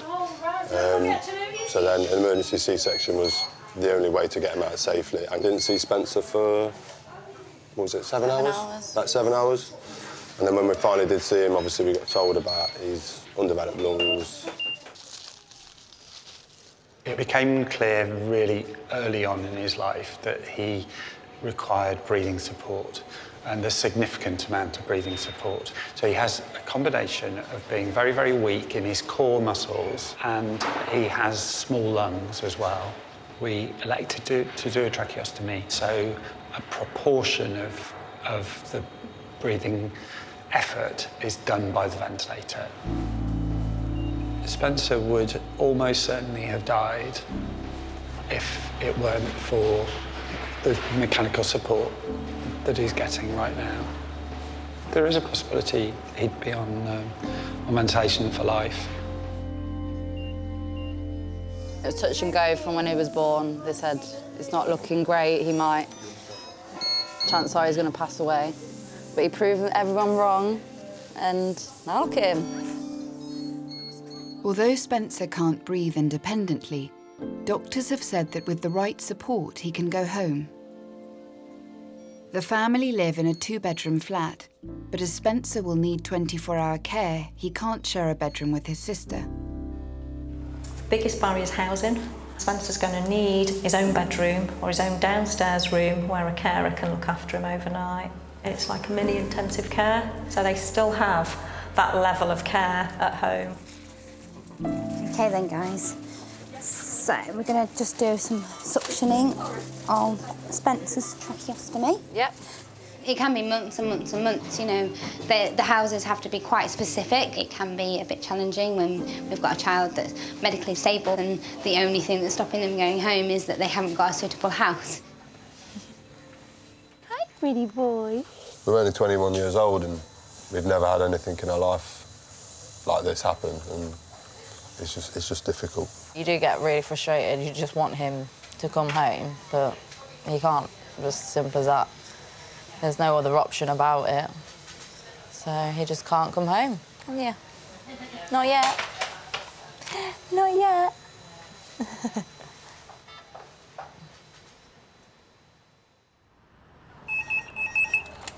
Queen's Medical Centre Resource, Ali speaking.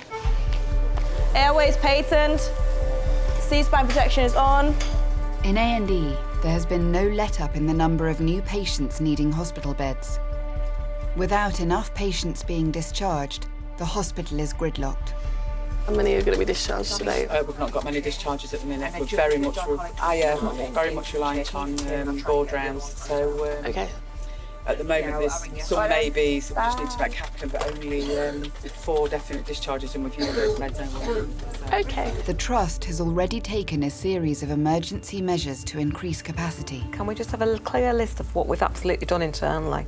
The beds we've opened, the rounds we're doing, the cancellations, so we're really clear.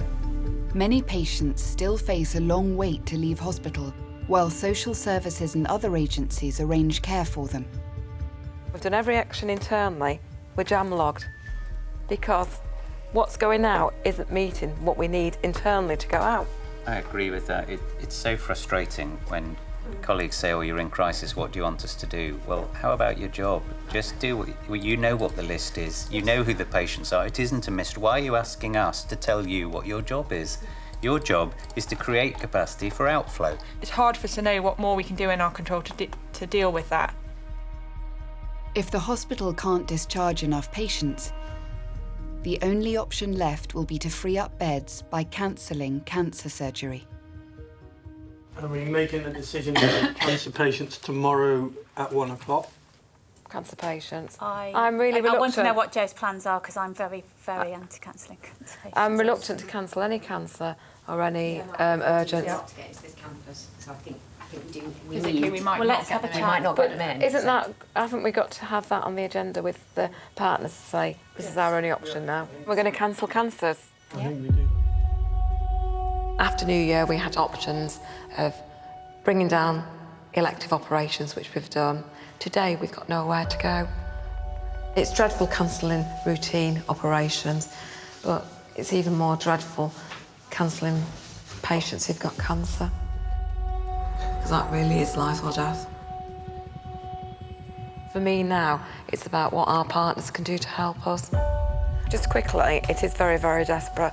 We're not going to do a dialing, we're going to have them around the table because you get a better outcome. We've got Alan and Simon Parsons coming to describe what it's like, because there's nothing more internal we can do. I mean, tomorrow, tomorrow there is no way I want to cancel cancer.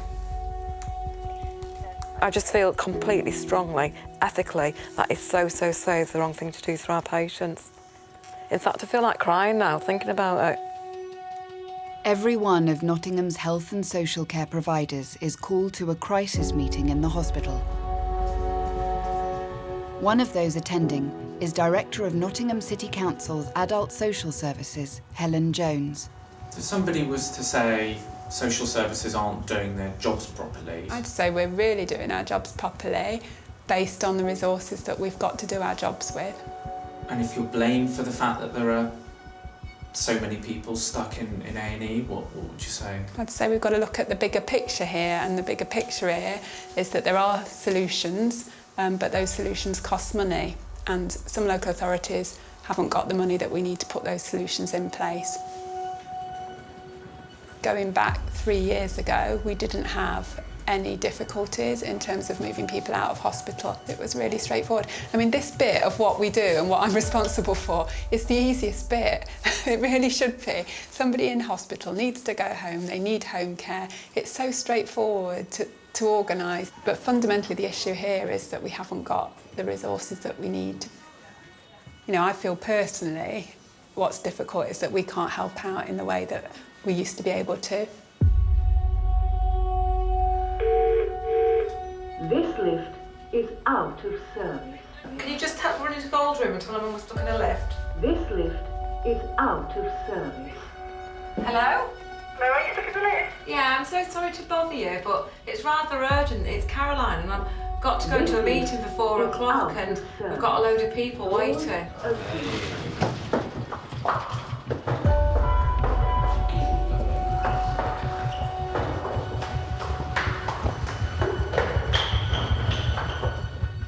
Tomorrow's cancer surgery depends on whether Caroline and the health and social care providers can clear the backlog of patients waiting to leave the hospital. One of those desperate to go home is 93-year-old Ray. You was in the Navy, weren't you? The Navy? Yeah. I think so, 6 years. Can you remember when you was in? 6 years. You was in for 6 years? Yeah. I was a torpedo. He goes on about his Navy days and he starts talking about my mum because we lost my mum 8 years ago. But normally he's just quiet. He's had enough now. Yeah, he just wants to go home. Ray can't leave hospital until carers are found to help him at home. Are social services big? No. It's about time to really I know. come up. Still waiting. It's a joke, isn't it? All these people just sitting there waiting to go home and they can't because there's no carers or funding available. So it don't look like I'm going, yeah. Not this week, no. So I've not heard anything. Can't you ask? That's what I'm asking. Dad, we ask every day. We're on the phone all the time. You know, Dad's worked all his life, and then it comes to this, that there's no carers to look after him.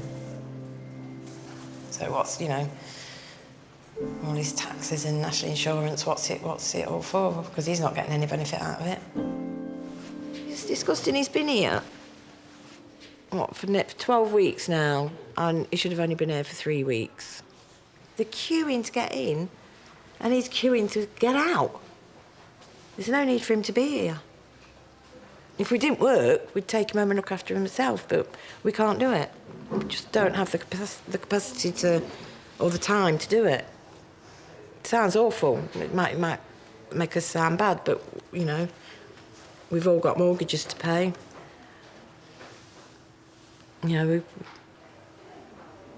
just got to rely on social services, and they're just not. I don't know. Just wish they'd get the flipping finger out. Many of the 220 patients who were well enough to leave are 4 miles across town at the Trust's other hospital, Nottingham City. Hello, Jean. Where are you going?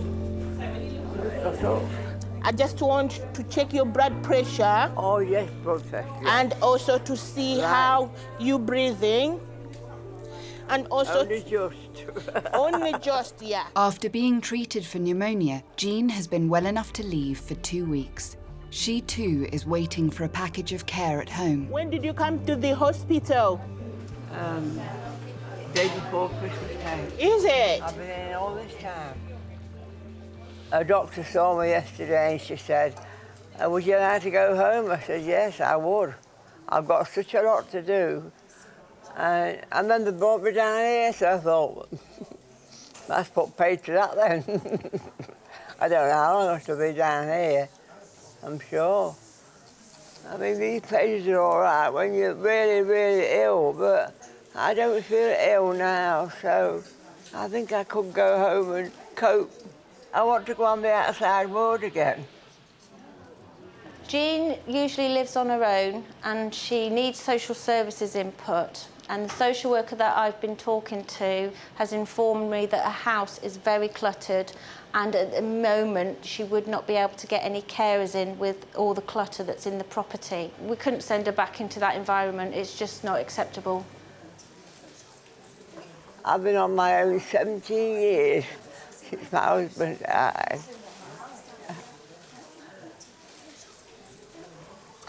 So...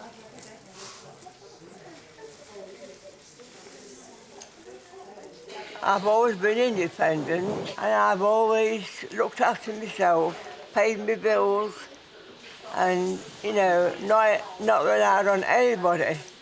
I managed to do it myself and that's what I want to do again. What I want to do. It's just that when you live on your own, you do get cluttered up a little bit and that's what's happened to me. Hello, Jean.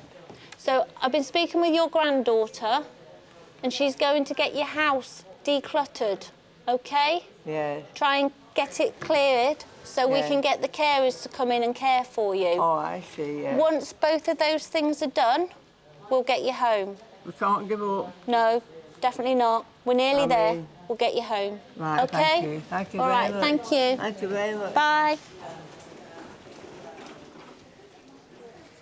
I don't want them to interfere too much. Well, you only live one life, don't you? If you don't live it how you want, you can't do much about it because you can't do anything about it when it's gone. At Queen's Medical Centre, after 4 hours of negotiations, Caroline emerges from the crisis meeting with Nottingham's health and social care providers.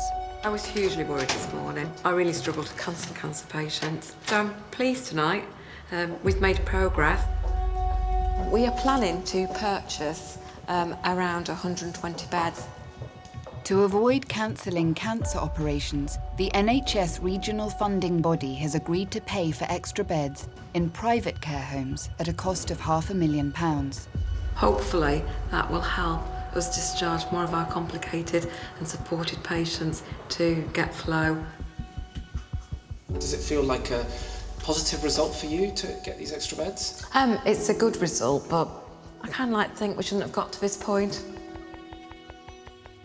A difficult meeting in many ways in terms of some significant work that's had to be done in the last 4 hours. Positive in that it solves the immediate problem in the hospital, positive in the sense that it means the hospital isn't going to have to cancel cancer surgery. The risk is, as we go in tomorrow, that some of the people that are waiting for home care will also have to move into residential beds. To clear the backlog of patients quickly, many of those who need care at home will now be moved out of hospital into residential care homes. We've done it before, I should add, and we've got learning from that. And part of the learning is don't do it again. We know that 78% of people that go into short-term residential care end up in long-term residential care, so they don't come home because it's disabling, because it's not the right place. All the reasons we know it's not a good thing to do, but neither is having people waiting on trolleys in the ED.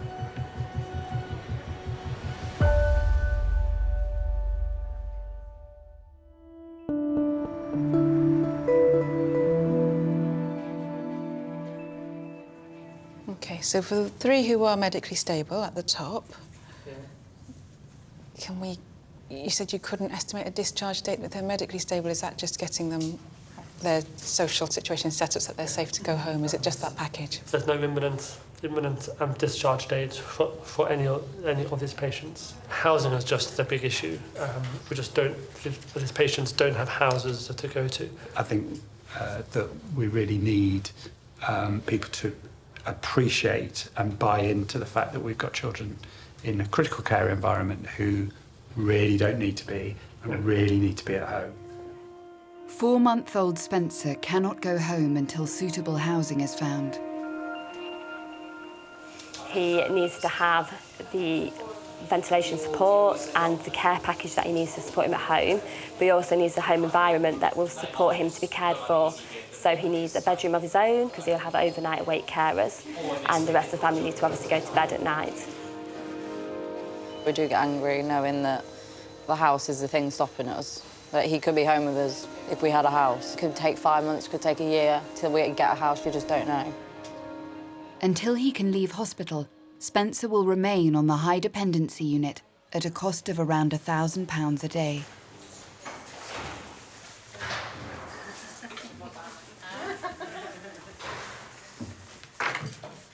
So thank you for those who've made this meeting. My name's Adele Frost, and my job is trying to get Spencer home.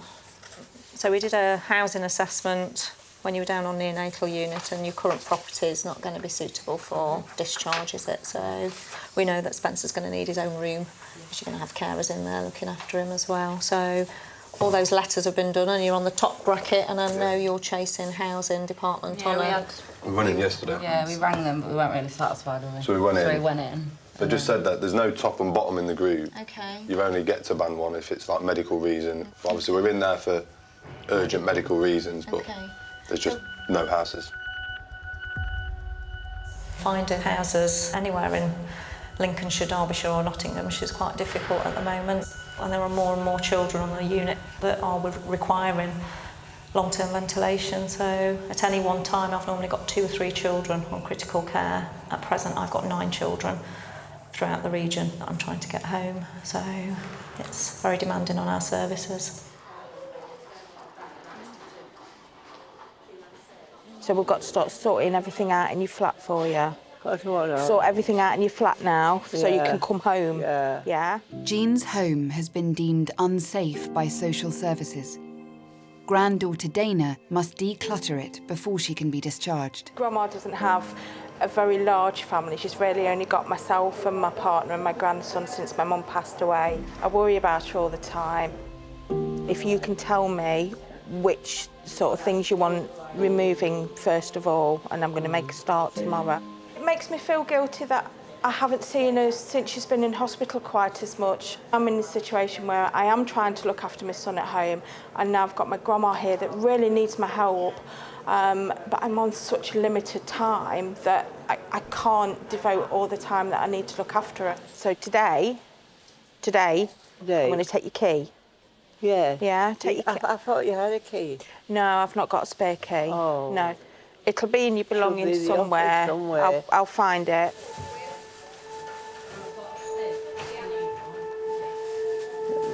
They were put into a brown envelope to keep them together.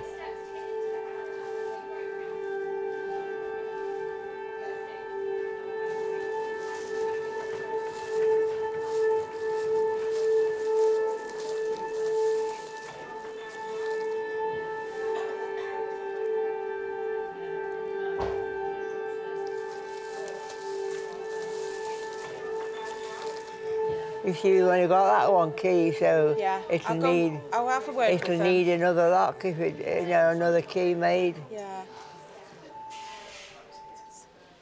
The key's gone missing. Oh no. So we can't get Grandma home now. She's the only one with a key, full stop. And there's no one else who's got a key? Nobody. And you can't get a private locksmith to come and change the lock? You're not allowed with the warden? I think it's testimony to the problems in the hospital at the moment. She's been moved from various wards because they've needed the beds for different cases. And I've understood the reasons for her moving from ward to ward, but I think these are vital pieces of personal belongings. It's not just a little book she's lost or something, it's her home keys. And we've been moved around so much. They really ought to put everything together in a bag. Problem is, without that key, we can't get in your flat anyway. The keys are not on Winnie 2. They said that they were on the ward and they've looked everywhere and there's nothing up there. Let's hope for the best, that's all we can do, isn't it?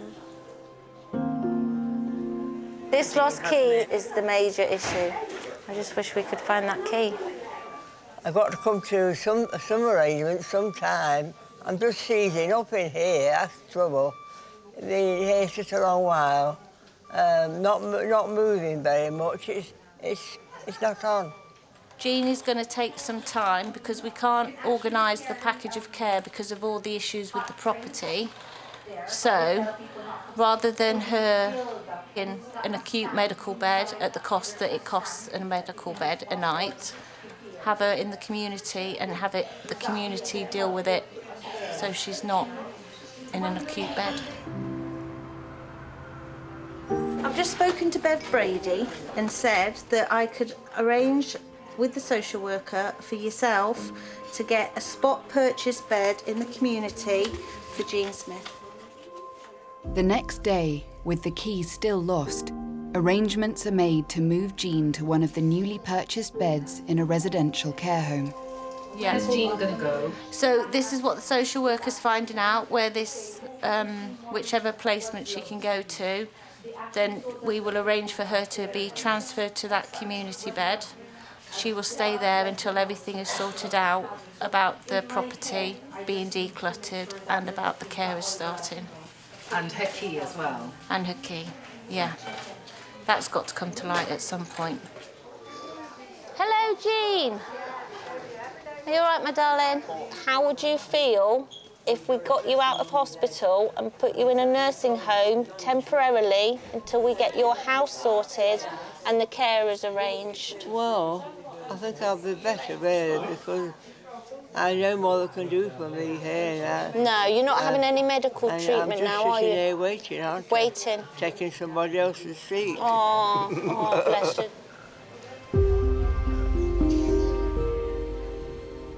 Another patient well enough to leave hospital is Ray. Last I heard, we were waiting for a QDS package of care, so 4 times a day package of care, double up, which he's now been waiting for since the 4th of December, because I know that his family are getting to the point now where they're quite fed up of us.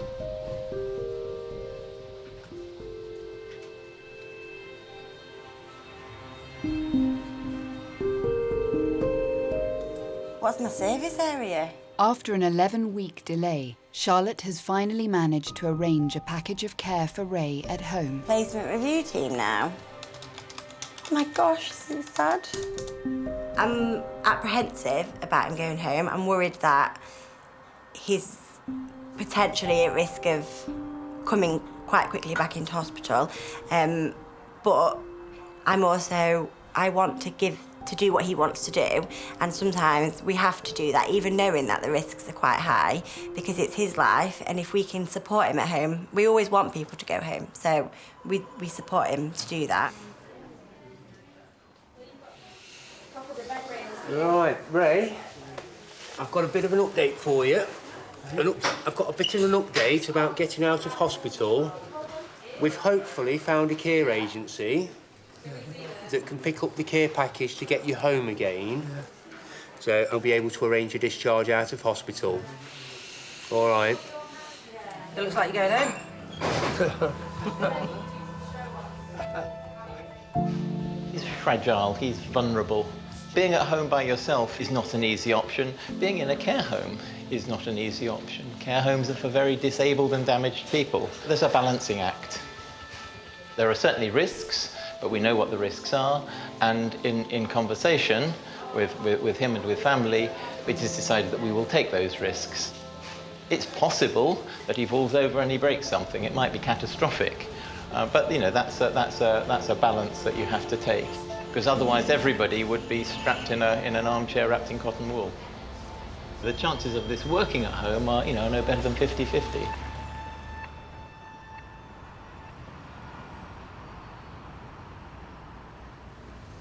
Hi. Hi. Hey, big boy. A dry time. A dry time. A dry time. Spencer has been well enough to leave hospital for over a month. Due to a shortage of suitable council housing, his parents continue to care for him in the hospital's high dependency unit. We've always wanted to be a family of four. The final day we get him home, and we can just shut the door and sit there with four of us in one house. It'll feel like we've made it then.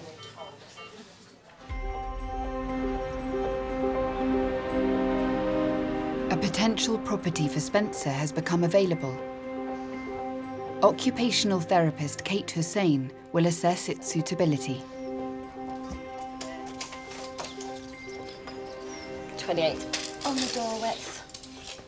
All they want is to be home as a family unit, being able to get on with normal life. For these children, because of their complex needs, it's finding a house that meets those complex needs.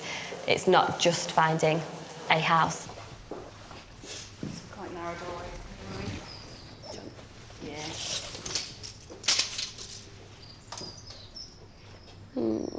28 and a half-ish. Because of his ventilation needs, he needs an overnight awake carer. So because of that, we need a room where he can be cared for overnight without disturbing the rest of the family. There wouldn't be enough space in here for him and access around the cot. Yeah, I was going to say 3-floor lifts obviously are quite big, so... And you're going to struggle to get a 3-floor lift and him in this room. Yeah. 28 and a half-ish. 327. It's very difficult to predict how long a family might be waiting for a property. We do have several of our families who've been on the waiting list for quite a long time, but because they have very particular housing requirements, the available stock that we've got, you can probably discount quite a lot of those already. How long is quite a long time for a family to wait? I have had a family who've waited several years. From a cot point of view in here, but I think you probably want to have it coming out into the middle because of both sides access for emergency tracker change and stuff. So it's a very difficult one. We don't know prognosis. It is, isn't it? It's just like, there is a limited supply of houses, and obviously our hands are tied, and so are housings as well to a certain extent, because they can't offer a property they don't have. So it's all about working as a team, really. We've all got the same end goal, is to have this child at home.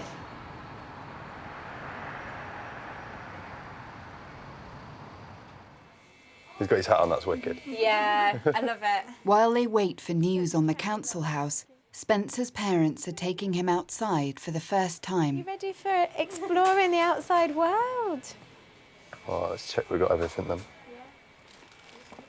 This is a big step for him because he's 4.5 months old and this is the first time he's left an intensive care environment. So this is like one of the best bits of the job, is when you reach this point where he can escape. That's it. Yeah, go on then. Hi. So at the moment he's going out with a nurse and a parent. Yeah. When you're fully trained in absolutely everything, then he can go out with just you two. Right, are you ready to break free then? Yeah, I've got to come back though, unfortunately.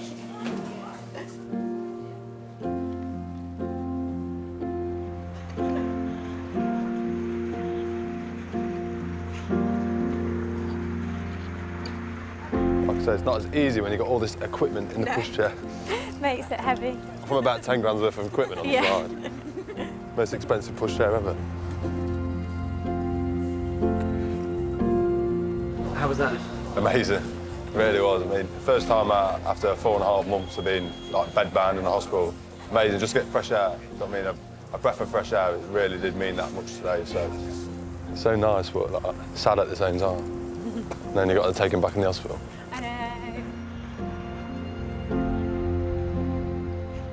You don't think of like how much a walk down a path, like you appreciate.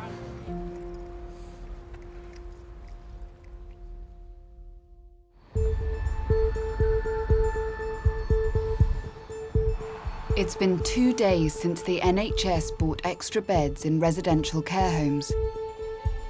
The Trust is finally able to discharge some of the patients who have been unable to leave hospital. So we're currently on 82.6%. Yesterday's performance came out at 80.6, so we did just get over 80. 240 patients through the department, and we currently have 69 in ED. And we're going into the evening with a bed prediction that I haven't seen for a long time of -23. So that's healthy. So that's a really good start for weekend. So we absolutely need to make sure we've got clarity over plans, because there's been a lot of action today with our community and social care colleagues. Do you want to just give a brief update, Jen? Yes, we've worked since about 11ish this morning, and we've only just finished about half an hour ago to try and fill the next set of either community beds or at-home capacity. There's commitment from the community to keep going, so on Monday we will meet again and we'll start on the next group. There's about 30 beds still out there that we know about, and they'll all be beds that we're using for the first time. So actually a lot of them we're trying over the weekend. All of our community partners, health and social care, have worked really hard. So I don't want anyone saying, no, this patient's not moving. I don't want anyone saying, I'm not accepting this patient. Is that understood? That is quite big progress, really. It should enable us to discharge the patients who've been delayed with their discharges, and it should restore some flow in the hospital. So, fingers crossed.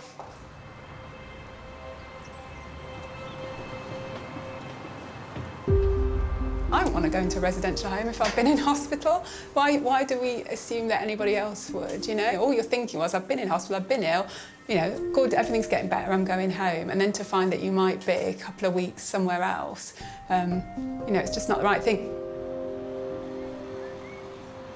Someone is in a hospital bed and they get given a place in a nursing home. Yeah. What's the problem with that? The difficulty is in a residential home, what you're being provided with is care, not rehabilitation. So people are looking after you, but they're not helping you to get back on your feet, to get back into doing the things that you were normally doing. Hello. Just trying to get up to social care, thank you very much. I don't feel good about it. It's not the service we should be offering, it's not the service we used to be able to offer. You know, it's not even the right service. People aren't even getting what they should be getting, which is being able to go home. A lot of citizens I work with are just petrified that they're going to end up stuck in a care home. And you can give them as much reassurance, which we do, but it doesn't, understandably, doesn't make any difference because they're worried about it. With the crisis that we've had, people have had to just purchase beds very quickly. We know that they're good quality homes. We know, you know, people will be getting good quality care, but what they won't be getting is that reablement or rehabilitative element that they need. So basically the risk is people go into residential care homes unnecessarily and then they don't come out. I've had people go into homes who then we have to then do another review because their needs have deteriorated or they need more support. It's that terrible dilemma, isn't it, for the system? Because on the one hand, we've got all these pressures in ED and people on trolleys, and that's terrible. And on the other hand, you know, we have to get people out, but getting people out is sometimes doing quite terrible things to them and their family as well. So it's almost like we solve the problem here, but we create another problem at the other end, which is the end that social care deals with, and that's a huge issue. So the danger is people go into residential homes and then the environment that they're in means that they don't regain their confidence about living their ordinary life, and the danger is then they and their family collectively, or sometimes it's their family, because they're not in a position to kind of make those decisions, decides that they will stay in that residential home permanently. One of those who should have gone home but will instead go to a newly purchased residential care bed is Jean. Well, I would sooner have gone home. I mean, you're a bit weary of these places, aren't you? And when you've never been in one, you're a bit weary of them, aren't you? I'm just hoping it's going to turn out all right.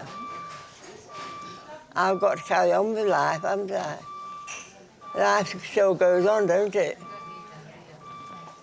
And whatever happens, I've got to, do my best to keep better up, as they say. You know she hasn't got any clothes. She's literally got what she stood up in. Nighty, dresses, whatever you've got, just a few bits and bobs together. And what I'll do is I'll get them collected. Fantastic, you are wonderful. The lady's name is Jean Smith. If you just put her name on them, I'll get someone to come and I'll see what I can do about sorting it out. Thank you very much, appreciate it. Cheers, bye. Right. Fantastic. Looks good, don't you? Yeah. With a card, yeah. How do you feel? Do you feel more comfier? Oh, yeah. Oh, you look it. Oh. Hello, Jean. Yeah, seized up again, we're sitting. She's not going to home, but the next best place. Bye, dear, bye. Bye, Jean. I feel accomplished to get Jean out, yes, and get her in a nice, safe environment. So I feel accomplished, good teamwork, and we've done it.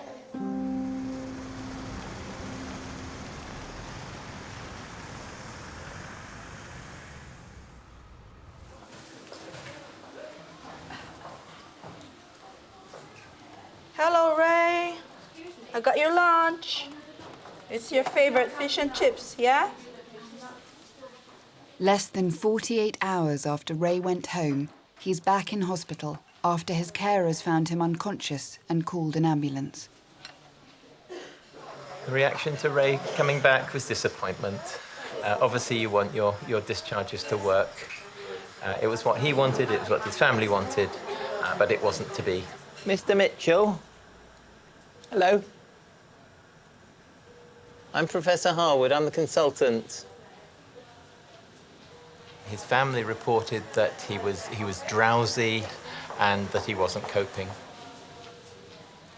So I think it was basically that his combination of dementia and physical disabilities was just too much for him. Because you were in hospital, you went home, you came straight back in hospital, and we've got to think what to do next. Readmissions are very, very common. It's about 20% in a month.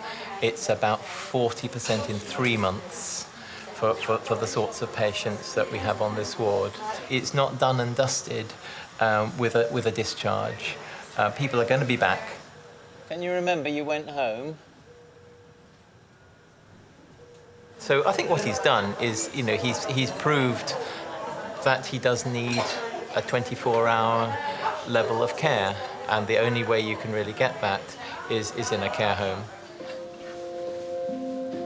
The dementia's been about the last 3 years to see him deteriorate. It's like sitting with a shell. He looks like my dad, but he's not my dad.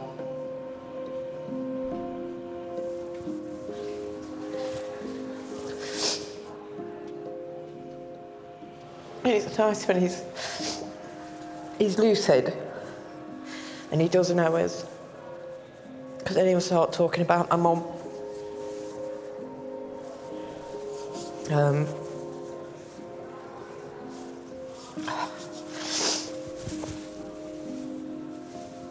I said I won't cry. So I've gone past this stage.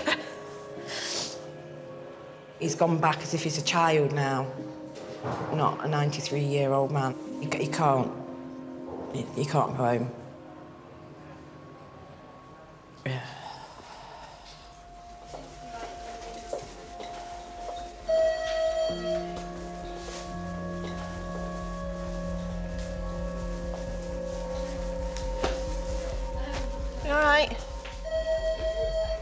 How are you feeling?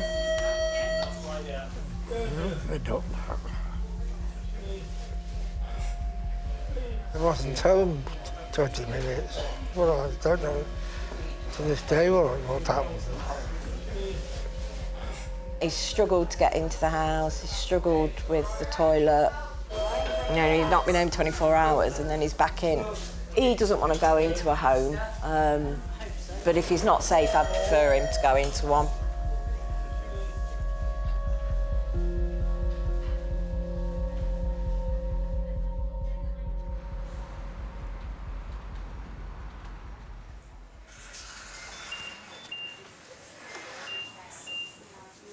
On the Pediatric High Dependency Unit, occupational therapist Kate has news about the new council house.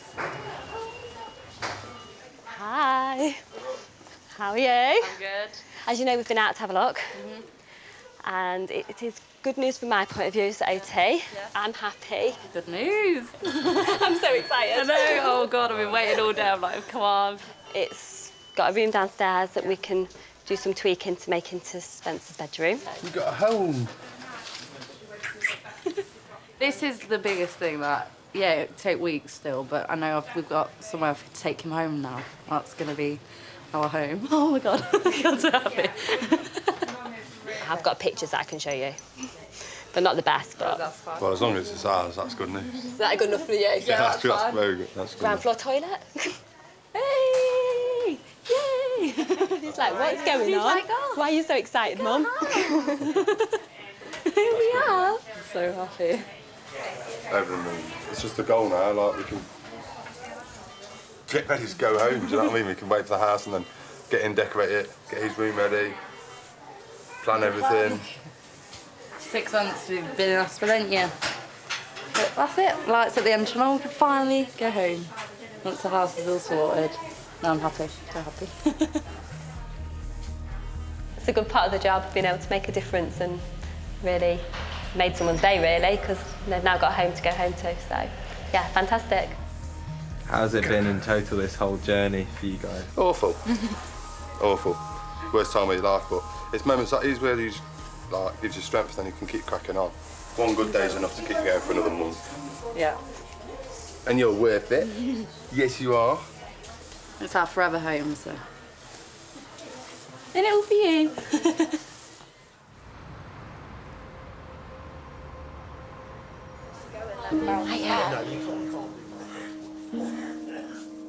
You all right? I'm joining you today. 3 months after Ray first came into hospital, he and his family are waiting for news about a place in a care home. Waiting to see on the decision whether they'll take my dad. The meeting was at 11:30, over an hour ago, so I've been fretting. We've had enough in here, haven't we, Dad? He thinks he's going into a rehabilitation unit, but he's not. He's going into a care home. He's always said he'll never go into a care home, so we've had to lie to him and tell him he's going into a rehabilitation unit. It upsets all of us. We've found a lovely one. I'm just waiting for the phone call, but we can't do anything yet until they make that decision whether they're going to take him or not. And I don't know what we're going to do if they don't, because we've set our hearts on that place. Hiya. Are you all right? Yeah, you. What's happening? Quick update for you. Go on, please say From yes. Yeah. Kingfisher. Yeah. They accepted him. So all we do now is just get process moving. Oh, brilliant. And I am. Get him over there. I cried my eyes out last night. I can't sleep. No, I want to cry now. Oh, the toilet tissue. Oh. Well, I'm just so pleased. There will be some community follow-up, and I will be following up in whilst he's there. Oh, I'm just so relieved. Oh.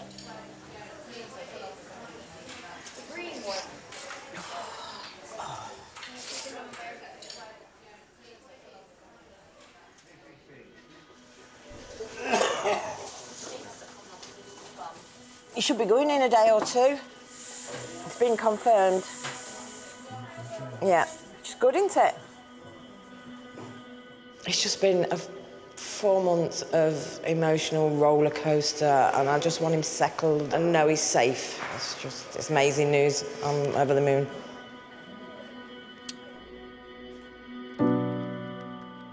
If you were looking at this as a business, you'd be investing in social care. What social care does is saves money to the NHS.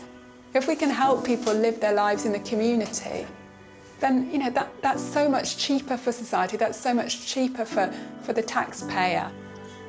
Hello, I'm really sorry, I'm still at the hospital. It's been the toughest year yet for us.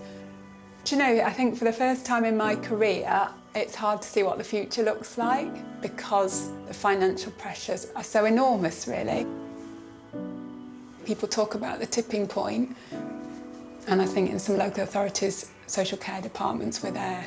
And the danger is that this is just being accepted as the norm, and that's the bit that frightens me when you ask me about, what's it going to look like a year ahead? My fear is it'll look exactly the same, a little bit worse, and we will have accepted that that's what happens to our most vulnerable people. It's so not acceptable. It's so not acceptable.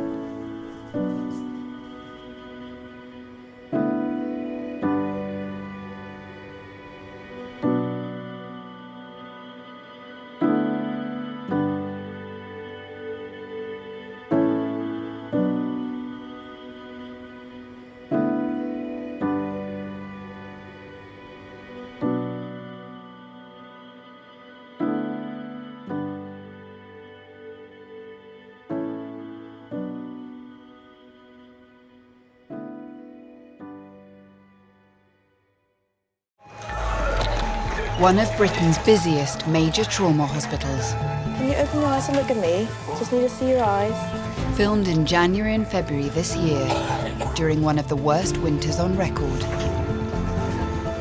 Patients are waiting on the corridor that are really sick, but we can't do much for them because there is no space. Have you got any beds? I know that it's tight, everybody's over. This series documents a moment of crisis in the NHS. They're queuing to get in, and he's queuing to get out. Can't do that one. We've got no bed for him and no potential bed for him. Prompting actions as unexpected as they were unprecedented. We are being asked to cancel any non-essential activity. So not cancer, not clinically urgent, but pretty much anything else. We're being paid to work, but just trying to find something constructive to do. I'm afraid it's bad news. We are going to have to cancel tomorrow. I'm really sorry. We reveal the life and death decisions the staff must make. The situation we've got is very severe. If we can buy her more time, then things should start to get better. Against a backdrop of ever-increasing patient numbers. There's never a day off for the NHS. Patients will still come and we'll still do absolutely everything we can for them. Look at that, standing almost. This is a place with some of the best specialists in the world. The aim is going to be to try and grow your jaw and reconstruct the lower part of your face. Where despite everything, lives are transformed. It's been a long journey, but I think we're at the end now. We were able to take, I think, probably all of the tumour out. Look around. These are human beings. They're not numbers. They're not targets. These are your parents, your wives, your children. Treat them like that.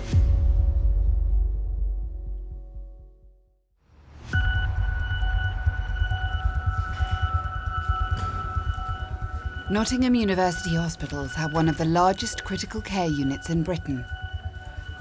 The consultant in charge today is Dave Selwyn. Last year we put over 3,700 patients through critical care, so which is a huge number. The critical care unit is responsible for the sickest patients in the hospital who need the highest level of medical intervention. I'm dealing with all the referrals to critical care. In effect, I'm troubleshooting the whole of the hospital. The main route for patients into critical care is A&E. We're the largest major trauma centre outside the capital. Quite often we get the more complicated patients that other intensive care units feel that they need some help with or need some different sorts of input. It's a huge component of what we do. We've just got to deal with whatever comes through the door. There's had 20 pints from the afternoon. He's taken at least 20 plus paracetamols. He's possibly had some metformin and aspirin, he doesn't know, but he just took whatever he could find. So he just needs to come up to us, doesn't he? Just seen someone down in ED who I think we need to bring up. OK. So how quick? Because he's been here for a while.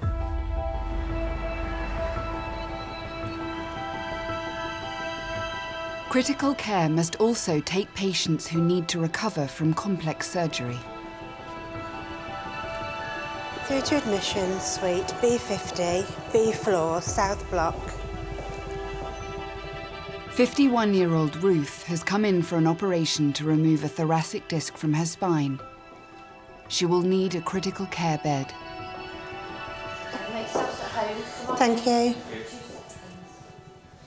Any pain anywhere on a daily basis? Yeah. Whereabouts? Legs, lower back, shoulder, arm. Oh, bless you, everywhere.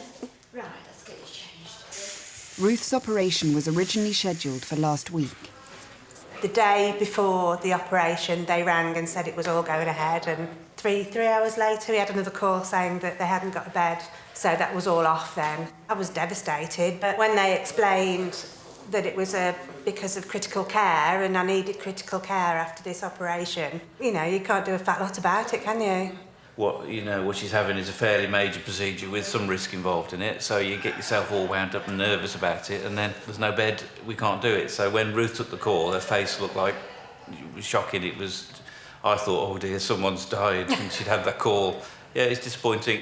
Hopefully it'll be all go ahead today.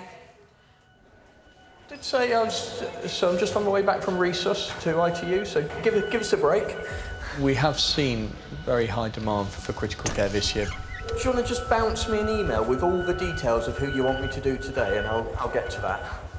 Instead of us having one bad day, we now see months of just huge increased activity. It's relentless. The Trust has 58 critical care beds split across 2 sites. It's Dave's job to balance the demands from patients coming in through A&E against those who need to recover after complex surgery. Pressure on the unit is constant, and today every single bed is full. So it's just gone 8 o'clock in the morning, and we're looking at admitting 6 people into critical care at the moment. So are there enough beds for everybody today? No, not at the moment, but so what they're doing is they're just getting handover of all the status of the patients on down here about who they can move and progress, and that'll give us a better handle. So we're in a sort of uncertain time at the moment. I've come for an update. Yeah, it's busy. Have you got anyone who can go in elsewhere? Yeah, we can move bed 19 up to HDU. There are other patients who could go into network beds, but it's not ideal.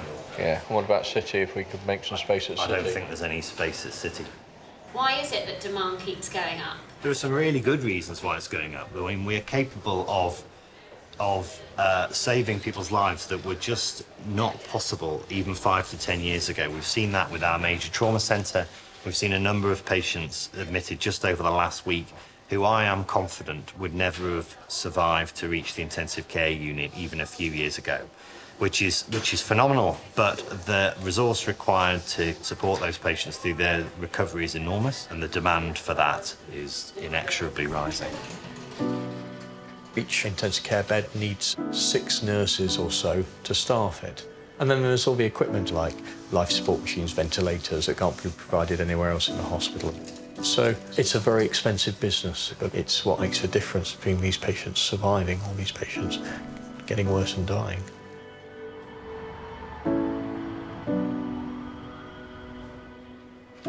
May I measure an ankle? Pardon? May I measure your ankle? You can. Your Don't ask me what my ankle size is, because that's one thing I don't know. Stockings on, then slipper socks. Okay. Ruth's condition is extremely rare, affecting just 1 in a million people. Her operation will be led by consultant spinal surgeon Bronek Bozcek. For some very unpleasant reason, thoracic disc hernias tend to calcify, become bone. So this is the spinal cord here, and this is this disc hernia, this black bit, which is sticking into the spinal cord. So it's this spicule which is right in there, which we want to remove. Even with the greatest care, there is a certain percentage of risk which we cannot take away. I've had surgeries before and I've always coped all right, but yeah, my dad had a spinal procedure and it didn't end well, and Dad died because of something that went wrong. And as soon as I asked the question, you know, this is what happened to my dad, and he said, well, we can't rule that out, and it just, the rug came away from underneath my feet. When he said that, that scared the bejeebers out of me. And how are you feeling, Anthony? Nervous, stomach's churning, not really thinking properly at the moment, I don't think, but I know she'll be fine. She's in safe hands, so she'll be okay.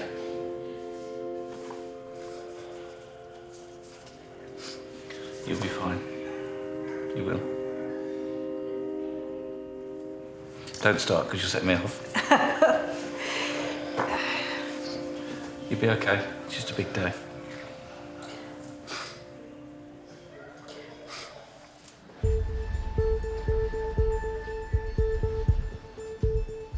So I've come up to see how you are up here. Well, I mean, I've got one definite, one for review, which is one general surgery, one spines. So we'll see, but we're not round yet. So those two, and then there's one down in ED, who sounds like it needs to come. That's someone who's taken an insulin overdose. Dave is still trying to establish how much capacity critical care has for the day. So... We've got one definite so far. Yeah. It's proving difficult to transfer patients out of critical care to other wards because the rest of the hospital is full. Typically, when a patient is ready to leave critical care, they'll go to a normal medical ward for a period of time before then they're ready to leave the hospital. But if there are no ward beds, then there's nowhere for them to go.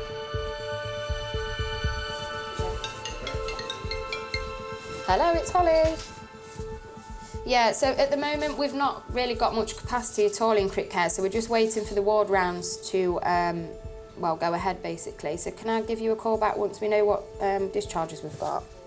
Bed manager Holly Brooks is trying to create space for incoming critical care patients. So we've come in this morning to one bed. At the moment we have 6 patients to get into that one bed. If you come in to one bed in the morning and you've already got 6 patients to think about placing into these beds without taking into account the emergencies or anything else that might come through the doors, it is quite stressful, yeah. Besides Ruth, the 5 other surgical patients in need of critical care beds include 2 cancers, a bowel obstruction, a liver resection, and an 18-year-old with a curvature of the spine. All of the cases that we're doing at the moment are urgent cases who've been waiting a long period of time or have cancer surgery. So we desperately don't want to cancel them unless we really need to. Fingers crossed they've got lots of discharges for us. If critical care patients can't be moved out to the general wards, what does that mean for the surgeries happening today?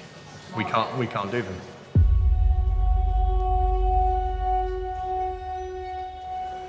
Right, are you okay to go on this trolley? I am, if that's where you want me. There is still no bed for Ruth in critical care. Surgeons have decided to still transfer her to theatre in the hope that a bed will become available later in the day.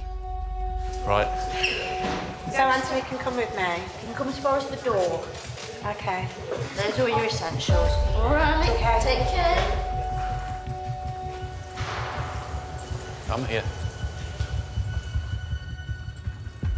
We know there's some risks involved in the operation, but we also know, with how this has grown into a spinal cord, that if she doesn't have this done, and she falls over on an icy car park one day, that it could rupture a spinal cord and she could go there and then. So you weigh up the risks and the pros and cons, and that's why we're here.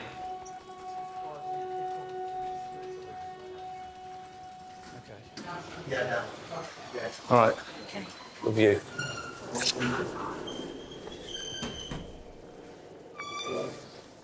With you too. You'll be all right. I'll see you later. Okay.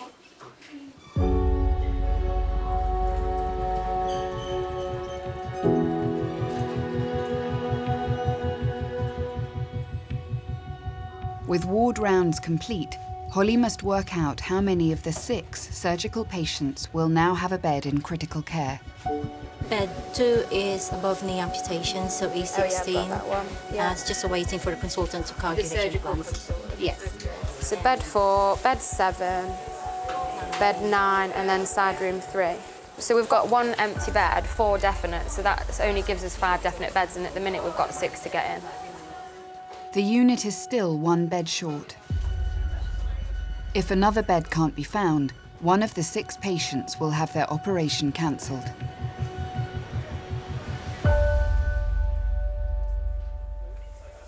Morning, hi, how are things? Good. You know Dr. Lutsky, who's my anaesthetic colleague you've met? Yes, right. We're still waiting on the bed, so try and get it down as early as we can. So when we know, we can just get going, but we're still waiting. Okay. Anything you want to ask us? No, I think you've answered everything. Thank you. Very good. All the best for it. See you a Thank little you. later. Okay. All right. Well, as soon as we know we've got a bed or not. Yeah. Okay. Fingers crossed. See you later. Thank you.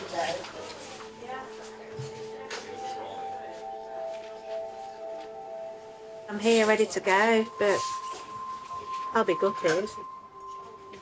You don't think that you're going to be in a situation in bed, gowned up, and it happened, but if it happens, it happens. It's out of my hands, isn't it?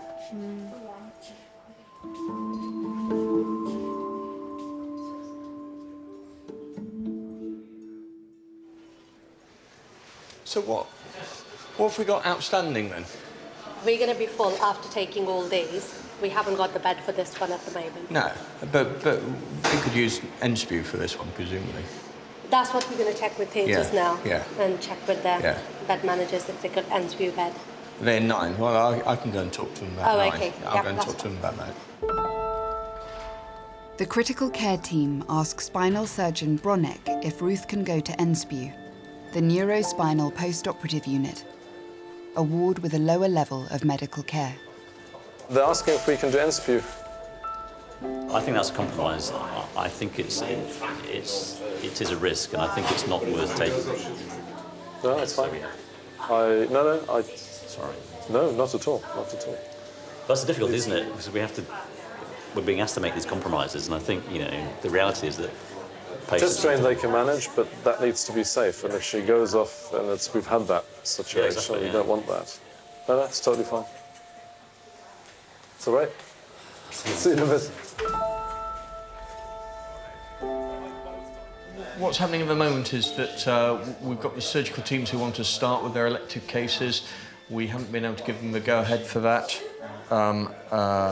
because we've got so many other cases going on, so it's just trying to juggle that. Just bear with me a sec. Hi, Steph. That's what I'm just trying to get a handle on. How many have you identified upstairs who are going to be able to go? Yeah.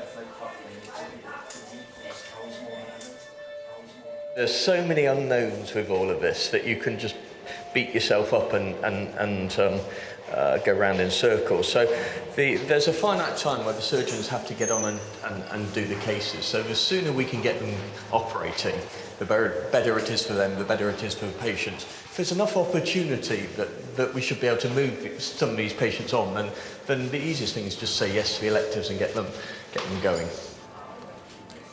Even though there are not enough critical care beds, Dave has made the decision to allow all 6 operations to go ahead. Because it's relatively early in the day, I think we've got time to change things around and make any adjustments that we need to in terms of our beds and our bed stock, really. Happy to go? Yes. Okay. Yeah, let's do this. I'm just going to pop this one here. So it's, I don't know, it's about 10:30, 11 o'clock, and, you know, we spent 3 hours trying to sort out electives and beds. And that's a huge workload. The easiest thing to do, the default position, say, no, cancel it all, and then I could go and do something else for 2 or 3 hours, go and look after some patients. But that doesn't help those patients who are having that surgery. It's such complex dynamics that nobody can make every perfect call all of the time. We have to just try and do the best that we can do.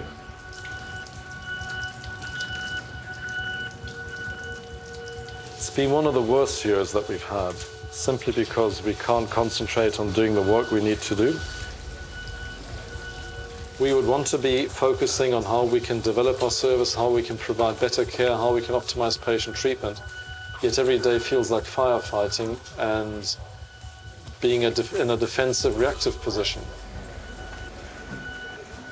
You can either shrug your shoulders and say, well, this is just the way the system is, but there's many other systems around the world where it's not like this. I don't think this is good enough.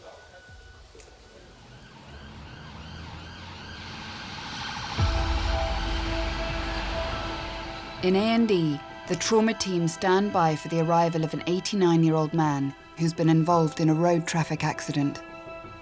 He may have life-threatening injuries, which will require a critical care bed.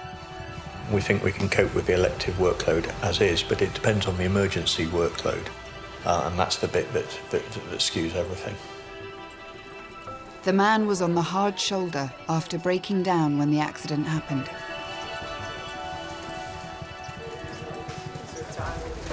This is George, he's an 89-year-old gentleman that was hit from behind.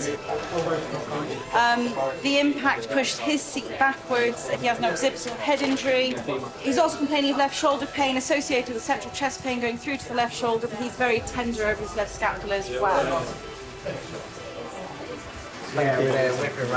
He's been hit rear ended, and his car is half the size it used to be. It doesn't have any back seats. Also injured is 29-year-old Ravi, who stopped to help George on the hard shoulder. He was helping this gentleman out the car. As he was going over the side barrier on the hard shoulder, he's rolled down the embankment about 15 metres. He has had his neck immobilised because he's complaining of left-sided paresthesia, and he's also looks like he's got a deformity on his distal forearm on the left.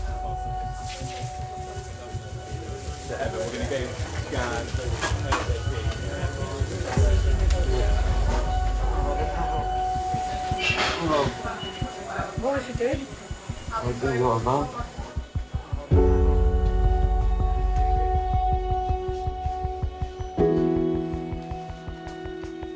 CT's requested, ready to go. Great. We're coming through.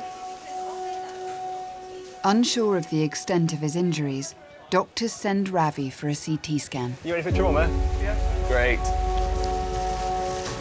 You just need to make sure he hasn't got a collapsed lung, essentially. That's our main worry, because if he has got a collapsed lung, 2, 3. it will compromise his ability to breathe properly and get enough oxygen around.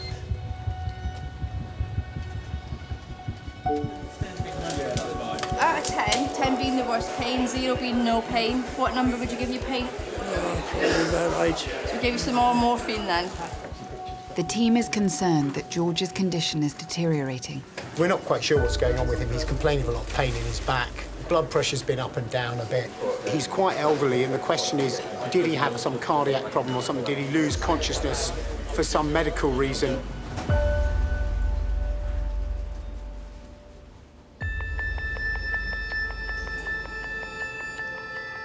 Despite not having a confirmed critical care bed, Ruth's surgery is underway. This is the rib cutter. So this goes around the rib, and then this lever cuts the rib. Like that's pretty much like a cigar cutter, and that cuts off the rib.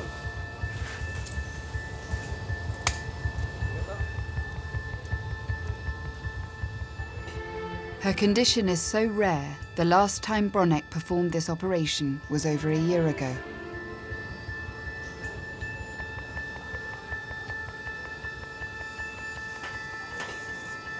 This is the lining of the spinal cord over here, so you can see that spinal cord there, that white thing, yeah. The spinal cord has the consistency of a gummy bear, pretty much. It's not a resilient structure, so it's very easy to injure. In order for us to take this out, we need to manipulate it to a certain degree. If it's moving the disc fragment out of the spinal cord, that's okay. And what we don't want to do is bump it into the spinal cord. There is a chance it could damage the arteries of the spinal cord, and then that causes paralysis. There's not much we can do about that.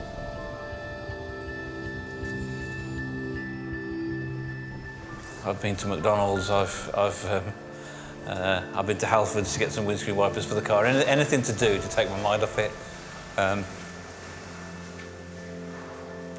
Get a little bit emotional every now and again, especially when I've been phoning friends to tell them what's going on. But I'm sure she's okay.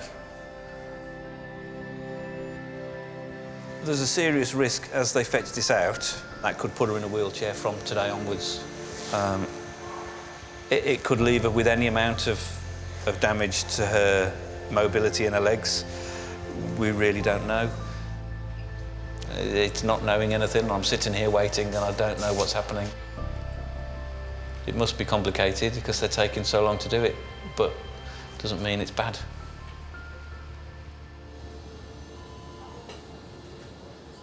Many different surgical specialties require the use of critical care beds. A significant amount of our most severe patients do require the resources of critical care, and that would be expected. These are people who have got a chance of dying. Adam Brooks is a major trauma consultant and a leading HPB surgeon. A HPB surgeon is a surgeon who operates and looks after patients who have diseases and illnesses concerning the liver, the gallbladder, and the pancreas, and most of that work is cancer. Today, he's seeing a patient who suffers from chronic pancreatitis who will need to undergo a complex operation known as a Whipple's procedure. Whipple's surgery is well recognised to be high risk. The reported risk of not surviving the operation is somewhere between 5 and 8%. That's really high risk for elective surgery. So between 1 in 20 and just shy of 1 in 10 people may not live to survive leaving hospital.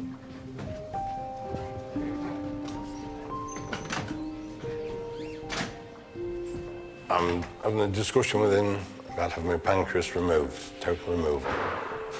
And why do you need that? Why do you need your pancreas removed?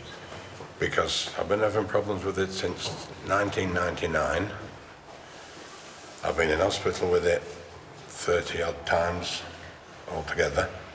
And apparently my pancreas now is producing cells that could turn cancerous. Hi. Hello, Mr. Brooks. How you doing? Come on in. Thanks to you.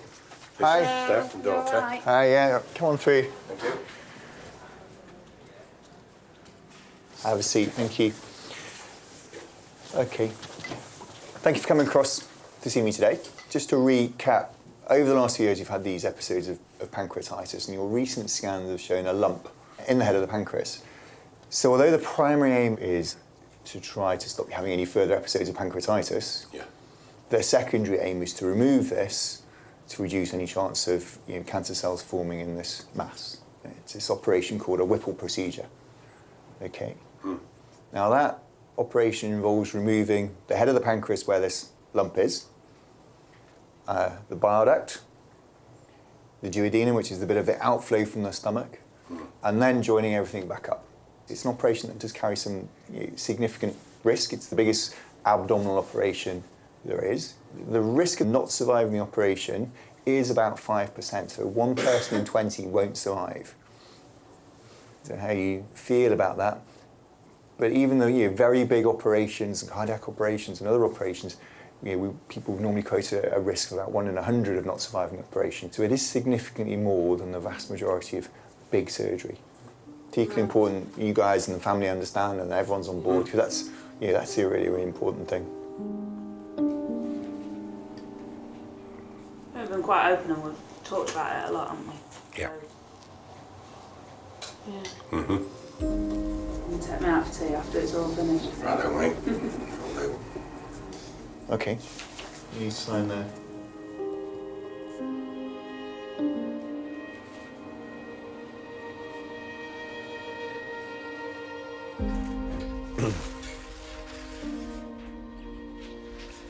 No, it's not going to change now. Thank you. Okay, then. Thanks, Mr. Brooks. Thank you very much. Nice to see you. All right. See you later. The way they describe it is quite daunting. I know they tell you the truth and that's what you need, but when you hear it, it brings it home sort of how major the surgery is. Will we all be all right without Dad being there? And that's the hardest thing. It's your dad, isn't it?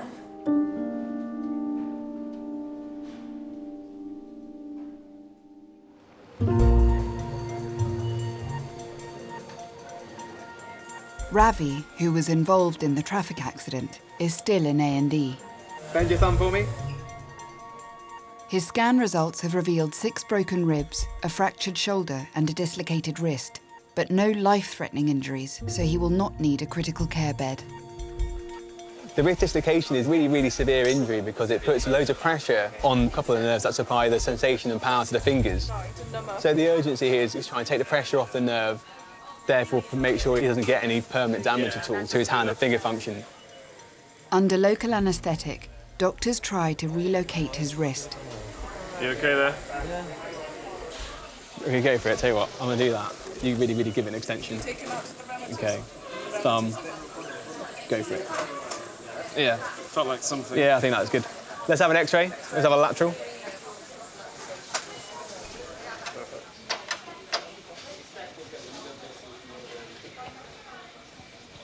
Yeah, done. Yeah, fine, good. All right, let's get a plaster on.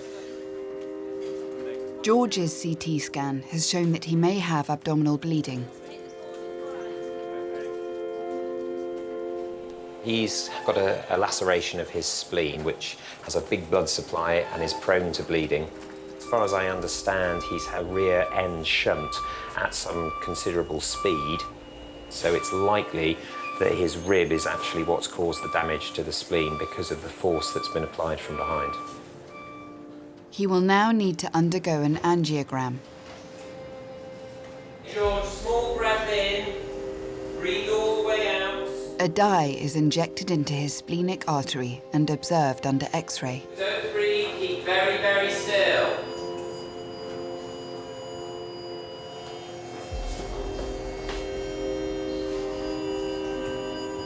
So I've done selectives either side of where the laceration is and there's no bleeding.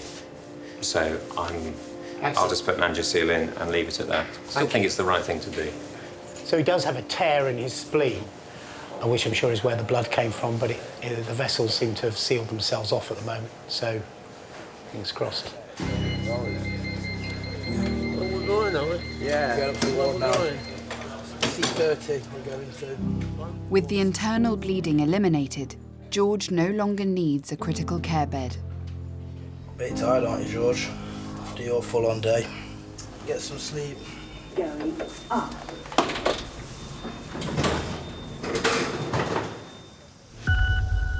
Ruth has been in theatre for 4 hours. There is still no bed for her in critical care. So we're right between the spinal cord and the offending disc. So we're trying to peel this off the spinal cord now. The surgical team has located the disc pressing on her spinal cord.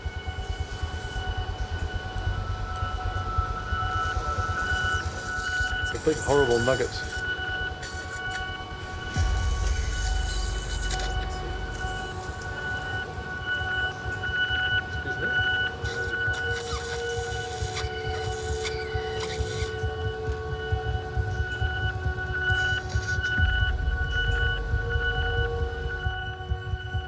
Hello, it's Holly, the bed manager for Crit Care. Do you know how long it's likely to be before the bed's ready at all? With operations ongoing and critical care still full, Holly chases the general wards to see if they can take any patients. Just got a patient that we need to get in quite soon that we've not got a bed for at the moment. That's the first bed I'm going to have come available. Okay. I've got you down. No problem. And is that patient not suitable to go to the discharge lounge? I don't think it's probably going to be that long. All right then, thank you. What reception do you normally get when you make these phone calls? Not a very good reception usually, because I mean I can see it from their point of view. They obviously feel like that we're just pestering them every half an hour because we're under pressure. But again, The wards are going as fast as they can and they've got their own delays, but if you've not got any beds to begin with to start the chain, then you're starting at a standstill. So you need that first patient to be discharged to begin the chain.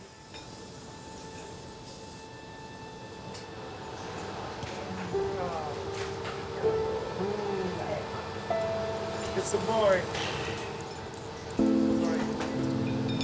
What an ugly thing, eh? That was poking into the cord, which is not very nice. So we're much happier now that this has come out.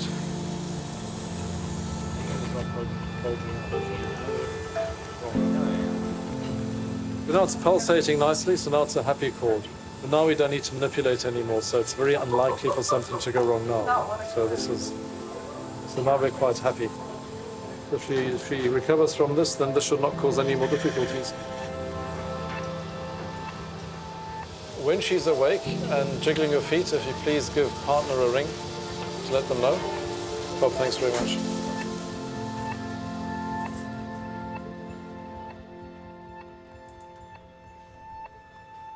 I'm just ringing regarding our patient on E12.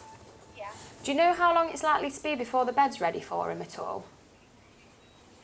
Lovely, thanks a lot. Thank you, bye. Oh, we've got a bed ready. What's going on? We have a bed ready for one of the step-downs now on E14, so we're just going to go and collect the bed. With a bed finally available on a general ward, Holly can move a patient out of critical care to make space for one coming in from surgery. So why are you going to get the bed? It's quicker for us if we do it ourselves, usually. Not in your job description, then? No. Is this the E12 bed, green 6? The step down? Yeah, that's it. Yeah, lovely. Thank you. We could be ready, ring the porters, but it could be an hour before they've got somebody free to come and move your patient. You shouldn't really do it, but we often do move our own patients daily, really, because that would be even more of a delay if we didn't collect the beds and transfer our own patients.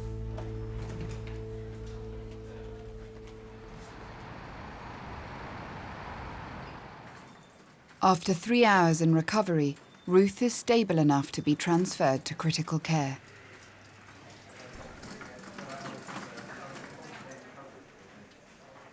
Can I say I'm sorry as soon as possible? You can, absolutely. Is it Anthony? Yes. Lovely, come on over, here you go, you can say hello.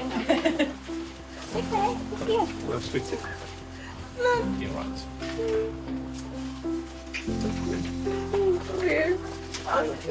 The doctor phoned me. They took the disc out.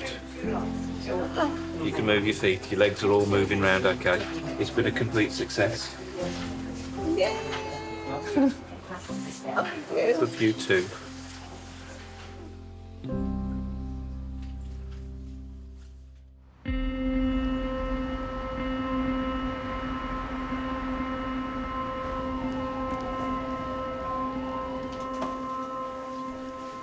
Come up to see how you are up here. I see you have no beds. There's no capacity at City.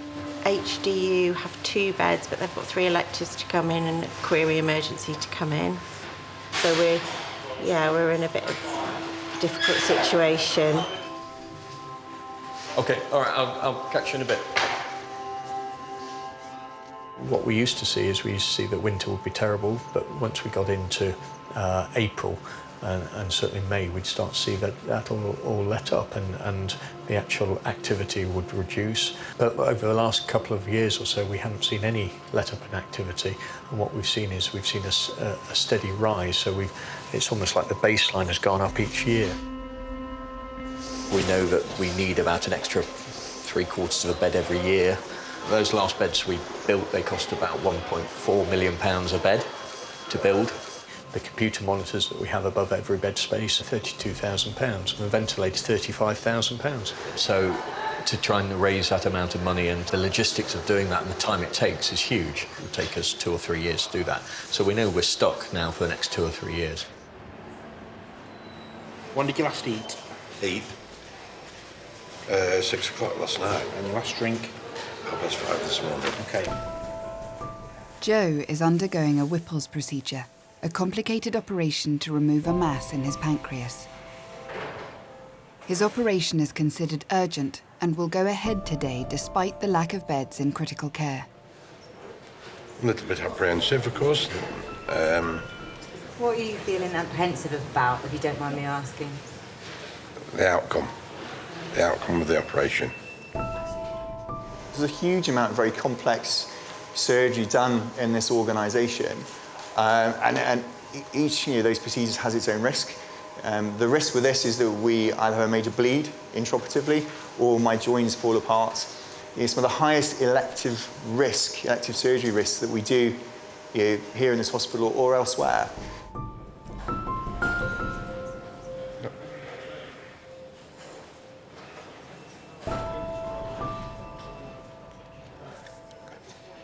It was hard saying cheer.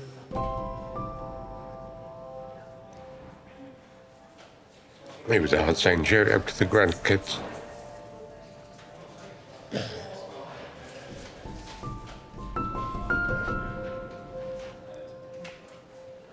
You know, you just want to be there for it. You know. Watch them grow up. Help them to grow up, you know. There.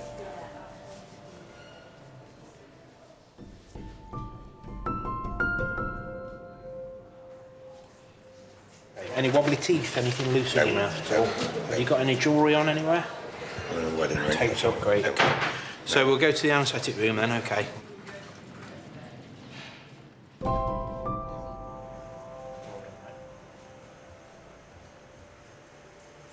Thanks. Not too bad, was it?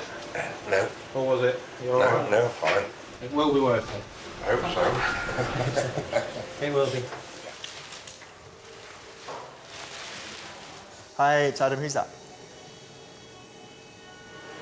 Okay. Would you mind? Yeah.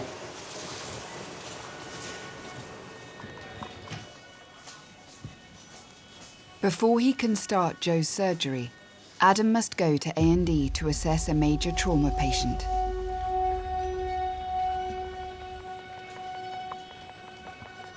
Okay, so we're getting in a man, he has stabbed himself. There's a history of a possible seizure there and that he's been vomiting some blood. It's about 4-inch blade, it's gone to the hilt. You got any numbers apart from a heart rate? There is a weak radial pulse that's been felt. I'm Mr. Burks, one of the surgeons here. Just want to take some blood off you and then have a look at you and see what we can do to help you.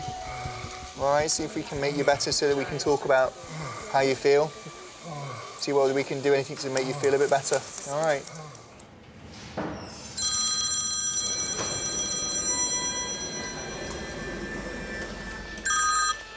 Right, it's that time. Just hang on, go a bit slower. His name is... Got what? Yeah. Dave receives an urgent referral from one of the general wards. Okay. So we've been asked to see a patient who's got sepsis from infected gallstones. Hello, sir.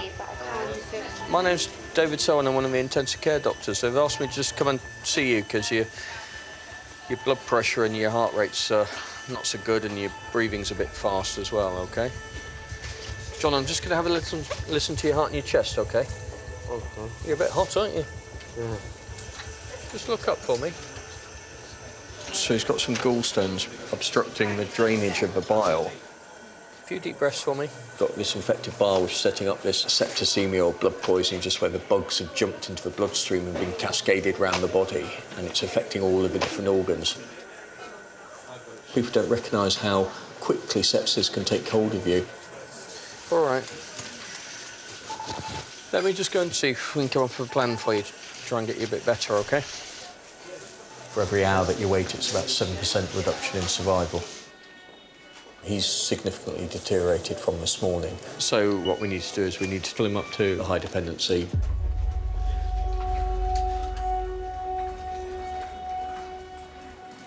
Some of those patients who will be coming out from surgery will be in the theatre recovery waiting to go to the high dependency, but his need, his urgency is greater.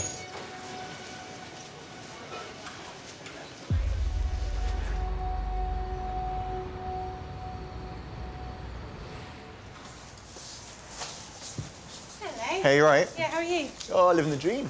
Living the dream. With the trauma patient stabilised, Adam returns to theatre to start Joe's operation. Is he on the table? Yeah. Everybody happy? Okay, cool.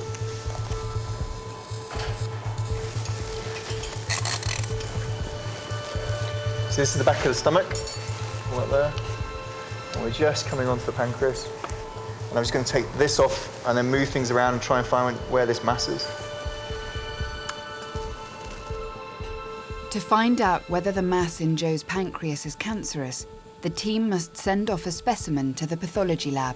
What we've asked them to look for, is there any cancer cells in that specimen? We're not expecting the cancer to be cancer. We wouldn't want to leave any cells that have changed or cells that are cancer cells behind. So, well, the problem we've got at the moment is this structure, which is the lump.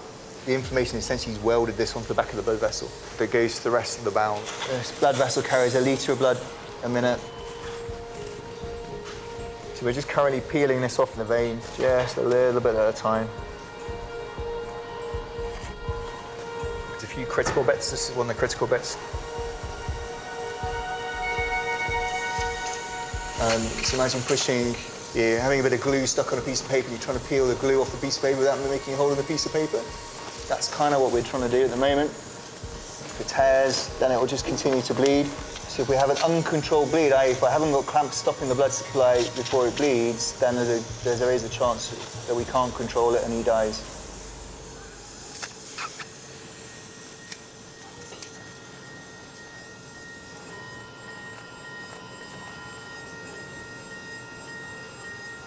That's pretty thin on that vein. And I can see air bubbles floating around through the wall of it at the moment. His pressure's suddenly very low. His blood pressure? 60s. Let's come back up. 70s at the moment. Come on.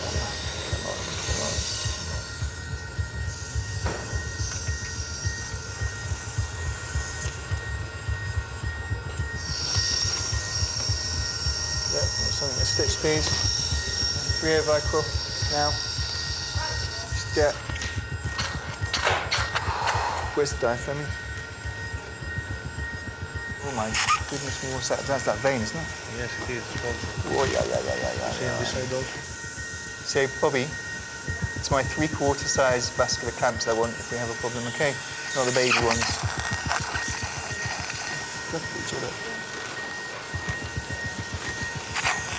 Just going to get quiet for a minute or two, guys, okay?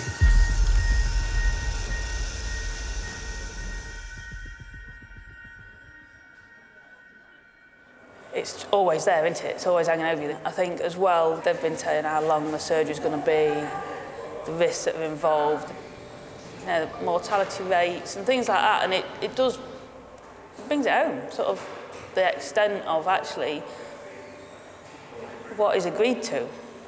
And what sort of I've supported him and other people have sort of supported him to make this decision, and actually have you supported him with the right decision? And I think that's what goes over and over in your mind, that have we made the right choice? Joe's blood pressure has stabilised. The team now wait for the results from the pathology lab. So this is biopsy from the head of the pancreas? Head of the pancreas. And they want to know whether it's cancer or not? Yes. Another staple fire, please. Watch the end, drop your hand down, you change your angle. Good. All right, that's up there. Can I see the deeper level, please? This is the highest magnification we can go through. Yeah. But I think these appear quite atypical I agree in with the you. specimen. Yeah, I agree. Bobby, I need you to mount it at the tip, eh? Hello. I'm Dr. Ravi Mukherjee, consultant histopathologist. This frozen section has been seen both by myself and Dr. Abid Zaitoon, and we can confirm that there is invasive adenocarcinoma in this specimen. Okay, all right. Adam? Yeah? It's Dr. Mukherjee. So frozen section, first sample that they sent down, invasive adenocarcinoma.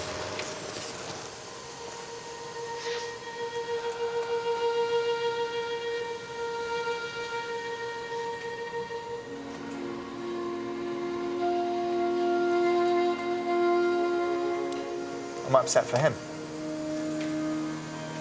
Really upset for him, but we just need to focus a little bit and get this out safely.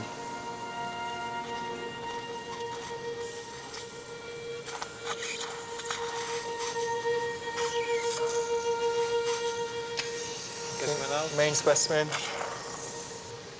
Having only tested a small section of the tumour, pathologists will now need to carry out further tests to see if the cancer has spread.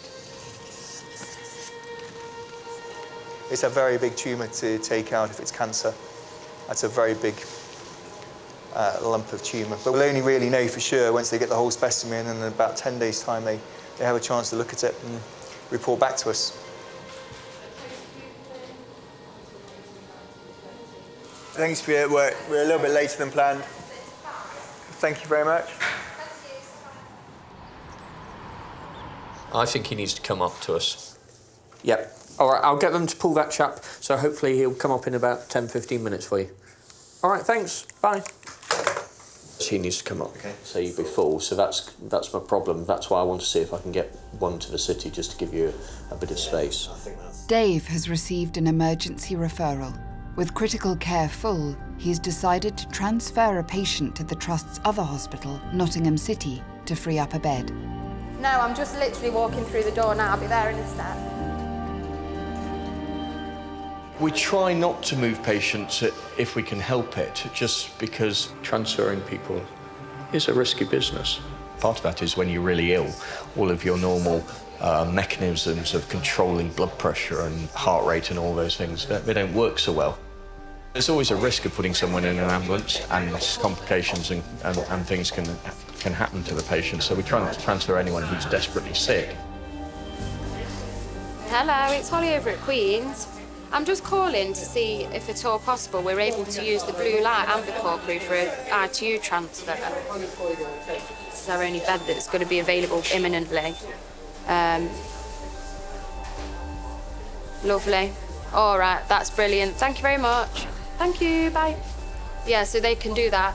The site matron's going to get in touch with them now and send them straight over. Ah, perfect. So, all right, good. I'll give us a bed. thank you. Ready? Yeah. The recommendations are that we try to run at 80 to 90% capacity. And if you want to respond quickly and appropriately to critically ill patients, you need some additional empty resource to be able to do that. So we are something a bit like the hospital's fire brigade. And when they call for us in a hurry, we need to be able to respond to that, and we are struggling to do that at the moment.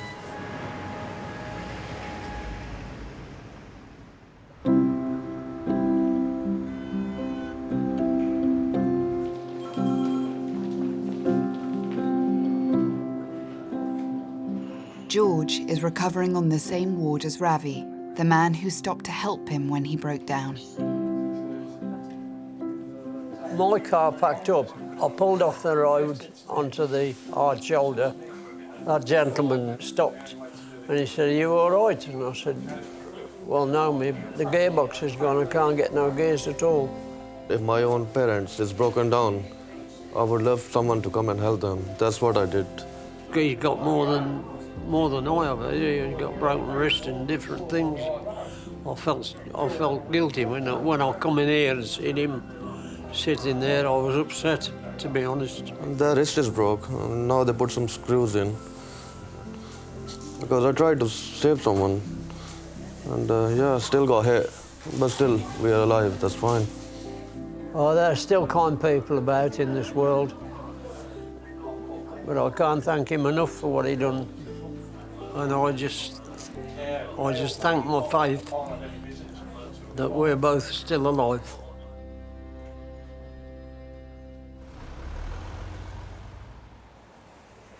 Oh, mate. You excited to see him? It's been 6 days since Joe's operation, and he's now out of the critical care unit. Go and surprise him. Go and grab hold of his hand. Come, mate. Yeah.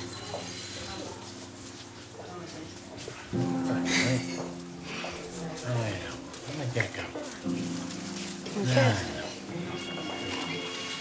Come here. Bless you. All right, Dad. I don't. You all right? Yeah. Can you see him? Yeah. Can I put it on here? Well, you can read him. Dear Grandad Joe, I hope you get better soon. I will write to you every day until you get home. Enjoy the peace and quiet, and I'm sure we will look after Granny, Jill and Doris for you. I hope the hospital food is nice, but I can tell you it's not as good as Granny's. Write back to me as I will miss you. Love, Granny.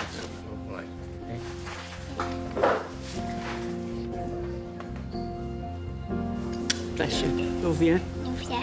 You better. You better. Seeing it all there together. Right. Magic, isn't it? That's it, magic, that's the word. Here.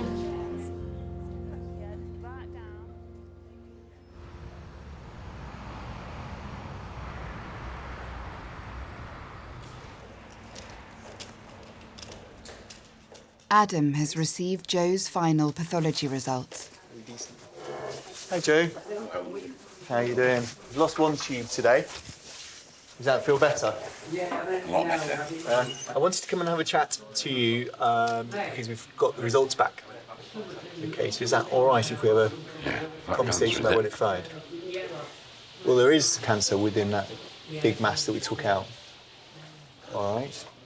There are 2 tiny little islands of cancer cells. All right. The good side of that is we've removed it completely, and there's no evidence of any spread. Good. So it's all out, okay? That's the biggest worry, really. Yeah. We will need to keep an eye on the tail of the pancreas, a very close eye on that as time goes on, but though there was a tumour there, it's all out now. You are doing well. Things will, you'll get exponentially better now each day. Get your sort of energy levels back and be able to do a little bit more, and hopefully not keep you in too much longer. Have you got any questions for me at the moment? I don't think so. I'm satisfied the way things have gone and what you've done for me. See you later. All right. Cheers.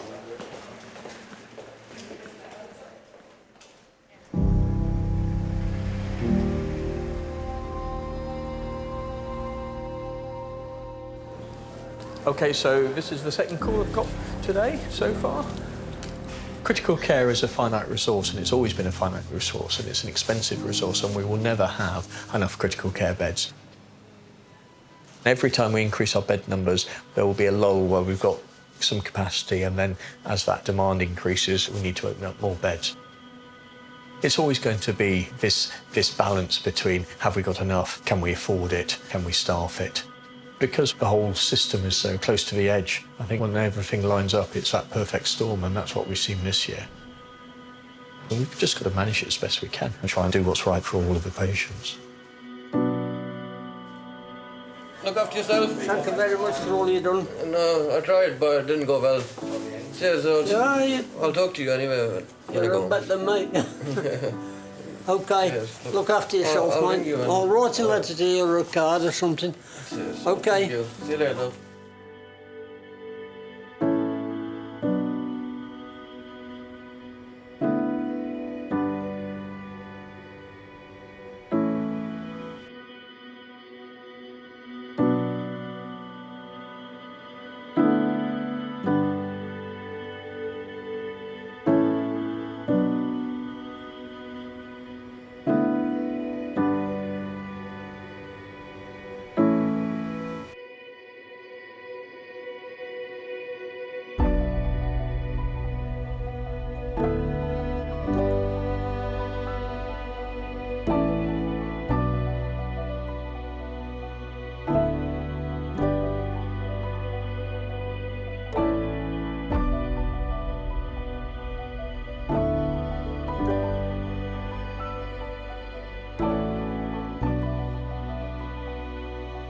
you.